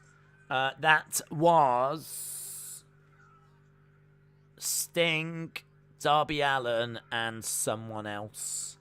They were victorious. Then Thunder Rosa got the job done against Toni Storm. She retained that AEW Women's Championship. She looked great with her entrance gear. Jazzwares will be working on that figure as we speak. Very impressive stuff. Not the longest of matches, but she got the job done. And then I've run out of characters by the looks of it. So it's not displaying anything else. Which is frustrating and something that OBS need to look into. Ospreay won against Orange Cassidy. Claudio beat Zack Sabre Jr. And Switchblade got the job done against the other people that he was in the ring with. We are underway with this next match. Our main event of the evening, John Moxley.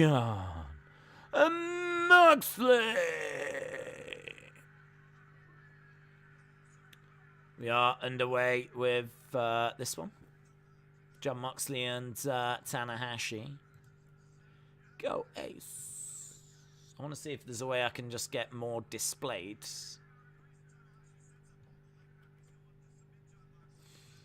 I'll get rid of L. I'll just go with Sex Gods. Sex Gods, Sex Gods. I'm a Sex God. Thunder.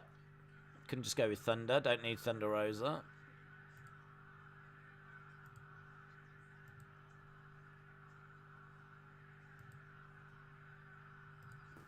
Is that done anymore? I got rid of a few unnecessary characters.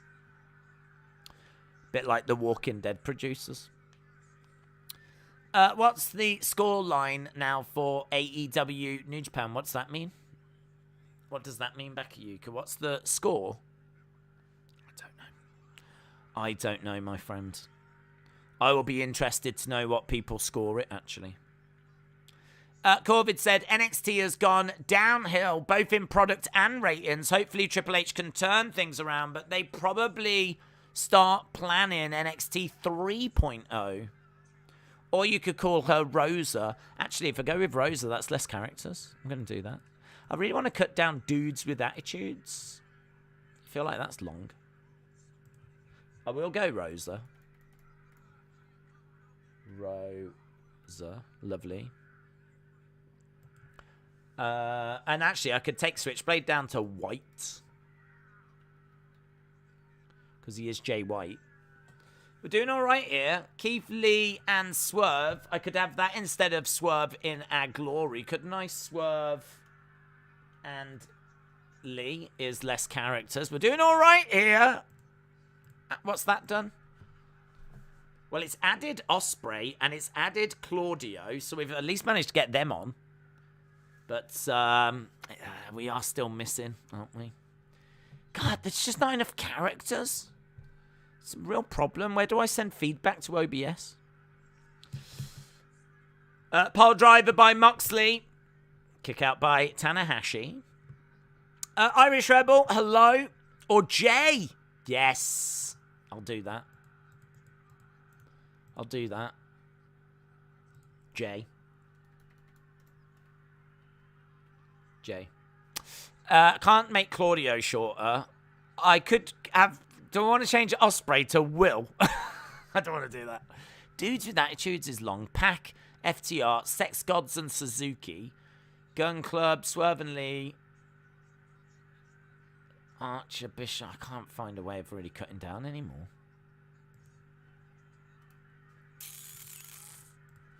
Don't know. I'm trying my best here. Trying my best. NXT is still putting out great matches. NXT 3.0 already exists. It's called AEW, says James Chadwick. It's probably safe to remove the buy-in winners. Is it safe to do that? Cloverleaf being applied here by Moxley. DWA for dudes with attitudes. Oh, God, I love that. God, you're really good at this game. Dudes with attitudes. The D-Dub-A. D-Dub-A. D-Dub-A. D-Dub-A. Yeah, I can vibe with that. Dudes with attitudes. D-Dub-A. If I do get anyone saying, what's D-Dub-A? You know, just answer it. No, it's not a problem. That was really good. Dudes with attitudes is bothering me. Getting it down to D-Dub-A is... has worked wonders. Look, it's got them all on. They're all there now. We fixed it. Guys, internationally recognized superstar Wrestling Days fixed it. Well done, me. Down goes Moxley. If Sasha and Naomi show up in AEW, that is going to set the world on fire. Chris, the world's already on fire. Climate change is a very real threat. Speak to Greta Thunderbird. She will tell you that things are not great. And we've got to take this seriously. Which I genuinely do. 1, 2. I recycle everything, including my jokes. D-Dub-A should be the new name for Ring of Honor. Jake says, well done, Dave. Thank you, buds. Thank you, Jake. Days, we should give you gratitude in praise of what you do for this entire community. Much respect. Thank you, Irish Rebel. Thank you. That's why I do these streams. For comments like that. Which, to be honest, are seriously lacking. But, yeah, really appreciate that, dudes. You're a good egg. You're one of the good guys, Irish Rebel. You're one of the good eggs. Into the barricade goes Tanahashi. Legend Killer says, well done, Days. Thank you, buddy. This is it. This is it. Now we're getting somewhere. Now we're getting somewhere.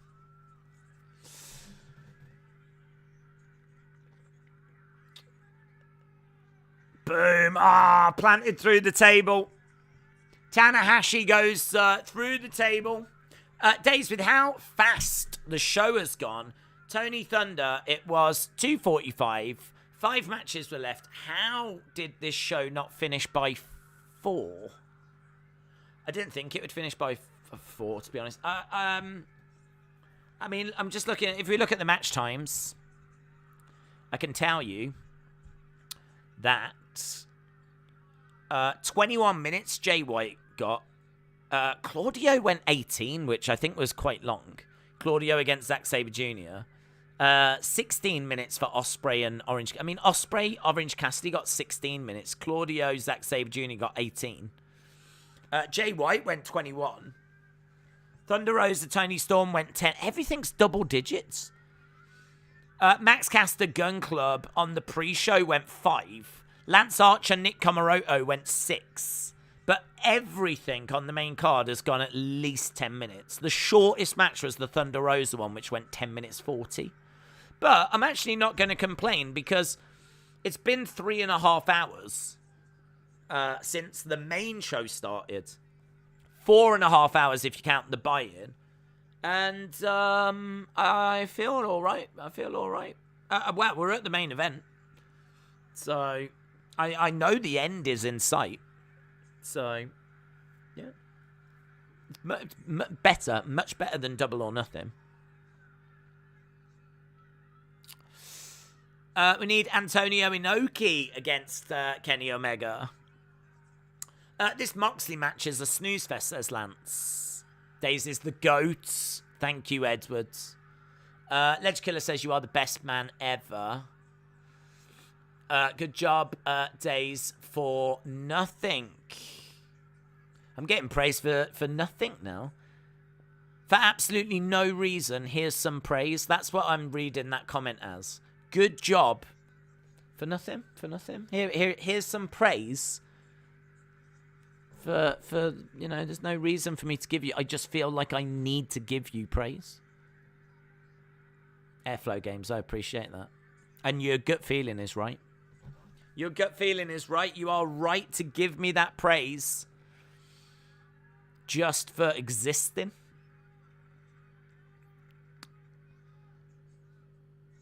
Duck underneath by Tanahashi.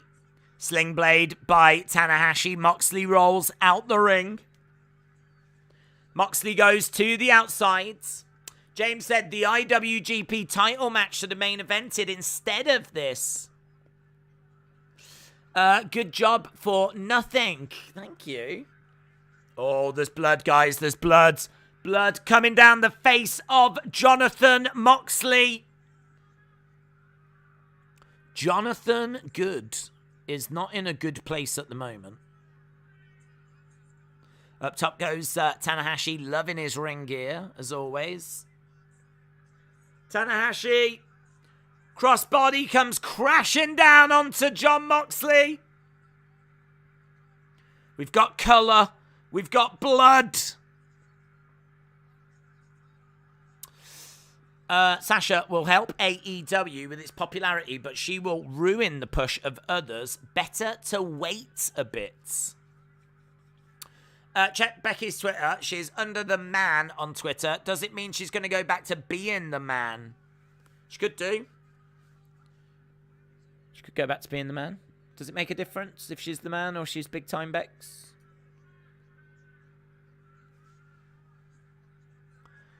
Good job for being the best YouTuber and providing us with a lot of entertainment, says MG Wrestling. MG Wrestling. That is so nice. Thank you so much. I'm so humble that it's hard for me to know how to take these kind of words. I mean, I will. And they're, you know, very deserved, but they are also very appreciated. So, MG Wrestling, shout out to you.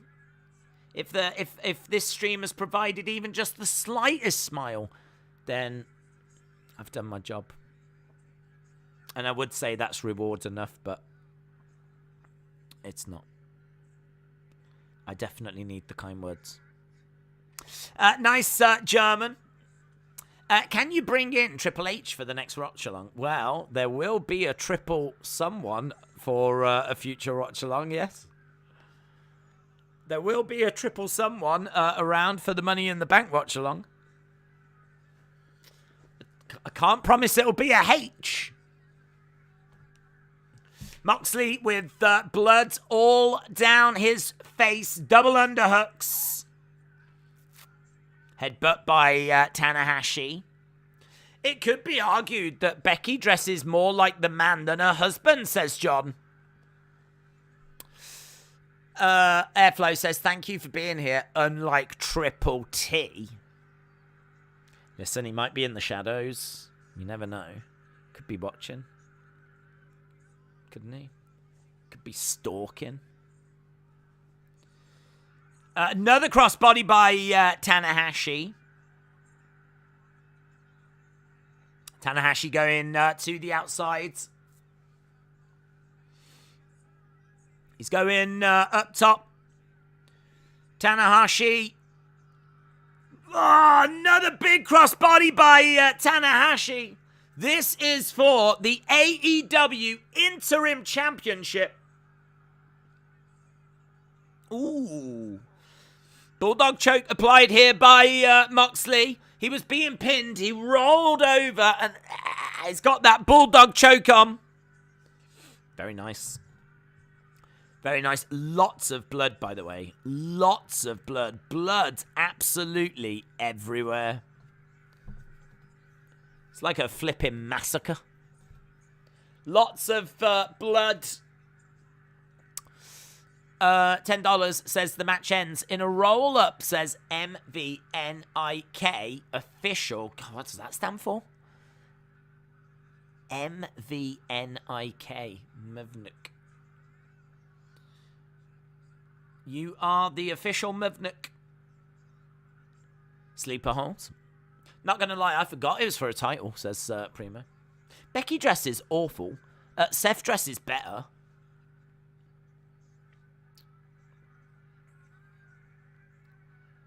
Moxley getting back up to his feet, charges over, collides a big clothesline into Tanahashi. Tanahashi slapping Moxley.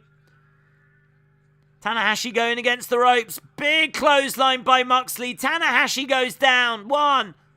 Just a one. A one count. Tanahashi in here to play games. A flipping one count. Do you know what? The crowd are popping on a one count, man.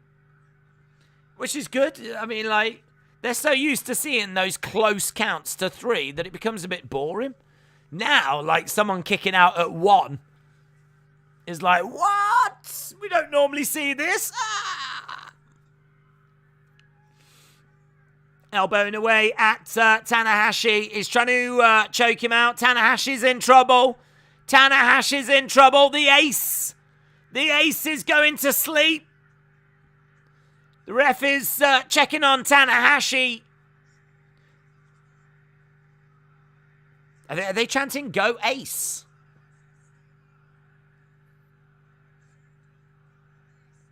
They are chanting, go ace. The AEW fans cheering the ace of New Japan on. Nope.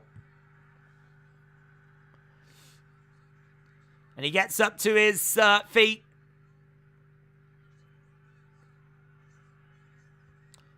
Moxley breaks the holds. 1, 2, 3. Moxley wins. Moxley wins. Wasn't as long as I thought it was going to be. Feeling pretty good for CM Punk coming out, though. And John Moxley. So, in the big two matches, Switchblade wins. And Jonathan Moxley wins. He is the new AEW Interim World Champion.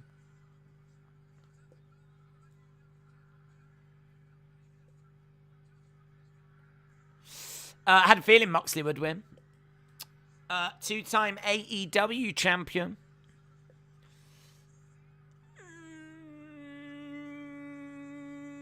Does it count? It's interim.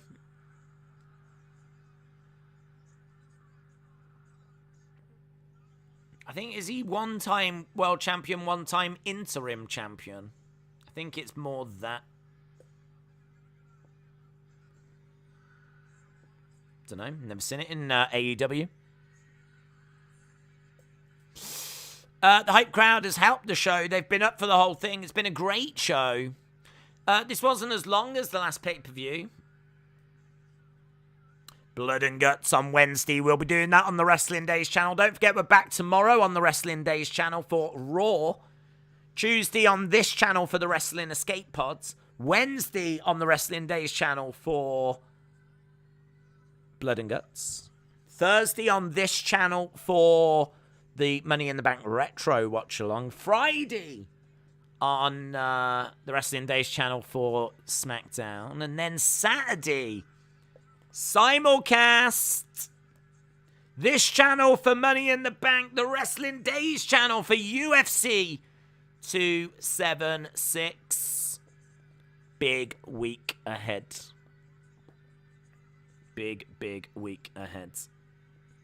Moxley and Tanahashi exchanging a few words. Here's Jericho.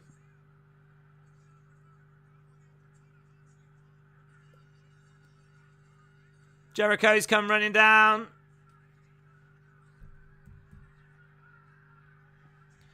And is that Garcia as well? Garcia's beating up Tanahashi. Jericho's beating up Moxley. Oh my God, we're going to need someone to come out and save this situation.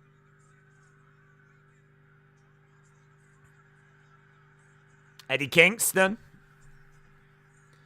Eddie Kingston's come down. He goes after Jericho. Garcia grabs Kingston.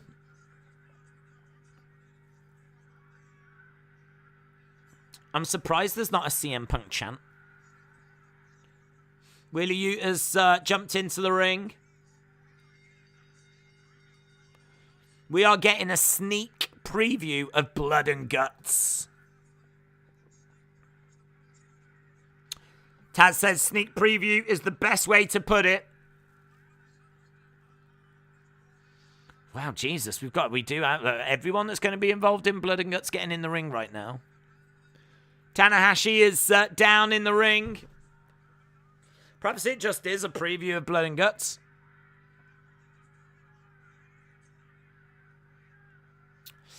Here we go. A brawl to end the pay-per-view. Hager's come down.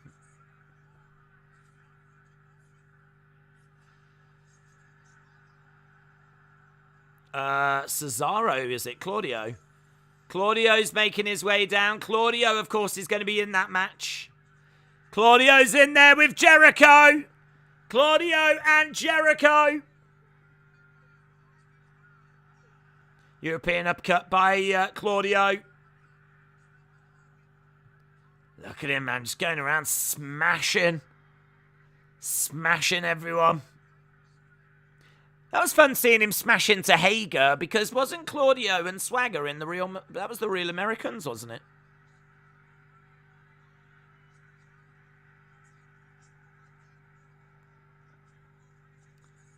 I think he's going to go for the swing.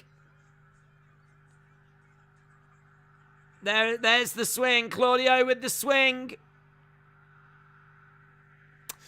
Where's the brawl count? Oh, it got broke. Should Lucha Bros leave PAC so that they can join Andrade? That way they could create AEW's LAX. Yeah. I think Pat could go off and just concentrate on defending his All-Atlantic Championship. So, yeah, I'd be fine with that.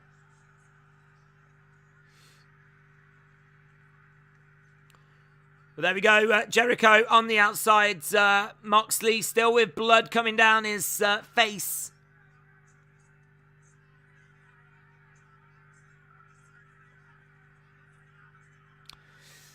We the people. We the people.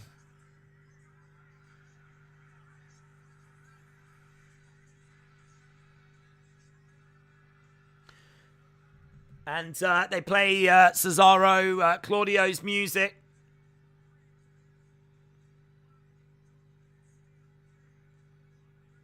Again, yeah, promotion for Blood and Guts on Wednesday. Trash ending, it definitely lowers my score. One of the best things about Days' live stream is that when it's live, whilst the show is on, guys like Sap, JD, all news to sit and do a 2-hour review after the show.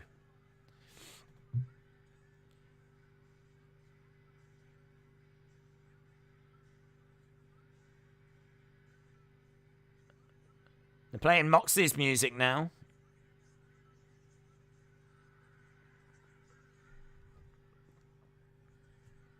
Right. There's a lot of standing around, to be honest. I don't know. Yeah, there we go. We'll see you Wednesday night. I think it's going to end with these two teams. Middle finger from Moxley as the screen fades to black. How do you score AEW NJPW Forbidden Door? Forbidden Door. I'm really interested in people's scores on this. I think it's a tricky little show to score. Moxley. Right. 7 to 7, 5, 8 to 10, 6 to... I don't know that people will go that low.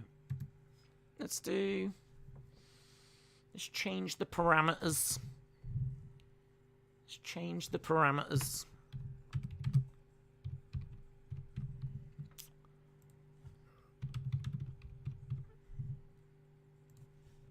6, 7, 5, or below.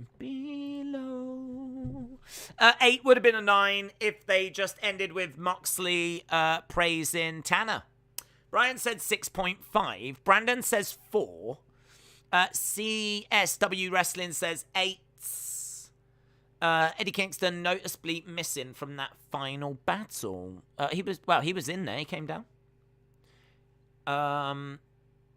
Kingston definitely doesn't like Claudio. That's for sure.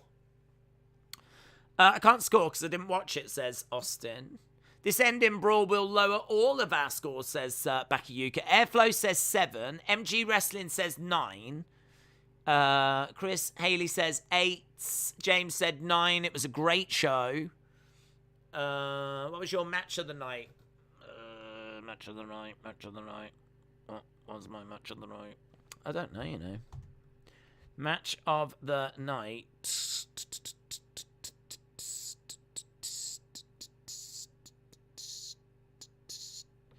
I don't know. It might be FTR. It might be the FTR match. Might be the FTR match. Very, very fast-paced for the Suzuki Jericho Appreciation Society, Eddie Kingston, Umino, Wheeler Yuta match as well. I mean, Ospreay, Orange Cassidy had moments. Claudio, Zack Sabre Jr. had moments. I really wasn't feeling the main event. I don't know what it was about Moxley, Tanahashi. I wasn't feeling it. I mean, yeah, I don't know. I think seeing Okada was just great. So, I mean, I don't feel like there was any disastrous or really bad matches. I don't know that there's any matches that get to like that kind of 4.5, 5-star range for me. I think everything's just really solid. I feel like this was a really solid show, and one that you watch and you're really entertained by, and it's not a chore to watch, and everything's really good. But equally, I don't think it's do you know what it isn't? It's not Wrestle Kingdom. And with Wrestle Kingdom, you get loads of 4.5-star matches, 5-star matches. You just get like matches that absolutely feature in your match of the year contender list at the end of the year. And I don't know that anything here does that. Not for me. Maybe there's some out there that think that this does. But equally, there's nothing here that I think's like a disaster. So, yeah, I mean, but factoring that into my scores, I kind of have to feel that I'm probably about like a 7.5. Probably around there. Like, it's a solid, really solid effort. I feel like that's where I am. I've weighed it up. And I feel like 7.5 is very fair. There was some I think every match is solid. I think there's some really nice moments. I do think there's a couple of matches. Well, not matches, but I don't think anything really blows my mind. And I think that the main event's a bit, nah. But I really like Claudio being in. I think that's a really great moment. I like the pacing. The pacing of this is better. I like the fact it's shorter. I'm just looking down the card now. I've got the card in front of me, and I think every match has got something about it. So I'm definitely in the 7s. It's just whereabouts in the 7s, and I feel like 7.5. 7.5 feels about right. I'm going to go there. Primo said, great show, but I probably won't watch it again. Tim said, overall, I'm going 8.5. Austin says 7.5. Trey Gaming says 7.5. Eddie spat twice at Cesaro and then stormed off, says Daniel.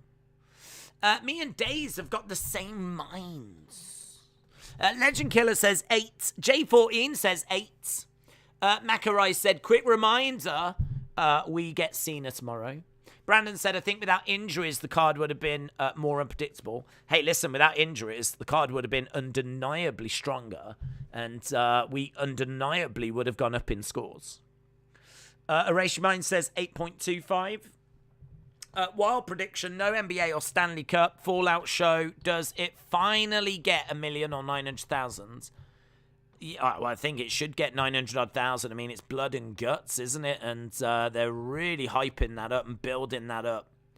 So, you know, they were trying to promote this show and Blood and Guts. They were trying to promote, like, both shows, which was a little tricky for them to do on the Go Home show. But they did dedicate a chunk of their time to actually trying to promote both. So, yeah, I think they've definitely put the effort into promote next week. And I think, you know, look, they deserve, they're working hard. They're putting out some really good stuff. They deserve to get a good rating next week. So I hope they do. Jim's giving it an 8. He said the show would have been better if Toriano versus Danhausen was part of the show. Rob says 7.5. Anna gives it 9, says she loved it. Loved it, mate. Brandon with a 9.7.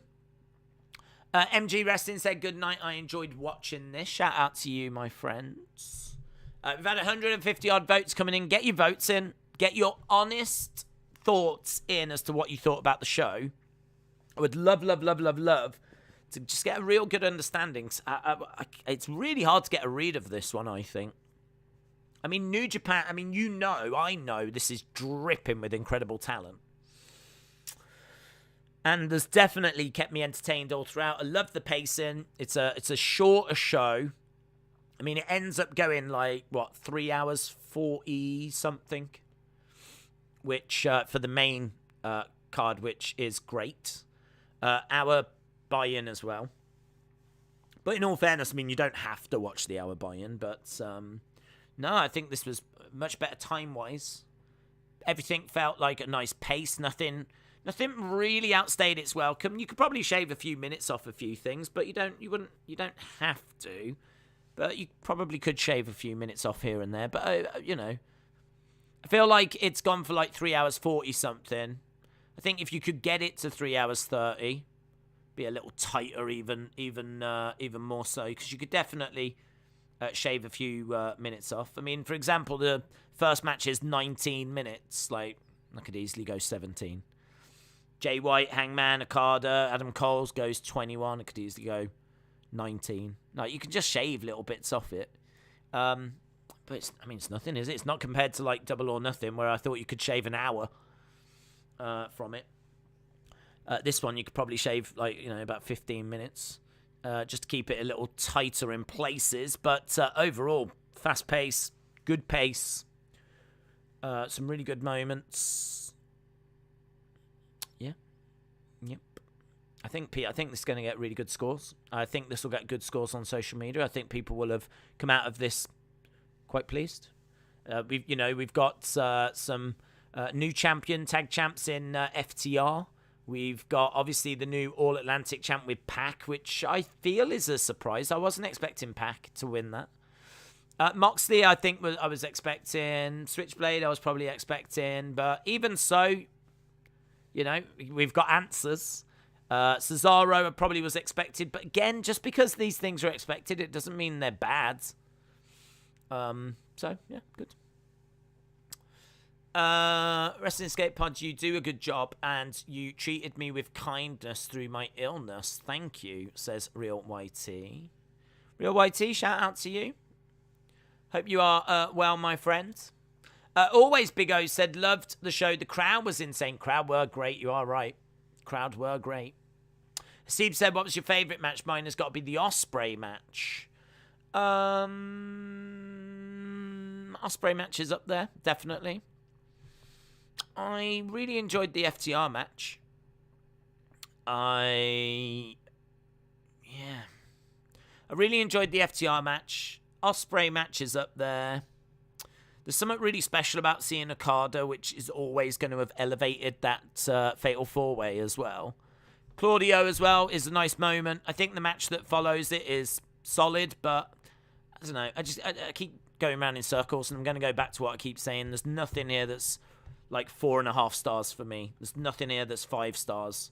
So there's nothing here that like really. I just feel like the whole thing's really solid, and I would say Ospreay, Cassidy, or the FTR match would be the ones that are up there.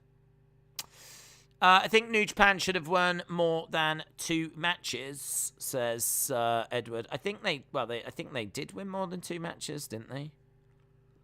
I mean, Lance Archer basically represents them. Bishamon, them. Who else have we got? We had Switchblades winning as well. So he won in the co-main event. Will Ospreay won. So he won as well. Yeah.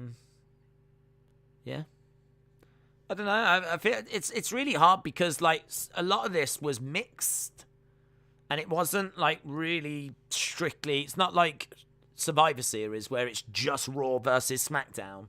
We had Thunder Rosa, Toni Storm. Well, that's AEW versus AEW. We had Suzuki and Jericho Appreciation Society, which is a mix, taking on Eddie Kingston, Umino. And that was a mix as well. So, we had a lot that was mixed. Same with Dudes with Attitudes against Bullet Club. That was mixed as well. So, I don't know. I think if anyone's going to dwell on who won more matches and whatever, I don't feel like that's a bit of a factor. Not for me personally, but... Storm said 7.5 I'm going to give it. Ospreay looked like a wrestling god. 4-Way had an abrupt end. Could there be a Cole injury where they were checking on him after? So there did seem to be a bit of concern. So my favourite was the Switchblade match, says Brian. Sting doing that off the stage tunnel shouldn't have happened, says Edwards. Mike said Okada is a true New Japan legend. Jay White is top of his game. Would have loved a 3-way between them and Kenny. Those kind of dream matches can always be made for next time, though, can't they?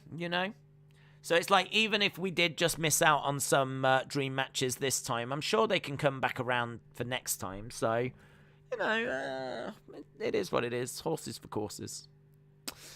I wanted to see how many votes we could get. We're at 179. I don't know if we can push that a little further. I mean, like, if there's anyone watching that hasn't voted, get your votes in.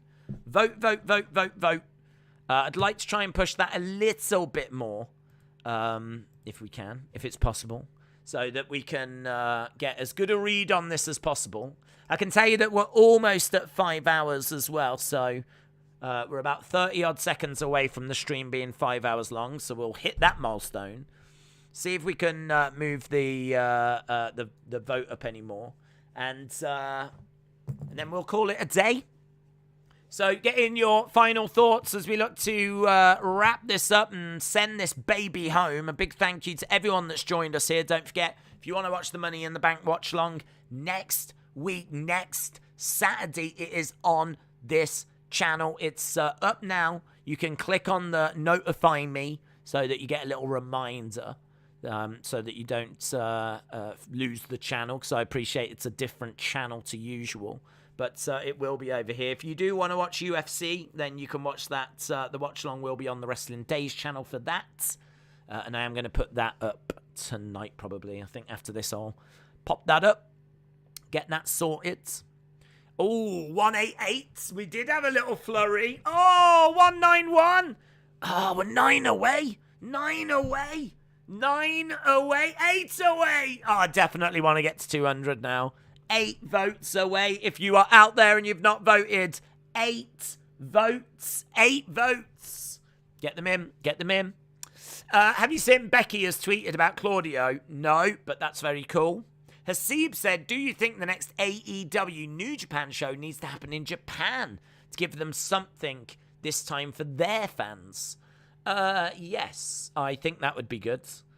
I think going back and forth, you know, 1 year in America, 1 year in Japan. I feel like that's a fair, reasonable thing to do. Mike said, overall, great pay-per-view and an amazing stream. John says, good night, John.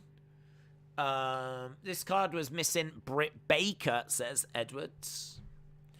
1 vote to go. 1 vote to go. Super close. Look, we can touch it. We can see it. We can taste it. Boom, there it was. Ba, ba, ba, ba. Thank you, thank you, thank you. There we go. Ended the poll. Ended the poll. We have got quite close, but people really enjoyed it. 33% of people went with 9 to 10. 28% of people went to 8 to 875. 26% of people went 7 to 75. So a third of people went 9 to 10. Quarter of people went for 7 to 75. 28% of people went with 8 to 875. Only 11% of people. I thought it was probably right to change the parameters on this, because it did feel like a strong show. So normally we would have slightly different parameters, but only 11% of people went 675 or below. But I mean, look, if you didn't enjoy it, then you know you didn't enjoy it. It wasn't to your taste, then that is absolutely fine. But I do think that the response to this will be very, very positive, very positive. So I think they did it, knocked it out the park, and to be honest, I think they'll be quite glad that it's over, because we know that it's not been a great time ratings-wise. How much of that is because of New Japan? Not sure. How much of that is because of like the Stanley Cup and all of that? Not sure. But either way, I believe the Stanley Cup is over. This New Japan Forbidden Door is done, and it's full steam ahead now as we work our way towards Wednesday, and we work our way towards Blood and Guts. Awesome, guys. Thanks a lot for watching. Really appreciate the support. Hope you had fun this evening, spending over 5 hours with internationally recognized superstar Wrestling Days as your host.